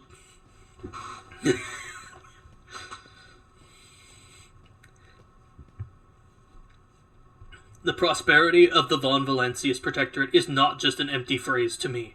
I left the Imperial Navy for the chance to see it flourish, and it was the most momentous decision of my life. I did it because I saw in Lord Captain Theodora's deeds the sign of true greatness. Rogue traders do not simply forge new routes and captured worlds. They create order out of anarchy. They create impulse. That creative impulse was entirely lacking during my time in the military. But yeah, I'll be lurking. No problem. Thank you for the lurk. I actually got sent an Amazon gift card by my mom for my Christmas, and I'm going to buy some more Digimon Tamagotchi for my office. I need more moths to feed. Excellent. We love getting those nice little gifts every now and then. I think any money I get currently is going to be going towards paying off some stuff, so I'm happy for you. Wish it were me. So I left behind everything I had known, everything my family had known. I come from a long line of officers, and I embarked upon the incredibly reckless venture. Lord Captain Theodora entrusted me with all the concerns she had no time for. She would go off on her flagship for long periods, to distant frontiers, on scouting voyages, and the advancement of the entire Protectorate rested on my shoulders. And then, suddenly, everything that had been built over years and years began to quake, rattling like a flimsy hanger on a seismically active world. Yeah, it's rough out here sometimes, but we're making do. One of the senior officers betrayed us all. The rogue trader was killed, and who knows what is happening on the planets. I tell you this honestly, without fear of appearing weak. All this has come as a grievous blow to me. I am not panicking or grieving because I cannot allow myself to panic or grieve. I am duty-bound to aid the new rogue trader. To aid you. To find your footing as quickly as possible. And to do that I must insulate you from problems that in the past have been dealt with by tried and tested procedures set out in the ship's regulations, procedures that were established long ago and have functioned smoothly for decades, cannot suddenly be deemed access to requirements. Man, Abelard sounds to me like she wasn't giving her crew the attention it requires, leading to mutiny and problems in the ranks. Yeah, basically.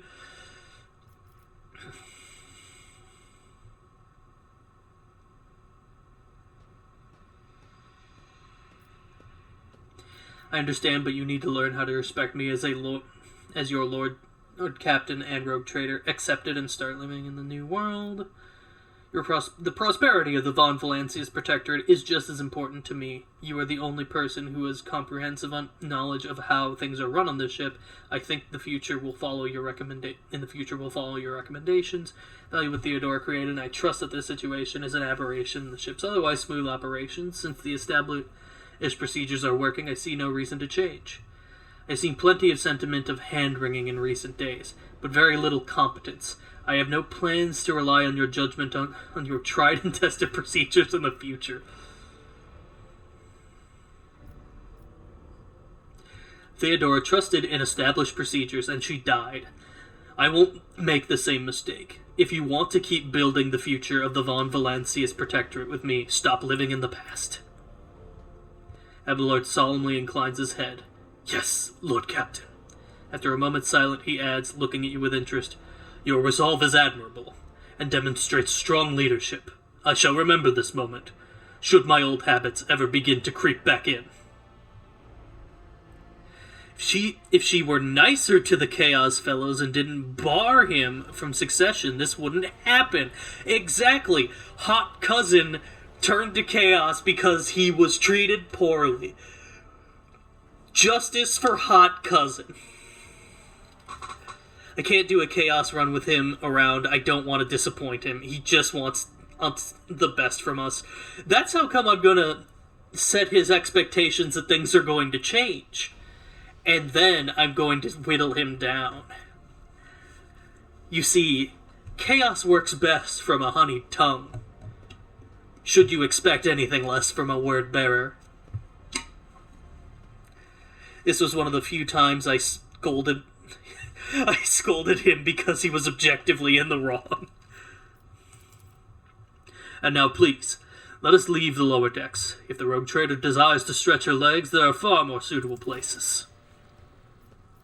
Powers unseen uncover my path. You can't just gaslighting him. Oh, but I can. And it's easy.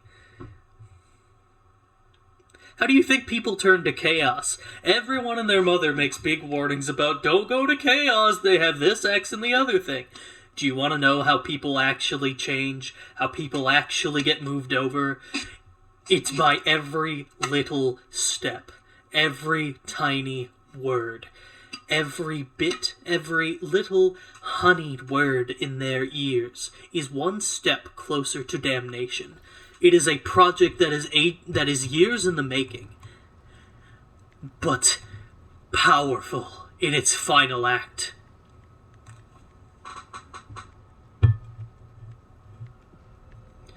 Like, I was evil as fuck, but defending the shit that was causing problems was a big no-no. Yeah. Yeah. To be honest, I should have let the workers have guns. That would have been the funniest result, and I think I might do something like that in my off time. I have been loath to want to play this in my off time because I want to indulge, because I like the run that I am doing here. And I am a little weird to continue it offline, but I'm also a little weird to do another run because I don't want to exhaust myself on the game, because I do want to stream it. I'm in a bind. Luckily, fate favored me. The Chaos Gods showed their decaying fucking love and kindness upon me. And I have been gifted with the horror that my housemates have COVID and therefore all of my plans have been cancelled, so I am surprise streaming. Because I can't leave the house. And I can do it forever. It'd be funny if you later get reports that they are actually performing better with guns and set up firing ranges in their downtime. I can recruit them then for the bodyguard.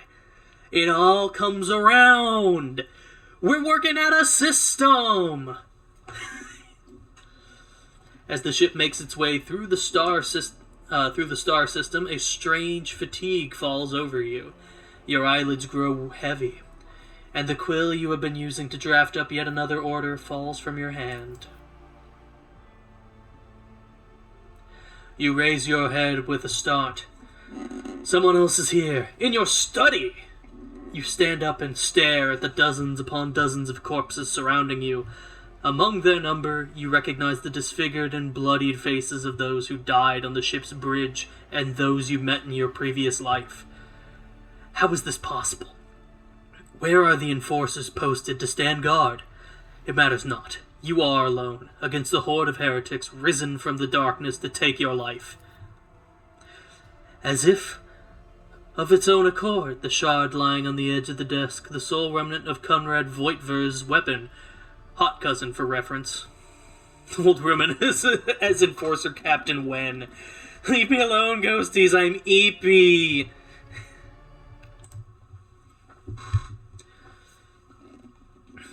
The metal is searing.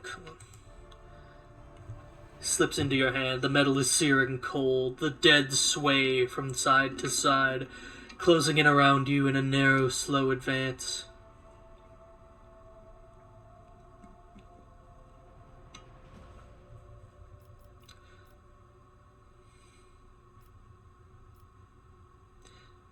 Kneel before the rogue trader. Your lives belong to me. All you hear in response is unintelligible voices, whispers, moans, and derisive laughter. Anger ignites in your chest, and you clutch the shard, which ravenously bites into your palm with its sharp edge.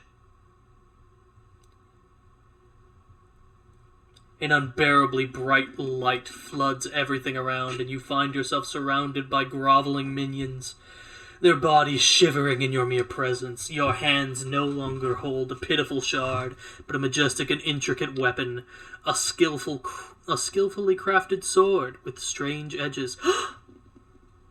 Oh my goodness, Plank, thank you so much for the Prime sub. I really appreciate that. I'm glad that you enjoy the content. And I hope that you enjoy the sub emotes as well as your ad-free viewing.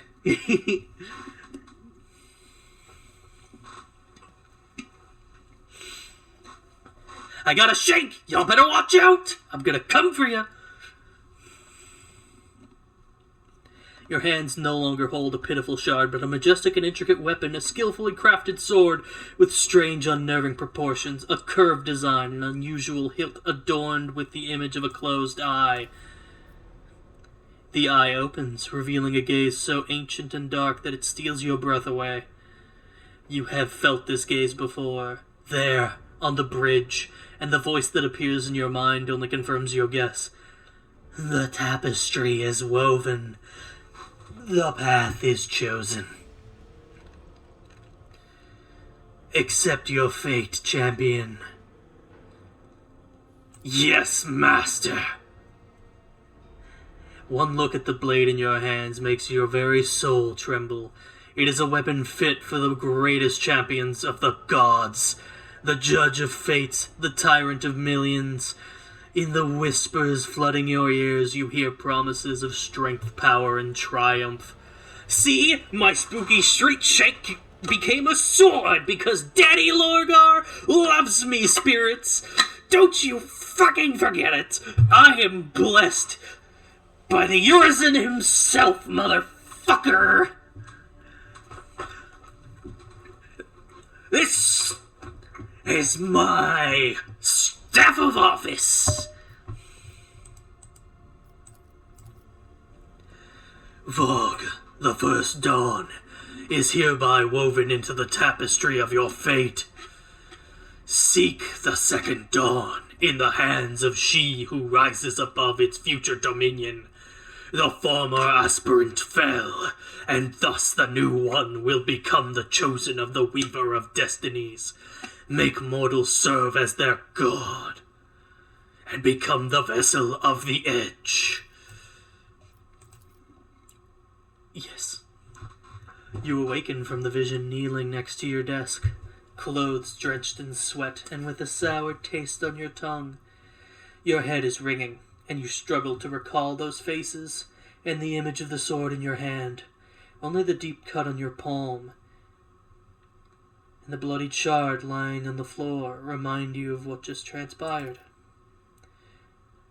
A foreign presence rises out of the deepest, darkest recesses of your mind.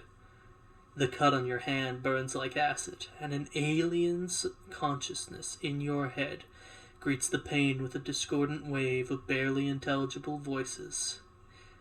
This is my staff of office! Audible sound of something falling over on Mike. Oh, don't worry about that. That's just my water bottle. I'm fiddling with it. It's a bad habit.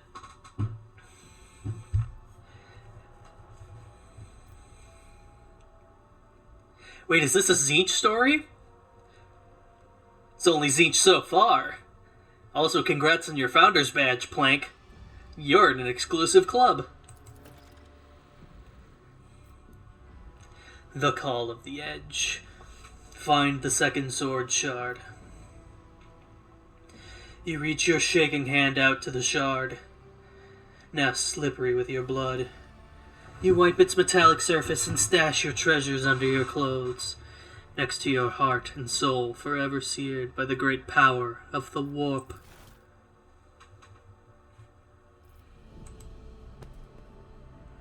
Zinch taking an interest in you can only mean your life is gonna be a tire fire soon.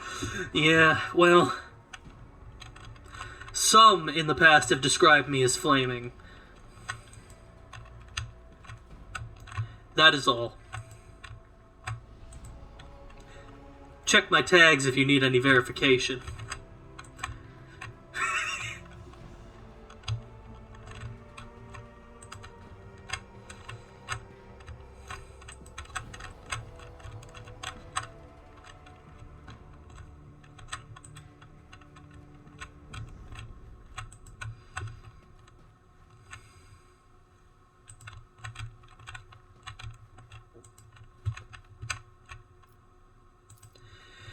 To the Void Ship Bridge once again, trying to scan this planet.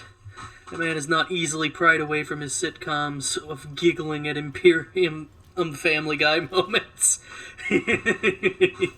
That's true.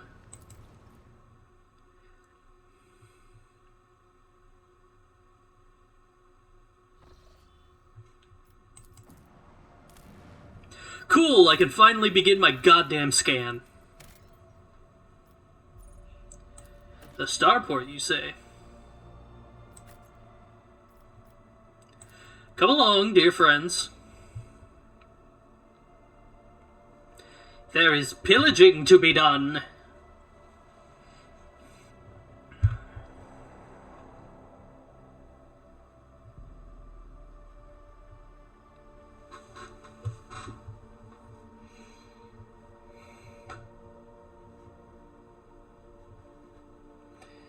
Wibbly-wobbly, timey-wimey Zinch stories are always strange. I'm just gonna put this out to the chat. What's your favorite Chaos Gods? Mine personally is Zinch. I quite like Zinch, so I'm pretty okay with a Zinch story.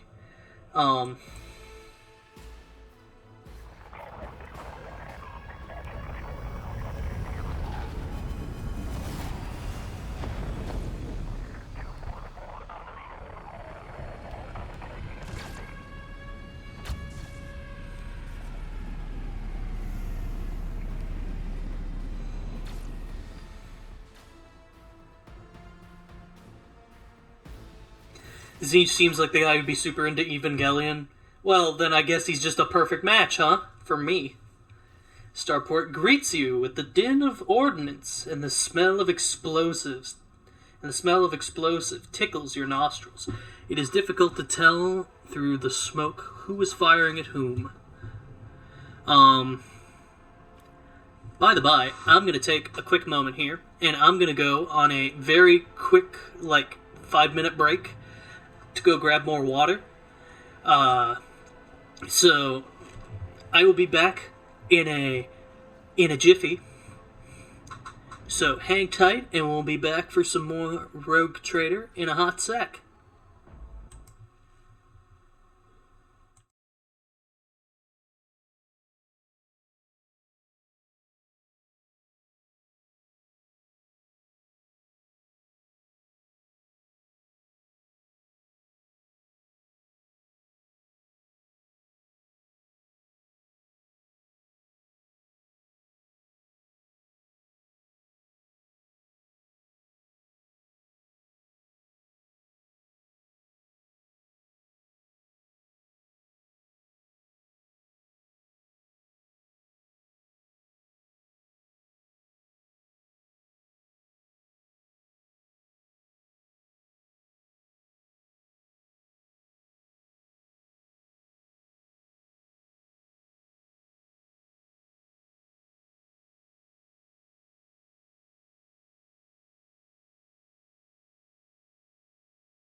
Alright, welcome back, everybody.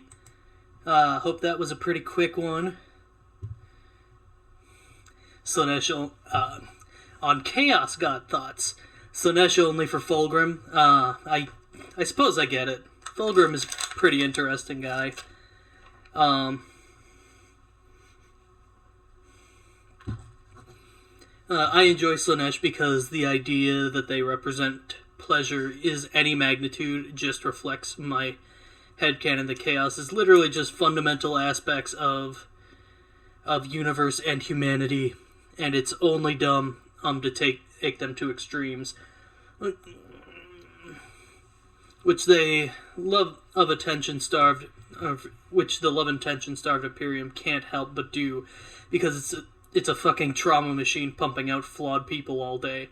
And that's half the reason Chaos is so fucked up. It's due to humanity sucking so hard. Well, not only humanity, Eldar are the ones who sucked so hard they made the hell even worse. Now, in fairness, Slanesh is partially pleasure, but the big thing that Slanesh is excess. So it is specifically that excess of things that are coming forth. But no, I think there's absolutely a correct. I think that's absolutely a pretty kosher take on the Imperium. I definitely agree with it personally.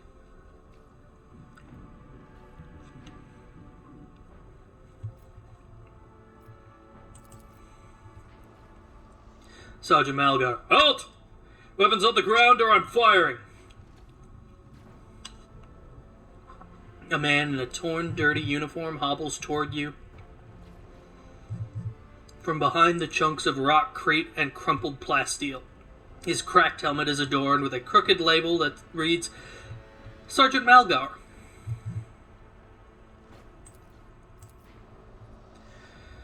Alright, so our skies are in lockdown, the rebels are shooting down anything that flies, and you lot just happen to land in our rear without a scratch to show for it, and on a shuttle like that, where'd you get it? Stole from the palace, isn't it?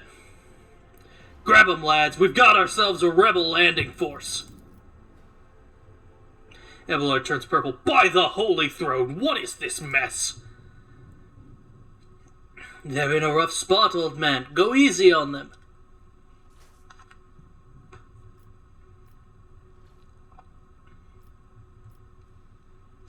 Abelard enlightened this rabble about the proper manner of greeting the God Emperor's chosen.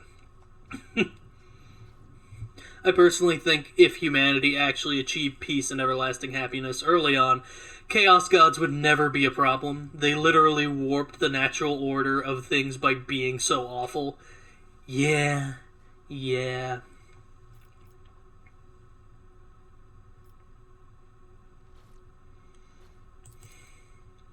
Abelard clears his throat. You stand before Rogue Trader Von Valancius, you ignorant worm. Snap to attention this instant and give her ladyship a formal report.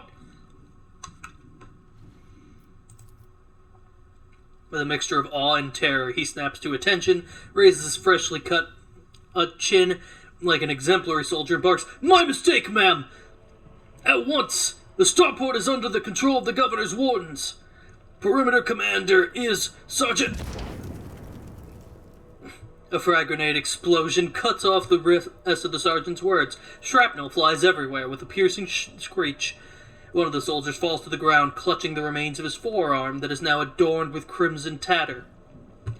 Blood is pouring out of the stump, and the soldier's agony is short-lived. The sergeant curses and hastily says an army prayer for the dead. With a rasping cough, the sergeant turns back to you. Pardon me, ma'am. Sergeant Lass Malgrim reporting. My unit is holding the starport on the Governor's orders. How may I serve?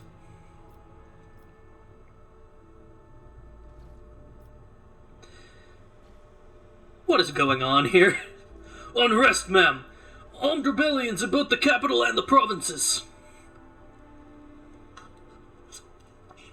Those the Necrons being so petty they waged war on such a scale the realm of souls became warped.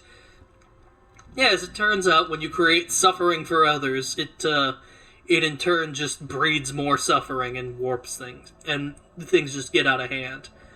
It's like a cycle.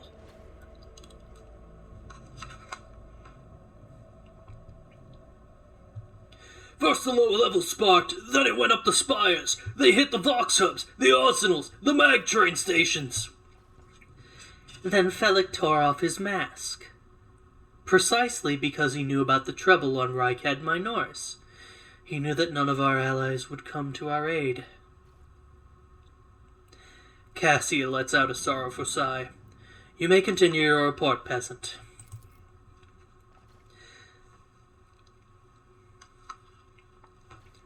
My unit was here when it all went to the Groxes.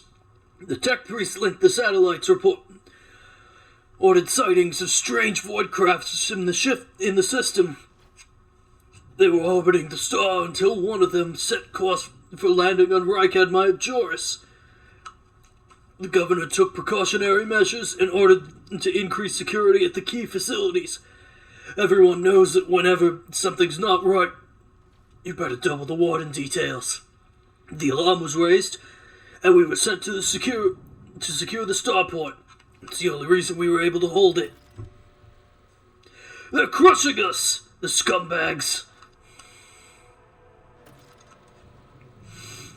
It's been a whole turn since the last reinforcements came in. We're running low on ammo. Every other fighter is wounded. I don't know how bad it is in the streets, but they'll drive us out of here any minute.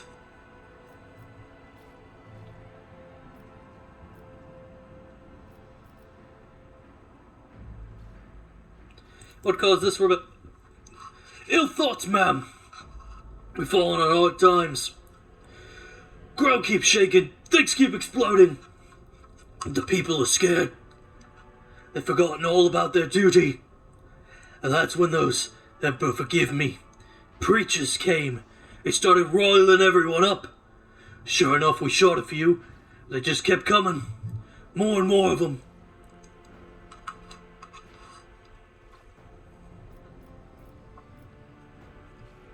Who are you, anyway? Sergeant Last Malga... ma'am. 11th generation loyal soldier of House Winterscale.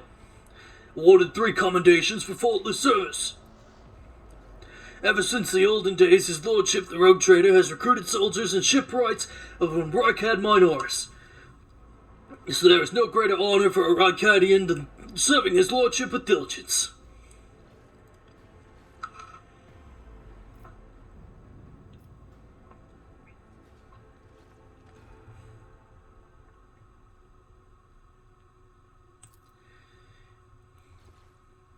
I cannot leave you and your people without aid. Reinforcements will be sent from my ship.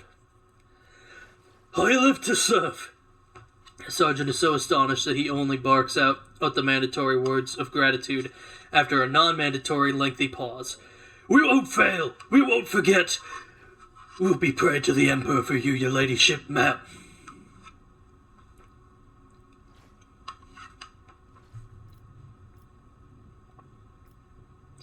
Do you happen to know if a member of the Inquisition has come here? At the word Inquisition, the sergeant's face fills with awe. I don't know, ma'am. There definitely hasn't been any visitors like that on my watch. You might have to inquire at the headquarters, your ladyship, ma'am. Can't believe we're just asking fucking rabble about if they've seen any fucking Inquisitors lately. I'm going to see the governor. If I may report, ma'am, as the rebels keep shooting their damned anti-aircraft batteries, there's absolutely no way to shuttle you to the governor. You would have to be on foot, and the streets are dangerous. I've no one to send you an escort. I assigned all my available troops to accompany the esteemed tech priest to the governor. I'll voxcast orders to them to wait for you, and I'll inform headquarters. They better send out a convoy to meet you halfway. Meanwhile, we will follow the governor's orders and hold the line here. Adira frowns as her gaze grows distant, as if she's looking through the sergeant. You're a good soldier, but you've got a lot of blood on your hands, both yours and others. You know, the same hand that salutes now might falter in darkness. Rank and epaulets won't save you from the bitterness. Pardon me, milady, but I can't get my head around these fancy words you're saying. I've seen plenty of blood, but trust me, I'll fight till my last drop. Well, the rabble would know, because if the Inquisition is about... not even the governor is safe. That is true. But also, the Inquisition has a vested interest to be a bit more private in their investigations, if you know what I mean.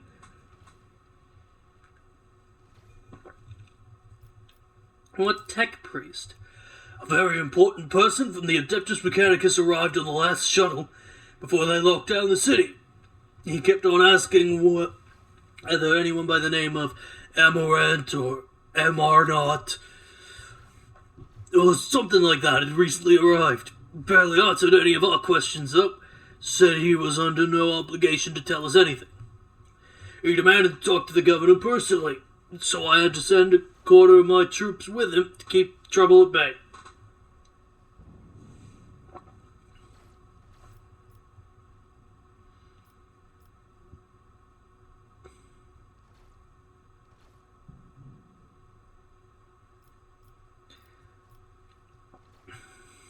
Is the path ahead dangerous? What exactly awaits me there?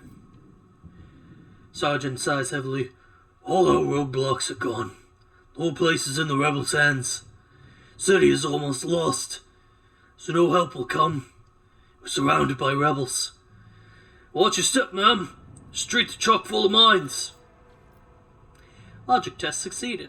His remark about mines lodges itself in your memory. More than anything, you will need to watch the ground and not your surroundings. You'd rather risk a shot from a rebel or a jittery soldier than experience a handful of lethal frag shrapnels resting on top of some 300 grams of explosive Physaline.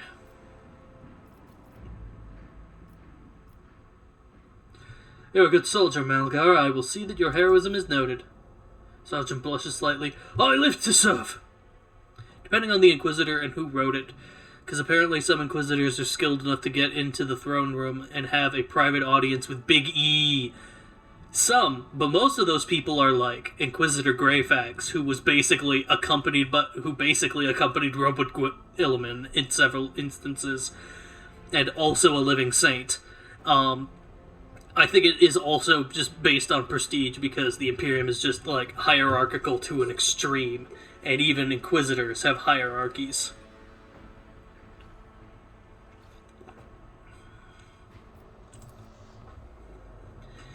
After another explosion interrupts the sergeant's words, with a sigh of relief, he turns to his soldiers and spits out a booming series of commands. On your travels, you will hear many rumors. Those of them that are deserving of the rogue trader's attention are logged in a separate section of the journal. Sometimes rumors are just that, other times there's truth to them, and in some cases, there may be even more. To verify rumors, travel to the place indicated in the rumor's description. While traversing the Coronis Expanse, as the rogue trader, you are bound to hear rumors regarding your own deeds and exploits, some of which reflect the reaction of the Expanse's denizens to choices you have made. Cool.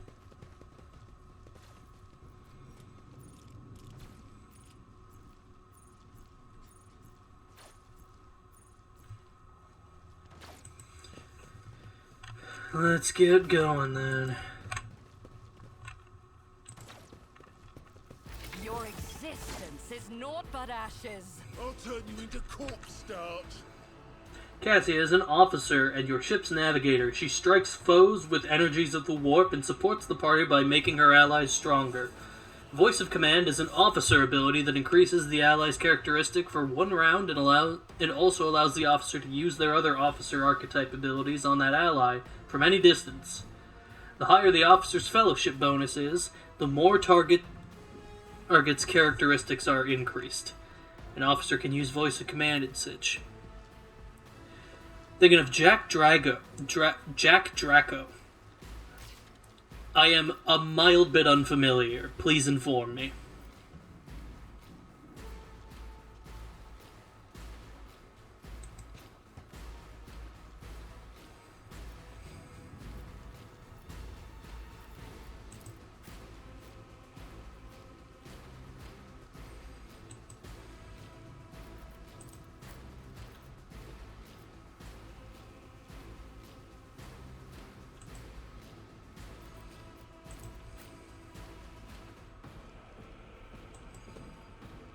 Some Inquisitors have wacky-ass levels of power, yeah.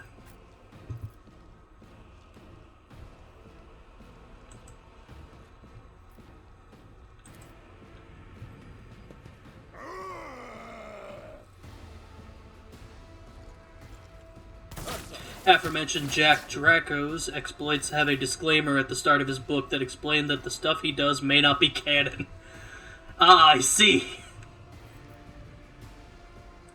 The classic, we write weird, he had that horrible book of his ape-shifter girlfriend that turned into a Nid. Ah, I see.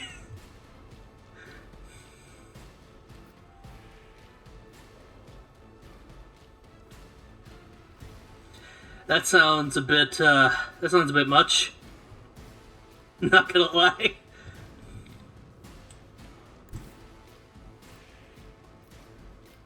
Guided by faith.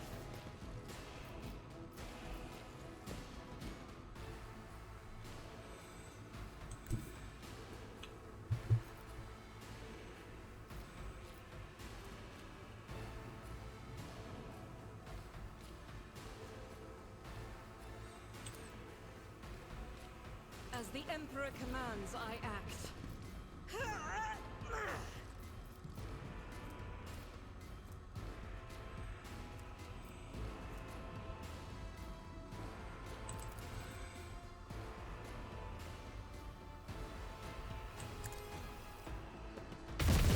can escape the Emperor's judgment. Look at that! Oh, Argenta, that's the shit we needed from you.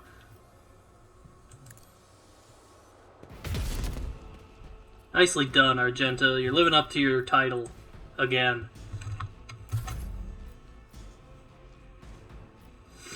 And Cassia's going now.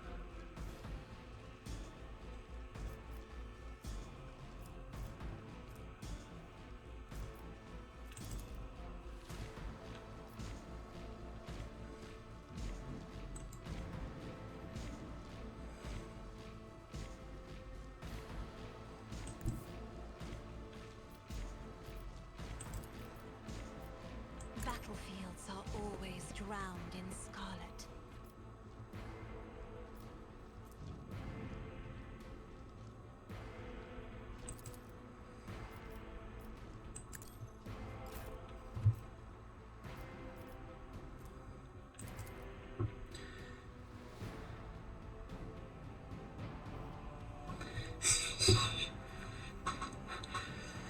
No, specifically a Gene Stealer, to which he begins to imagine Gene Stealer Rossi.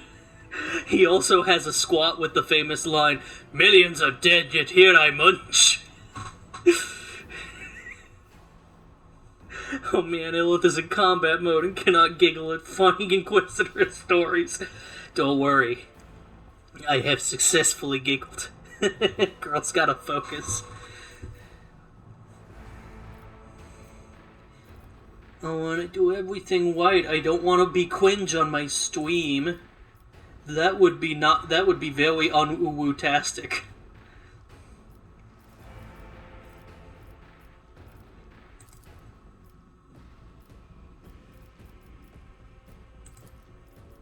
Will do.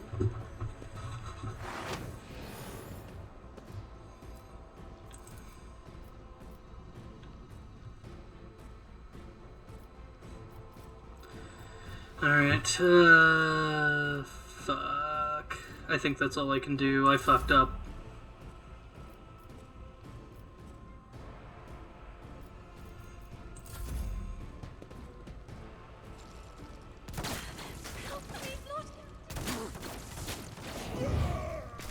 Pain and duty go hand in hand.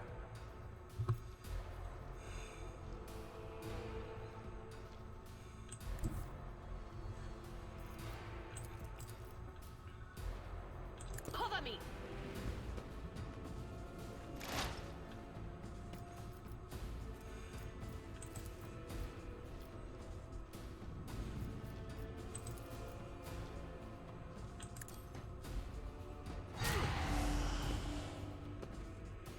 The blood freezes in your veins.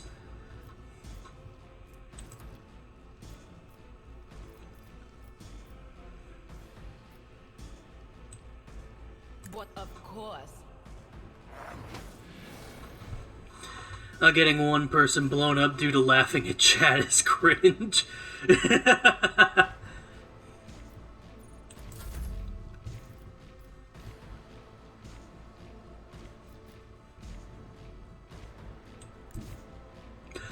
Pie! Welcome in, Pie! Good to see you! Welcome in, Raiders. My name is Illith. I am a trash monster and sailor set about on the seas to clean up trash and find adventure. Welcome in, everyone. It's good to see you. Hi. Hi, Pie. Hi, Zach. I'm thrilled to see you all. I saw that you were doing that liquid crystal run again. How's that going, by the way? Attempt 2 and your Nuzlocke is failed. Oh, shit! Oh, no! It cannot be! How could this have happened? I'm so sorry. I hear that game can be a little tough, so I understand. Are you still gonna continue it, though?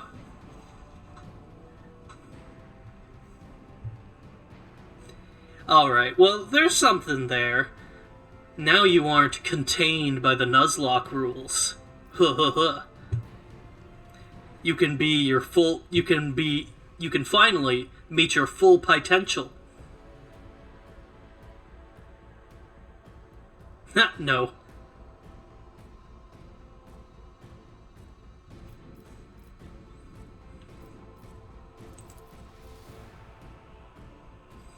Well, I mean, if it... I said it's a Nuzlocke, it's gonna be a Nuzlocke, we try again. Alright, I got you. I got you.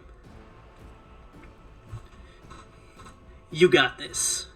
I believe in you. Through chaos I strive. I know some people, when they do Nuzlocks, if they fail the Nuzlocke, they might continue it. Hopefully being a little smarter. Yeah, here's hoping. Sometimes it be like that. I play Pokemon so often just as like a comfort game for myself that I sometimes just make dumb decisions just kinda offhandedly. And it gets me in a lot of trouble sometimes.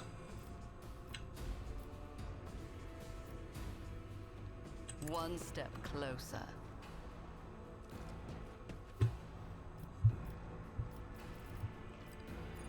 And I think that's it for me.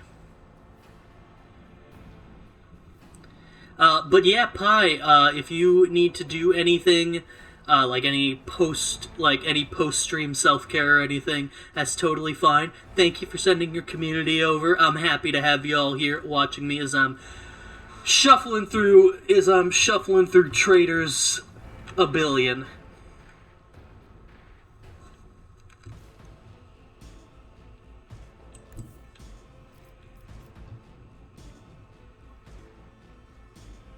Let's just say this, the game expects you to defeat Chuck before leaving Cianwood. What else is there to do in Cianwood, Pi? The only things there are Chuck and, in some games, the Safari Zone. How? How did this happen? Indeed. Oh. Victory is imminent. What you have done. And we got a level up. I had no answer to fighting type, so I got the medicine and went to battle Jasmine. Oh no.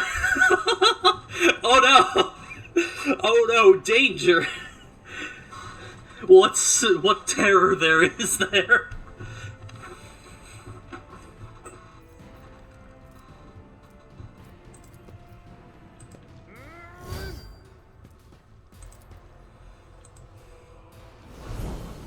And we brace for impact.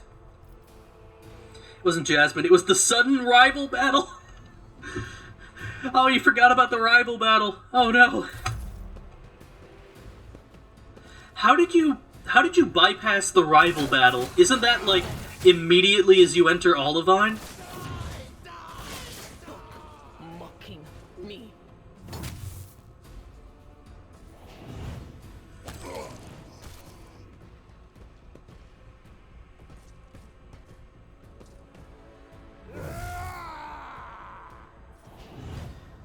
In this game, there are other rivals. Ah, okay. It's not just a straight remake of Gold and Silver, then, I see. High momentum. I am his will made manifest.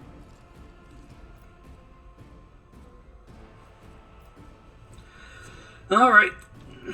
It's time to live like Daniel Radcliffe and go guns akimbo.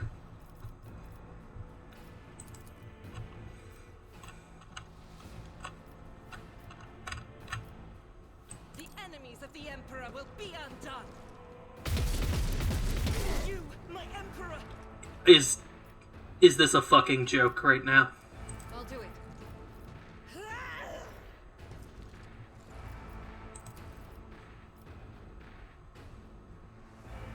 As the Emperor commands, I act. Stroke is a prayer. There we go.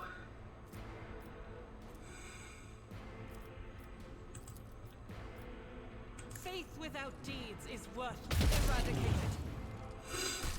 That's our girl! Who are actually scarier, unlike Silver, who is a pushover because he uses the same crappy team from Crystal. The hardest battles by far are Axel, Zane, and any additional ace trainers they add. Oh dear. That sounds really nerve-wracking. That sounds really nerve-wracking. A very long time ago, I watched a streamer do Liquid Crystal, but I remember... Not a streamer, a Let's Player do Liquid Crystal, but I remember none of it. So, this is all just like... Seems vaguely familiar, but I don't recall it. I didn't realize it was so fucking hard, though. That's rough. But, we're in for round 2? Or is it round 3 now? This is not a call-out. Yeah, round 3. You'll get it this time, I'm sure.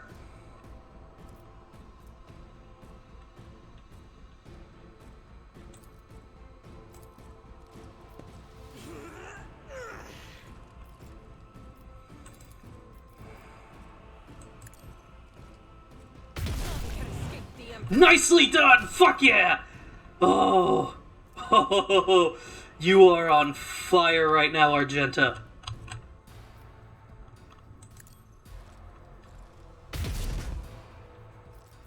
You missed. You have disappointed me and you have disappointed the Emperor. Time to turn to chaos. Round 1 ended at Axel and Azalea. Round 2 ended at Zane and Olivine. Gotcha. Damn, those new rivals are kicking your ass.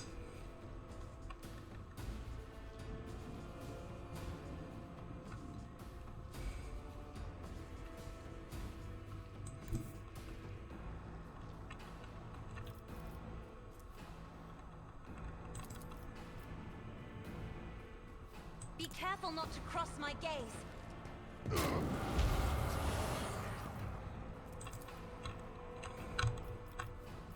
Do not dare ask.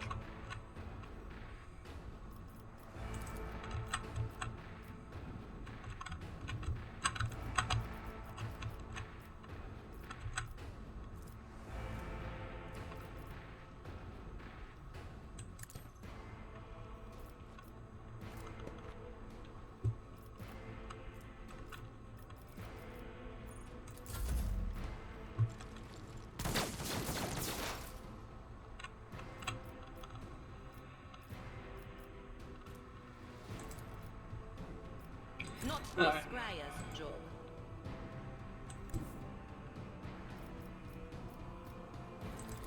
And let's... Analysis. Rico. Analysis.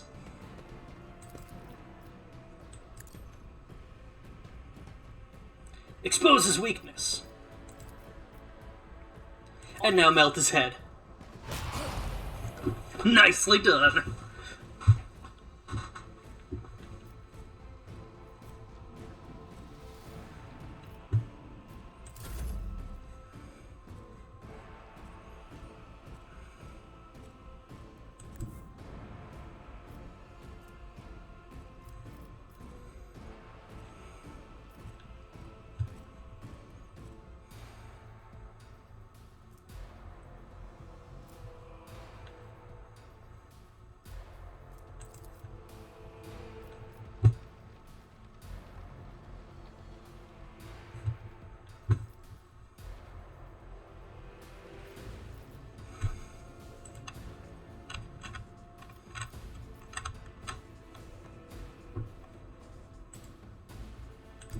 Let's try over here instead. Purpose guides me. Rookies!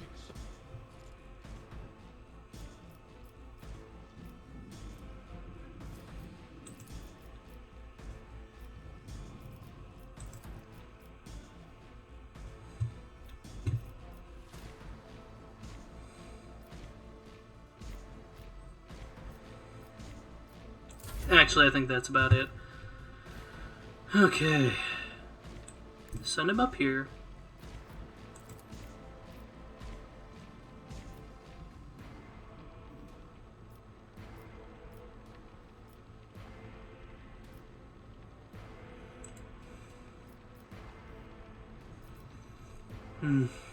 Oh shoot, I'm browsing Amazon. They have the collector's TCG box for the new Digimon on sale for $20. Are they still making Digimon cards in America? Or like our side, or like, yeah. Time to get some Season 2 adventure stuff. Hell yeah. Oh, this is the old school stuff. Holy shit. That's a good find.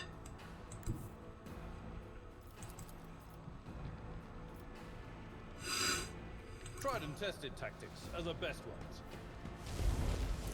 Reduce the dust.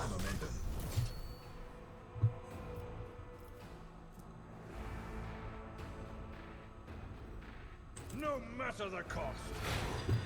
Alright, what else do we got going on here?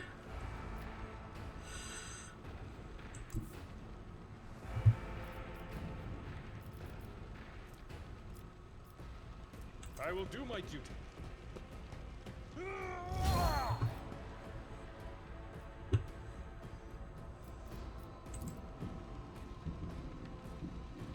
Oh, I just missed you entirely. It will be done.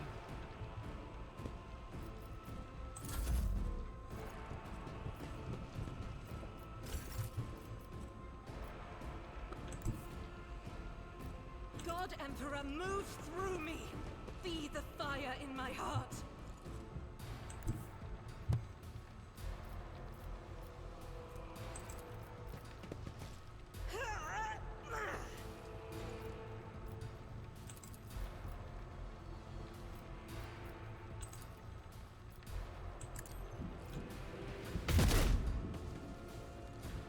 Okay.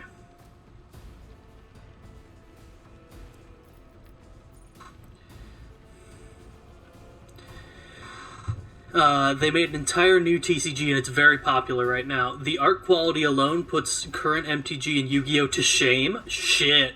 I gotta see some of this. And not Illith, there's a new Digimon movie coming out focusing on the Season 2 cast. Oh yeah, I think I had heard that they were doing like some soft reboots of like not soft reboots, but like they were remaking some of the Digimon stuff. I don't know how that goes over with fans, but that sounds like it could be a real good time.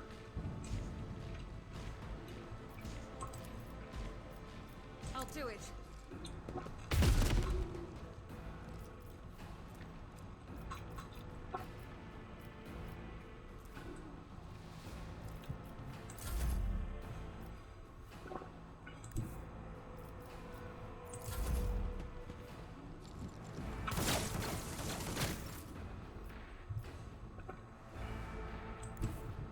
What is this foreboding?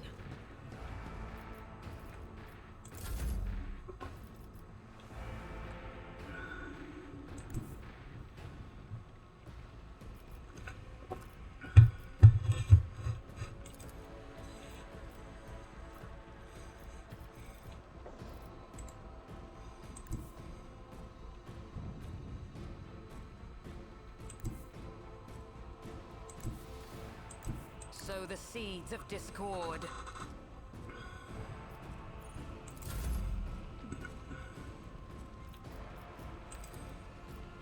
Indeed.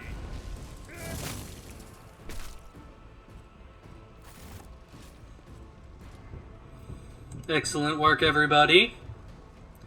They finally gave the Season 1 cast a full send-off last movie. I cried buckets because as they really made it set in stone without Without spoiling. Aww. That's really nice, though. I like it when something can do that for you. For anyone, really, but, like, in general, when something can do that. Choose an ability. Get back in the fight. Encourages an ally who's recover. Air of Authority. Increases an ally's resolve. Move, move, move! Officer immediately grants an ally additional movement points equal to their fellowship. It's really good at growing with its audience and not talking down. That's really nice. Some franchises can be really bad about that. Looking at Pokemon in particular.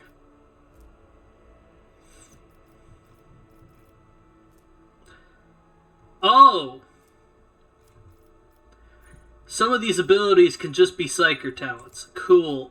I'm probably going to do that.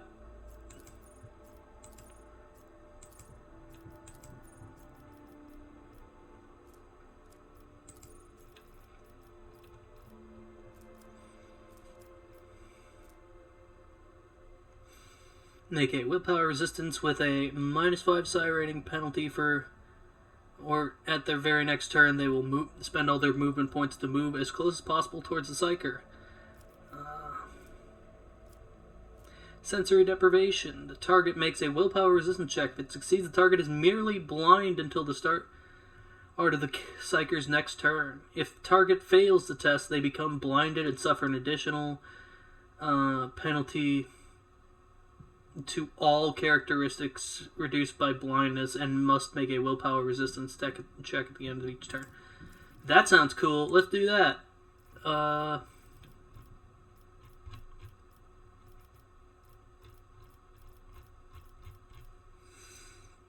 explaining to other Agumon how shit college is.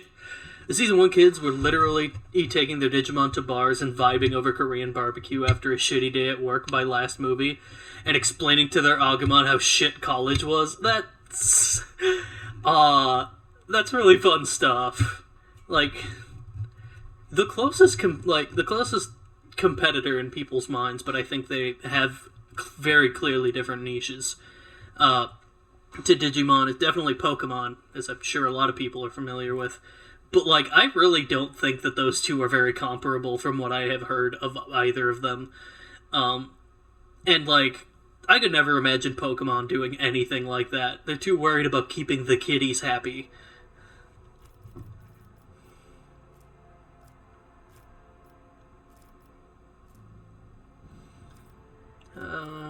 Still Mind, Inscribe Soul...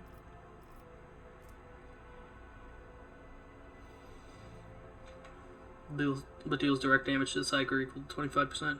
Yeah, absolutely not.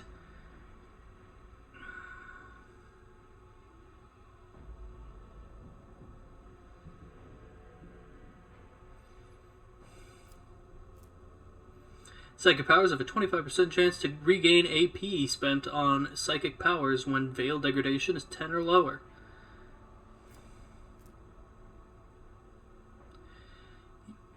By a Psyker decreases Veil Degradation by a certain amount. Whenever the Psyker uses a damaging spell, while the Psyker is not in the target's line of sight or the Psyker is in cover, all resistance tests of the target suffer a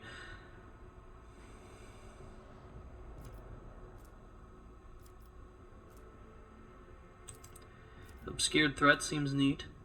Enemies that have taken damage from the Psyker... I've already taken Mind Siege. Anytime an enemy becomes a target of any particular psychic ability, for the first time the enemy suffers a -5 penalty to intelligence, perception, and cool, that's not that great. Pain channeling, whenever it kills with a... Visions of Doom. Enemies that become targets of the Psyker's psychic powers gain a stacking -5 penalty to their dodge and parry until the end of battle.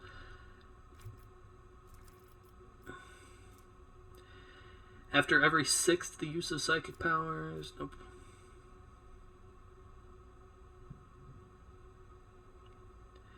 Weak Hearts is a fun one. To give a rough comparison, Pokemon is like having a magical pet that you can win and save the day from bad guys with. Digimon is like having a really cool dog that you can talk and grow to love, and you are forced to grapple with the fact that they will eventually have to pass away, but you'll have grown as a person regardless. That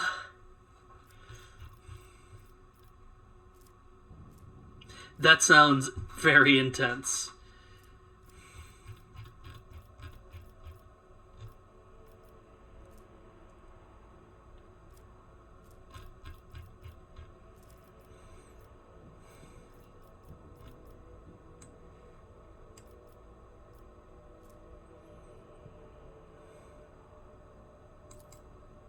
It's great and doesn't talk down to you, and people relate hard with it. Yeah, I've heard a lot of good things about Digimon, and I kind of want to revisit it, but also hard to revisit because I just have so many things I want to end up doing. It feels like some stuff just gets in the way sometimes.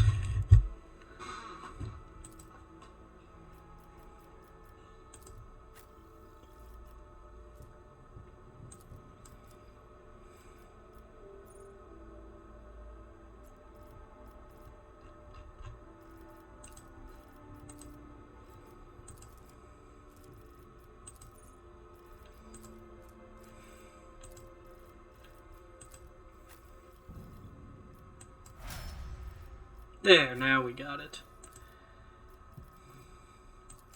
Don't be weird at me. Okay, weapon skill... Yes, or toughness. Probably weapon skill, right? It's not a series for everyone. Some folks get really attached to that cool dog and are shocked and horrified when something horrible happens to it. Yeah... Yeah, as it turns out, when you have like a game about battle monsters, it'll do that.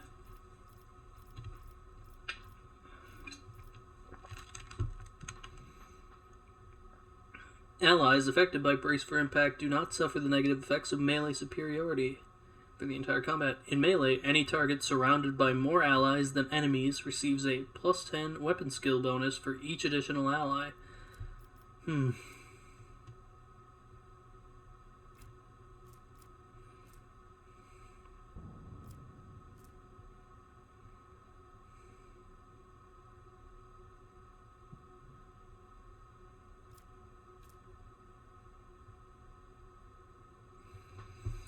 Any ranged attack that threatens get into cover. All allies affected by Brace for Impact gain an extra turn with 0 AP and 3 MP and increase their cover efficiency by plus 20% for 1 round. I am sadly numb to this from years of feeding and caring for our Tamagotchi, but I'll never forget the emotional gut punch. Yeah.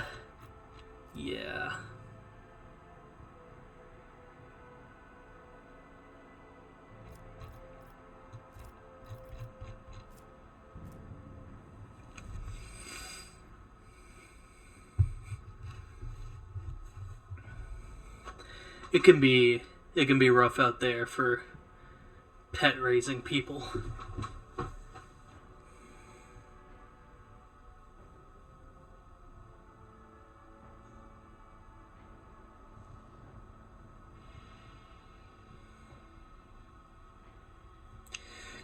I did actually know about the Tamagotchi graveyards. Yeah, I've heard about that before. It's so different to me. I don't get that. I mean, in fairness, I am not much of a pet sim person, so it feels weird to me. But I bet if I were, that would make a lot of sense, because doing pet sim stuff seems like one of those things that you could very easily get yourself kind of lost in.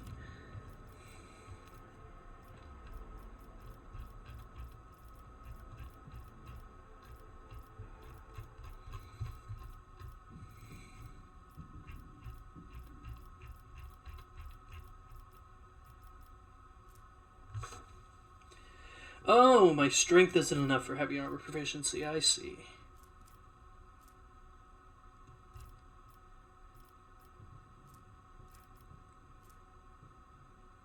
I'll give him Dueling Master.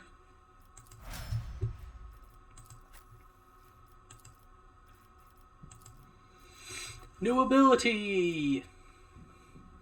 Create an area that lasts until the start of the Psyker's next turn. All allies within that area gain a bonus to their dodge.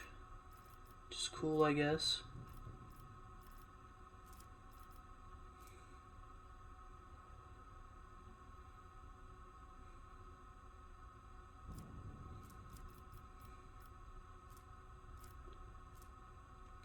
How about I just scoot you into Pyromancy so you can start getting your damage spells?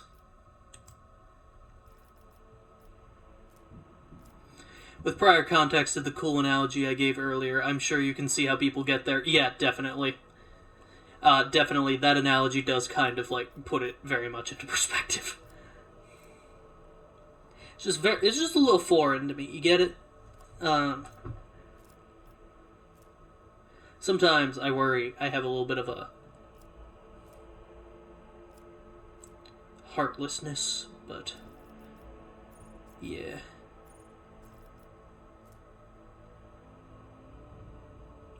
But yeah, things like that will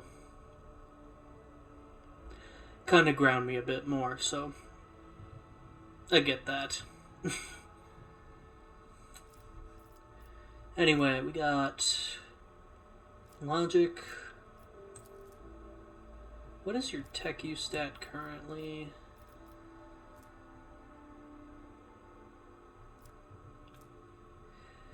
You are not that good at this. Okay. Cool. Nice. Love it. Soldier.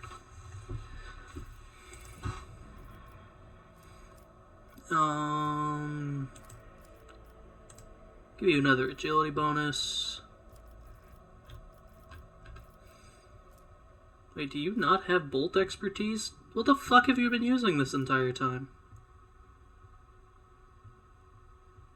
Oh. Oh, I see. Proficiency.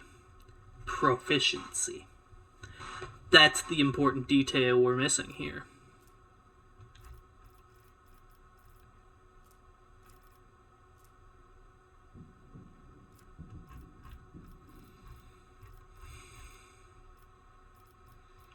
Litany of Purification. All enemies within an area of devotee and their allies in the area of effect of the war hymn.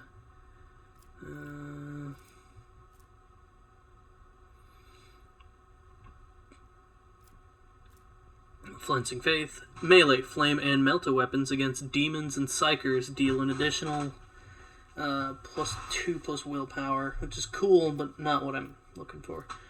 Litany of Purification. All enemies in the area of effect of War Hymn of Furious Recital gain a +1 stack of the Disturbed effect. Enemies that are adjacent. Neat. Gain a +2 of... This is not as cool as I'm hoping.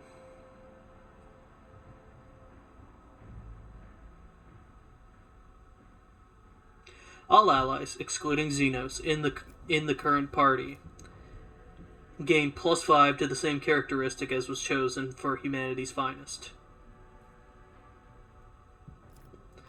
Which one was that for you?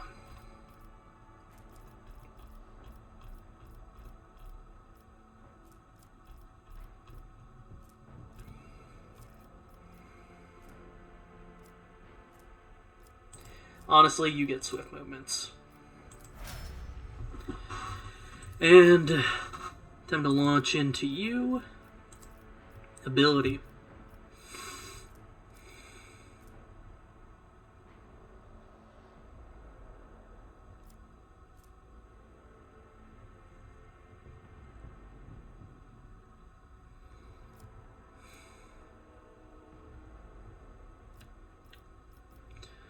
Show the path. This ability can only target allies that have at least one melee weapon in one of their weapon sets. The target immediately gains an additional turn during which they gain the ability to use charge, and only this ability. Reveal the light is required. Target ally gains plus 4 times whip. Show the path is good enough that I want to take it. Held in my gaze.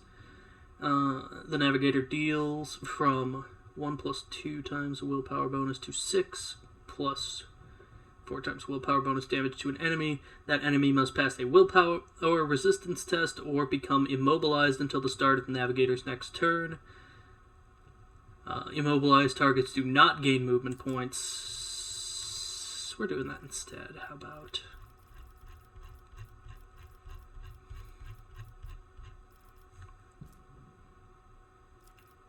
Gift card spent and Digimon stuff bought. Hell yeah. It's time to digital those monsters. We doing stats? A little bit. I'm parsing through some stuff and it's gonna be pretty quick, I think. At this point, because I've done most of them. It has not been quick, but it will be quicker.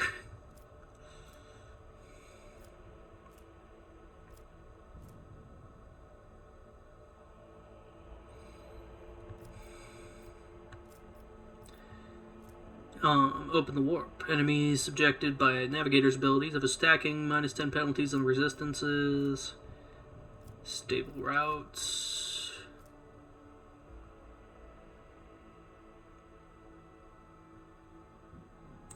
I think that was the one I wanted to get. Yeah, let's do Guide of Souls.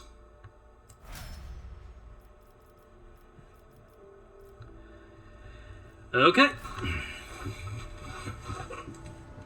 And that is the stat time. Intriguing. Blind Madman. Eyes! My eyes! Have you got them? Please give them back to me. Even just one.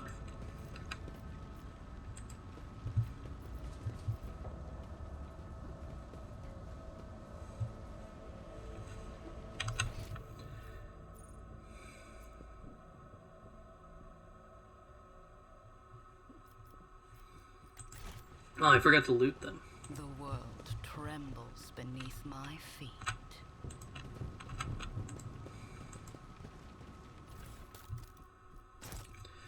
Also, I should start looking at outfitting people. I hope you love the Tech Lad. They are my they're my fave personality-wise. I always love to see what people do with Tech Priests because I think Tech Priests are both one of the most original things that Warhammer 40k does, and also one of the things that frequently gets fucked up easiest in the lore or in writing, because they might just take the easy way out with them, and that's sad. It's sad.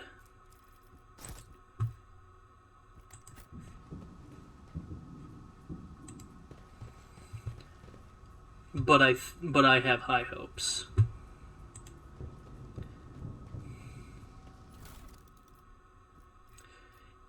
Because a lot of times with Tech Priests, they have the personality of Belisarius Call, and that's it. That's all you get. Hope you like that. He's the only one with personality. Very sad day.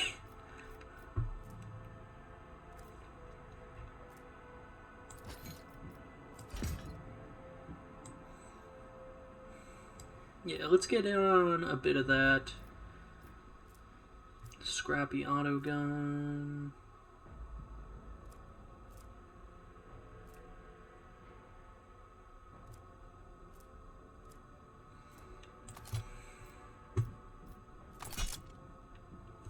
Let's get that fancy las gun. Whoo! That's a nice little weapon.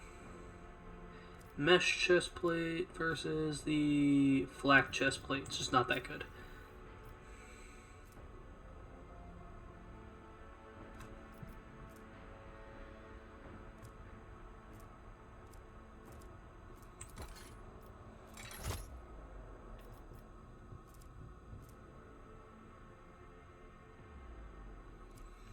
Oh, I see. It affects your dodge just slightly.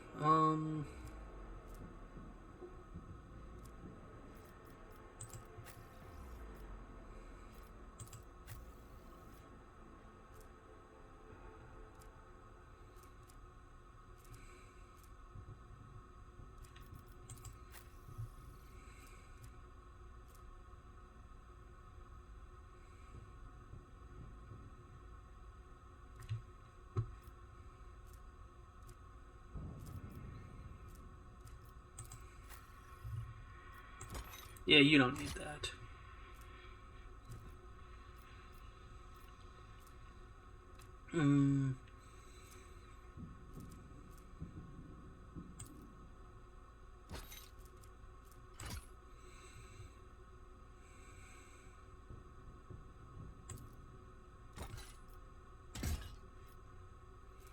Let's try that instead. See how you like that. Your mesh chestplate, I think, is still better. I like what they did with the ones in this. That's good to hear. That's good to hear. I consider that very good news.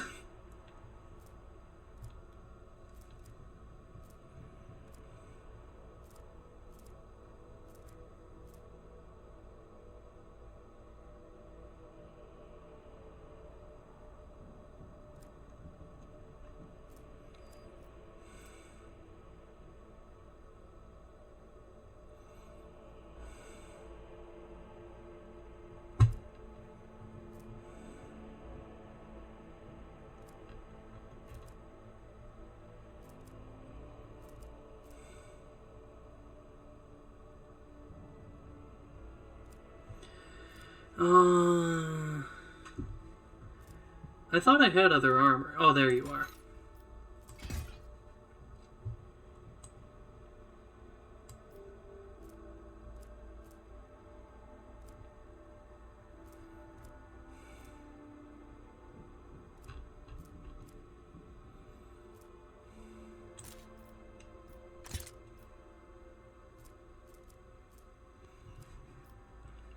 Let's give you a las pistol. How about?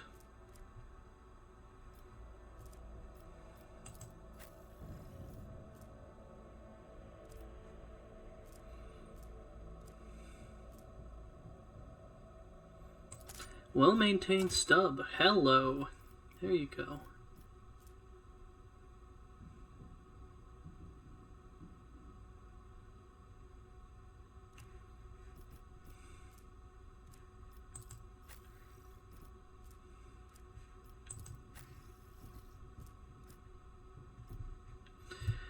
Oh, where's your pistol at, boss? You should have a pistol. I know you're not, like, a stud with a pistol, but you should have one. Take that one. It's really good.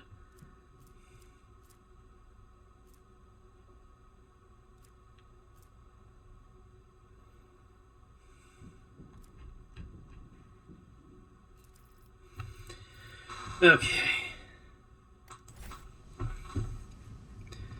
Now let us continue. Embrace true power.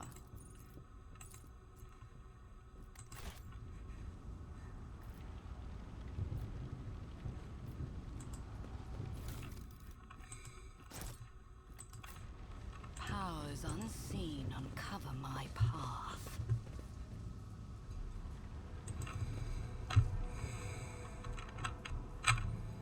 They're all blind. What happened here? I tread a path unexplored.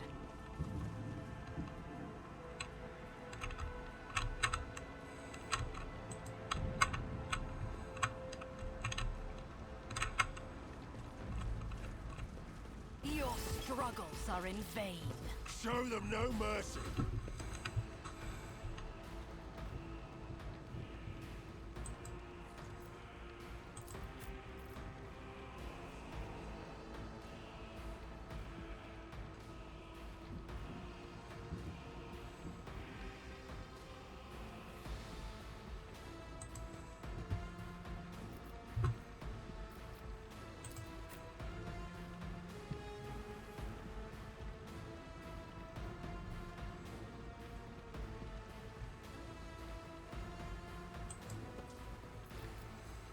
Alright, and you are in a perfect spot, actually, and I'll have you go up there. Start the battle!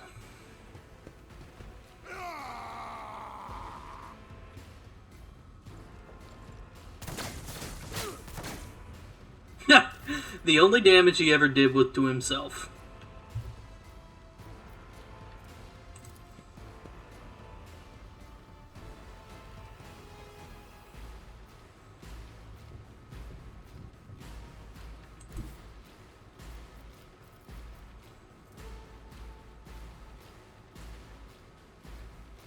Rejoice in battle! Cast your eye there.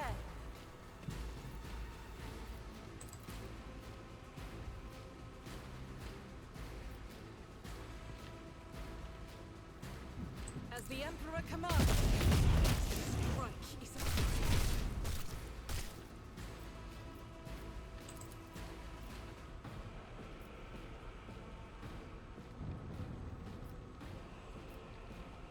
doubt is for the weak.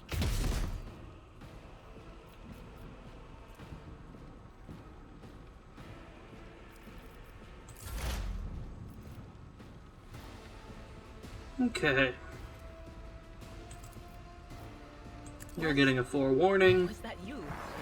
Or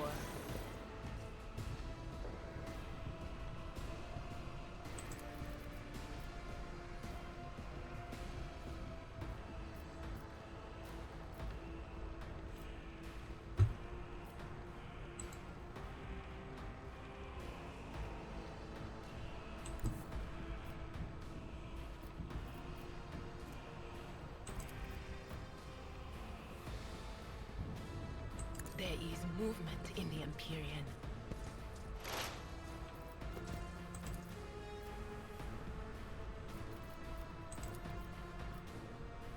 Anything else?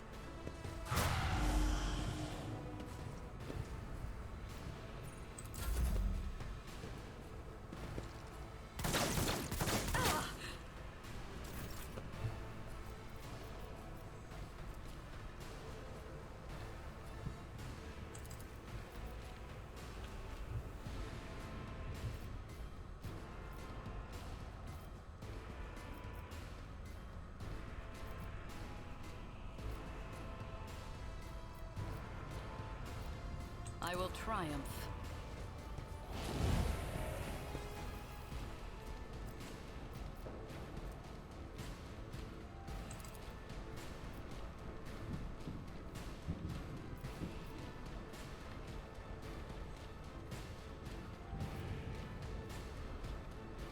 Ruin beckons.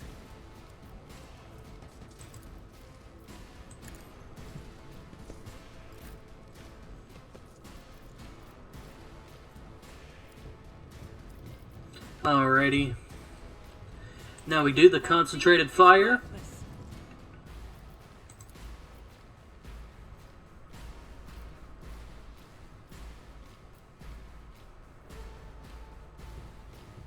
I'll do it.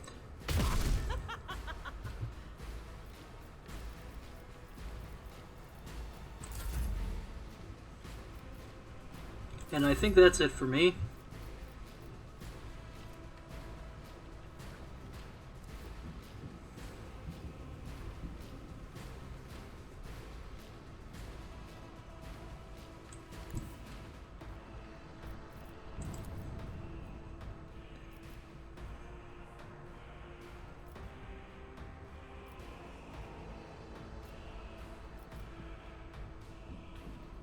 I have read tomes of military tactics and strategic plans.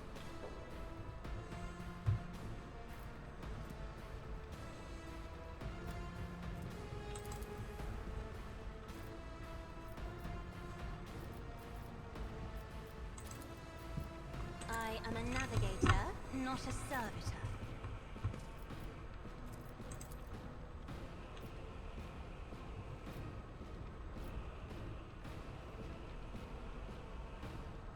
As the Emperor commands.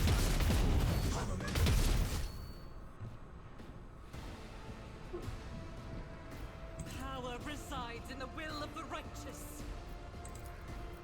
Doubt is for the weak persecuted.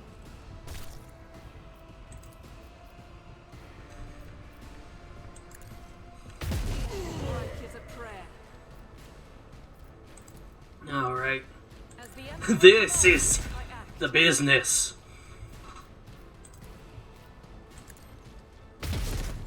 Nope, you've missed twice. You are now in the forever bin.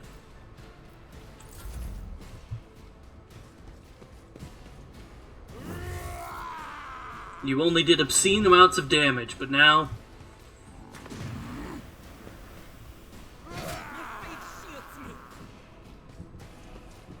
you will earn my eternal ire.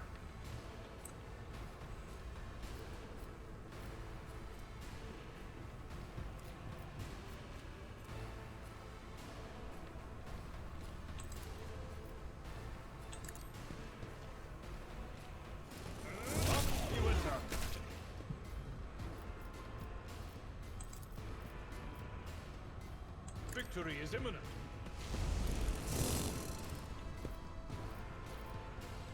It will be done.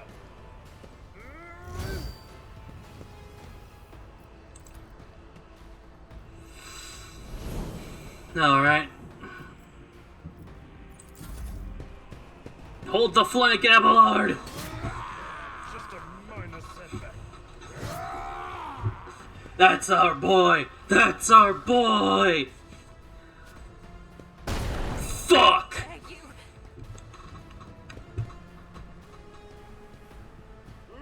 My ears are ringing.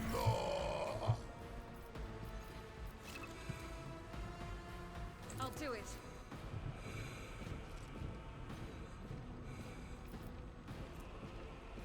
Faith without deeds is worthless.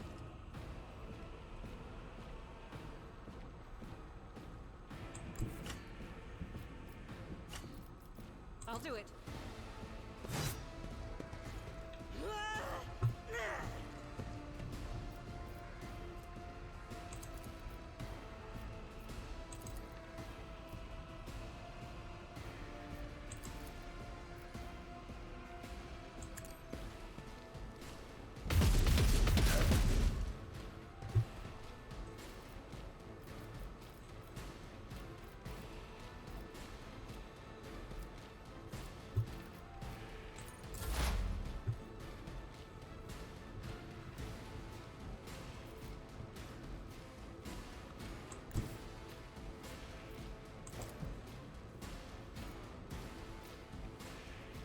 I know what is to come.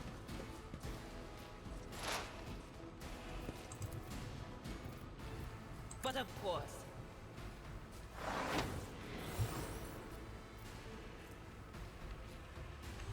Alright.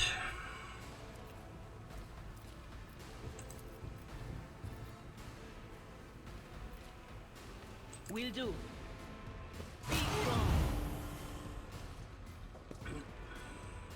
Oh my, things seem to be spiraling. They're going fine. Abelard is a bit ganged up on, but that's kind of his job.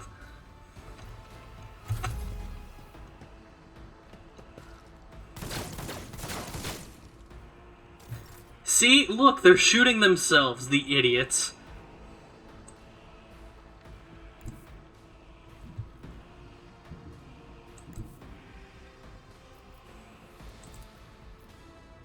Purpose guides me.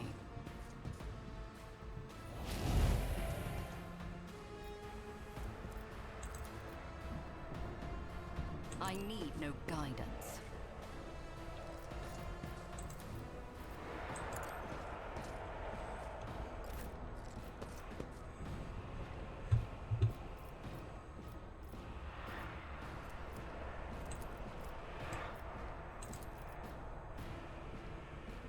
I will do my duty.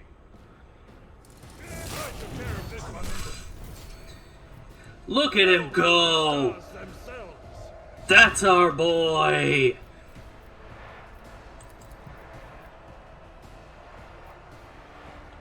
It will be done.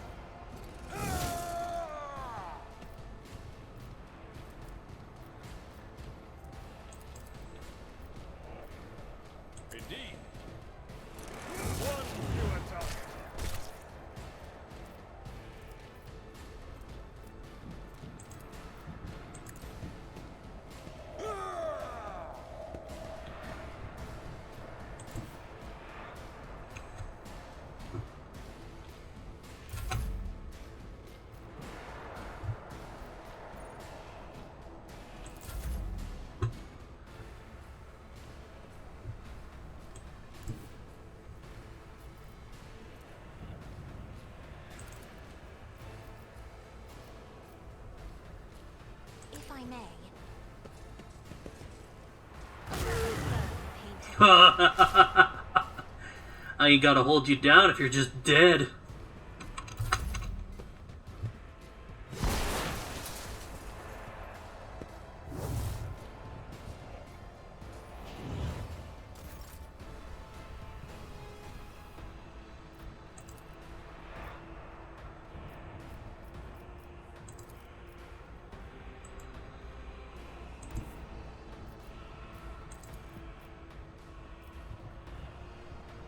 Victory is imminent. I'll take care of this one.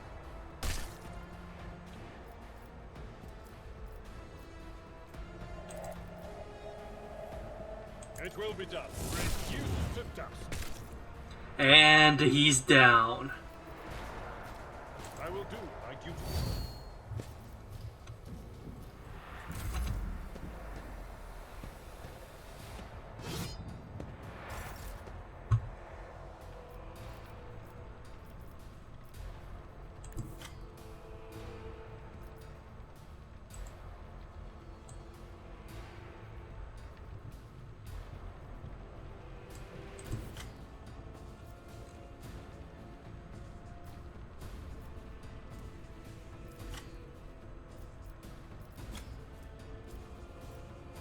I will bathe this battlefield in righteous fury.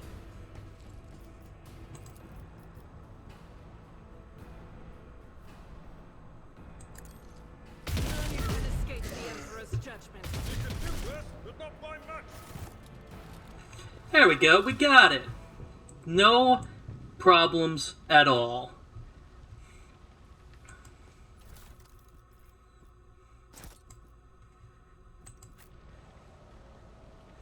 Let's seize the opportunity.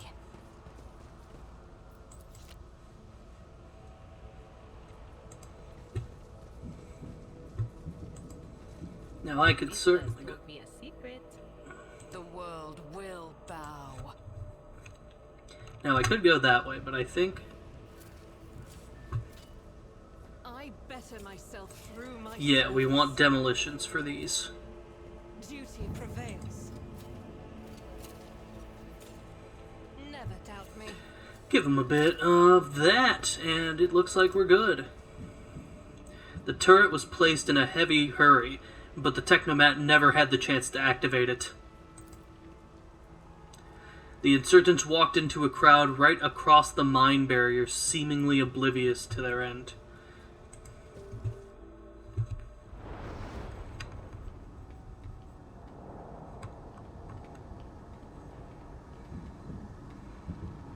Change is coming. The edge is nigh. The blinded ones are harmless. No sense in shooting them and drawing attention. Fire on the nearest target! Don't kill the tech freak! We need to take him alive!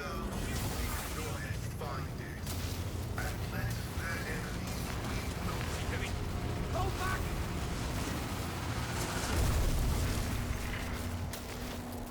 Oh, fuck. He blew up the thing. Oh, he's still alive. Let the cycle be discontinued. Hello, who are you? Who is this suave individual? The man, dressed in crimson, should not have survived an explosion like that. However, he is alive. You hear the wheezing of the respirator that covers half of his face. Not another step.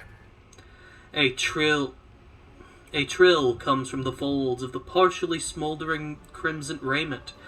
It is binaric speech, the sacred language of the Adeptus Mechanicus. The binaric hymn transforms into a vox-synthesized voice that sounds like thunder rolling over a vast plain. Flee, for I am death. His gaunt hands rises to stop you, and immediately your vox howls in pain, and your machine equipment starts crackling. The tech priest's blazing power axe disgorges a cloud of righteous sparks, and his visor glows menacingly in blue and green. By the throne! What is that servant of the Omnissiah made of? Adamantine? Blast it. Abelard clutches his head as his ocular implant is racked with a wave of interference.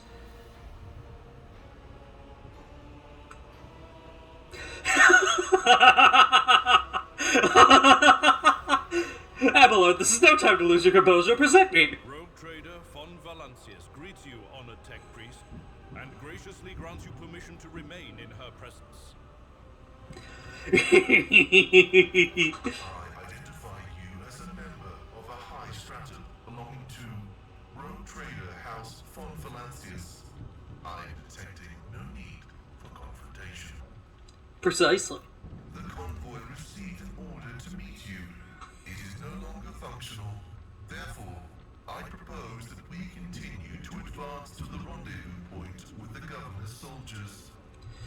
The menacing blue glow fades in the tech priest's gaze. He lowers his arms and your equipment ceases to malfunction. The tech priest stares resolutely forward, his mechandendrite tentacles rising gracefully around his hunched figure, with which is illuminated by the flames of the smoldering remains of the machine.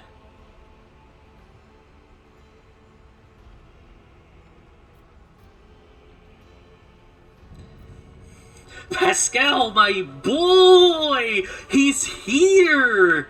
My sassy, sassy boy! Oh dear! What is this sassy robot child?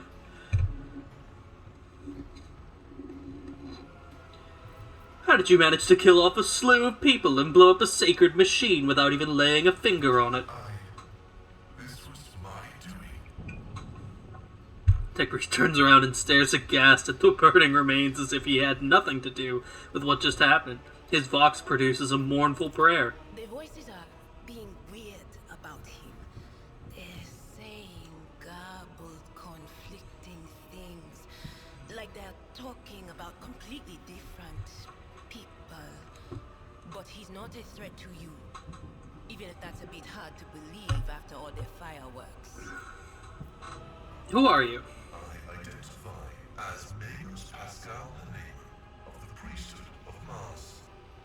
By the grace of the Omnissiah, I am currently assigned to the maintenance personnel of the station Altar Templum Calixis X-17. Altar Templum Calixis. I have heard the name before. The station appears on House Orcelio's star charts in the Furibundus system, not far from the void colony of Footfall. You have traveled a long way to come here, esteemed Magos. So I'll point out before you write him off as a third operator in the party, he gets all the weapon proficiencies off the bat. All of them, you say. All of them. Every single one. I'm not gonna lie, I wasn't gonna write him off. I was gonna take him. Of course I'm gonna take the tech priest. It's part of the shtick. Of the setting. I have to have a gaggle of everyone. I just need an inquisitor now.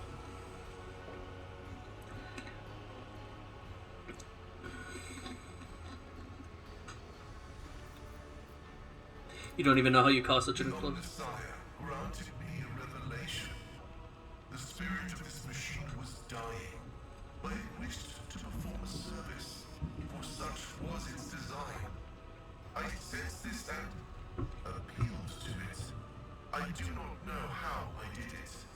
I merely followed my intuition. The understanding granted by the Messiah was not permanent. It has left me. The tech priest appears shaken. Why do you wish to see the governor? I came here to carry out a sacred mission. My mentor, Archmagus Amonat, summoned me, and I hastened to answer his call. But the rabble's unrest prevented our meeting, and I was on my way to Governor Medina to determine my mentor's current location. My escort was ordered by their commander to discontinue their movement and await to be merged with your group. Then, due to their incompetence, let themselves be killed. It was an unacceptable complication to my task. Melta you want it? You got it, friend, as long as you have enough coin. Oh, Lord. If the tech priest's voice carried any compassion for the dead, the dry words that cracked from his Vox system did not convey a shred of it.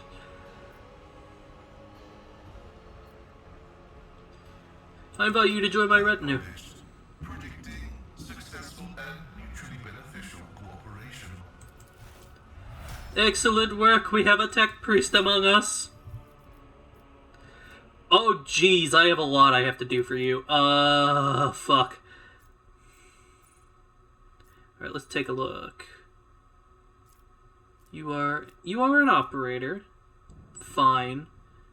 As far as I understand, a lot of things are going to have overlapping classes, and you're going to have 6 party members, so, like, sure.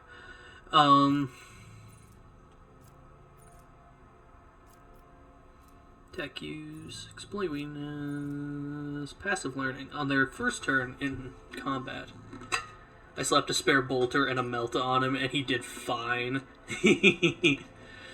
I think I'm going to have him...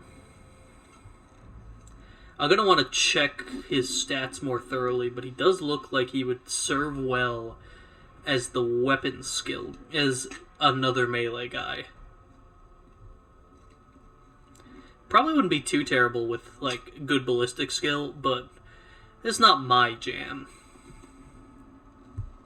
I like my tech priests with big axes. He's got a killer melee weapon.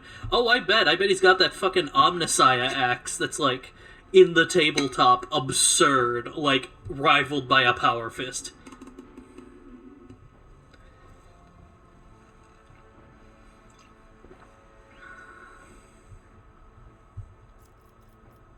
Sorry, the TTRPG. In the tabletop, an Omnissiah axe, I imagine, is very underwhelming on account of the fact that it is a melee power weapon.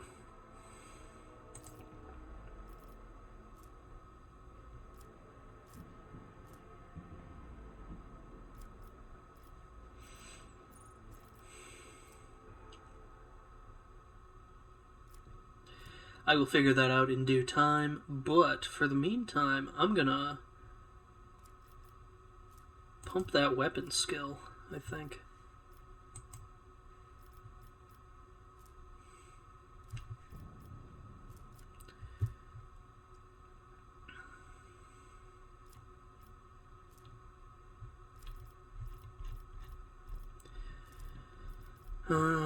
Taking a look here. Oh, I can stick him in heavy armor, too. Gain toughness bonus deflection against burning effects and flame weapons. Pinnacle of Weaponry. The first attack in combat with a plasma, melta, or power weapon deals an additional damage equal to your int bonus. For the remainder of combat, the bonus damage decreases to int bonus divided by 2. Decreases to int bonus divided by 2. I don't hate that.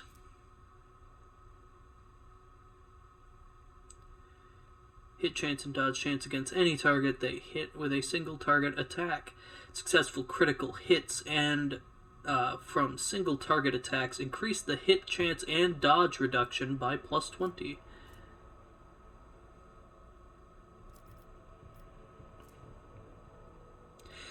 And has a base damage of 1722. My god. Okay. Take that. Pinnacle Weaponry sounds good for you.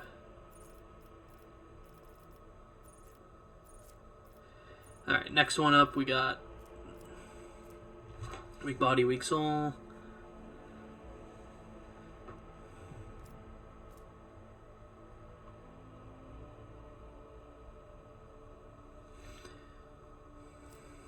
Instant exposure. Expose weakness, cause 0 AP.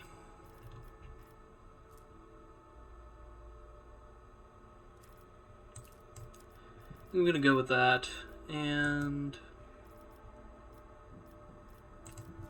yeah, let's bump that intelligence. Can do precision attack. Affected by an exploit, the target's cover will be reduced. Joint analysis. Until the operative's next turn, their allies' attacks also remove exploits and deal plus int bonus more damage.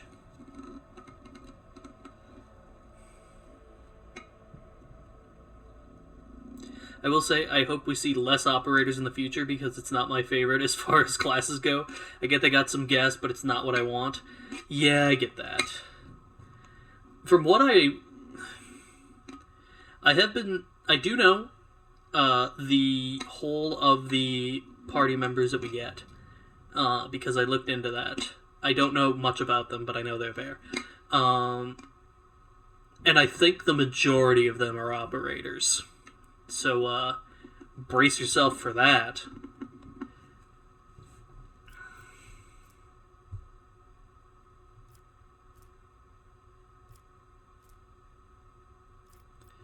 Joint analysis sounds really fucking good.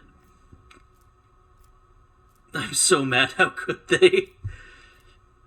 in fairness, as you level up, it will other classes will start to become more prominent, and that one will become less so. Because I think you will change classes over time, hence this wheel here will cap out at some point, and you'll move up to other classes. And those have a bit more diversity among them. So it's basically like a tree that branches from one point and then goes into higher points, which is why so many things have the same starting classes. Yeah, we'll give you tech use, and we are done. Alright, so I'm gonna be real with y'all. I have been streaming for about 7 hours, with about like an hour's break in between.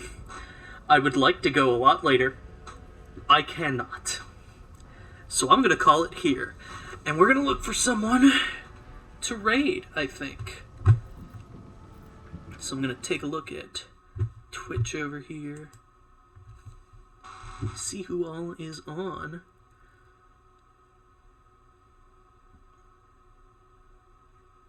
I know who I'm gonna raid. Okay.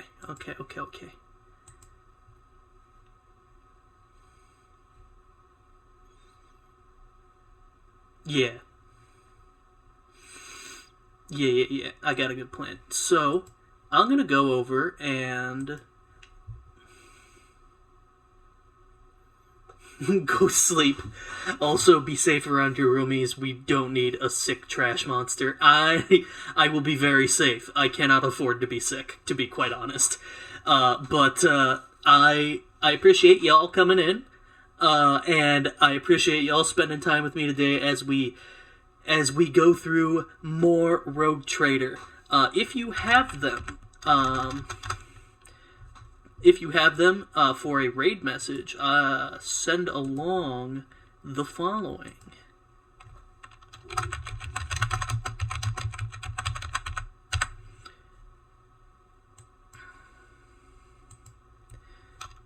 Alright, and with that, I'm going to be preparing the raid here for Vox.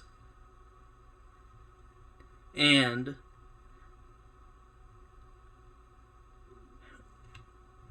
with that, have a great night, everybody. Goodbye!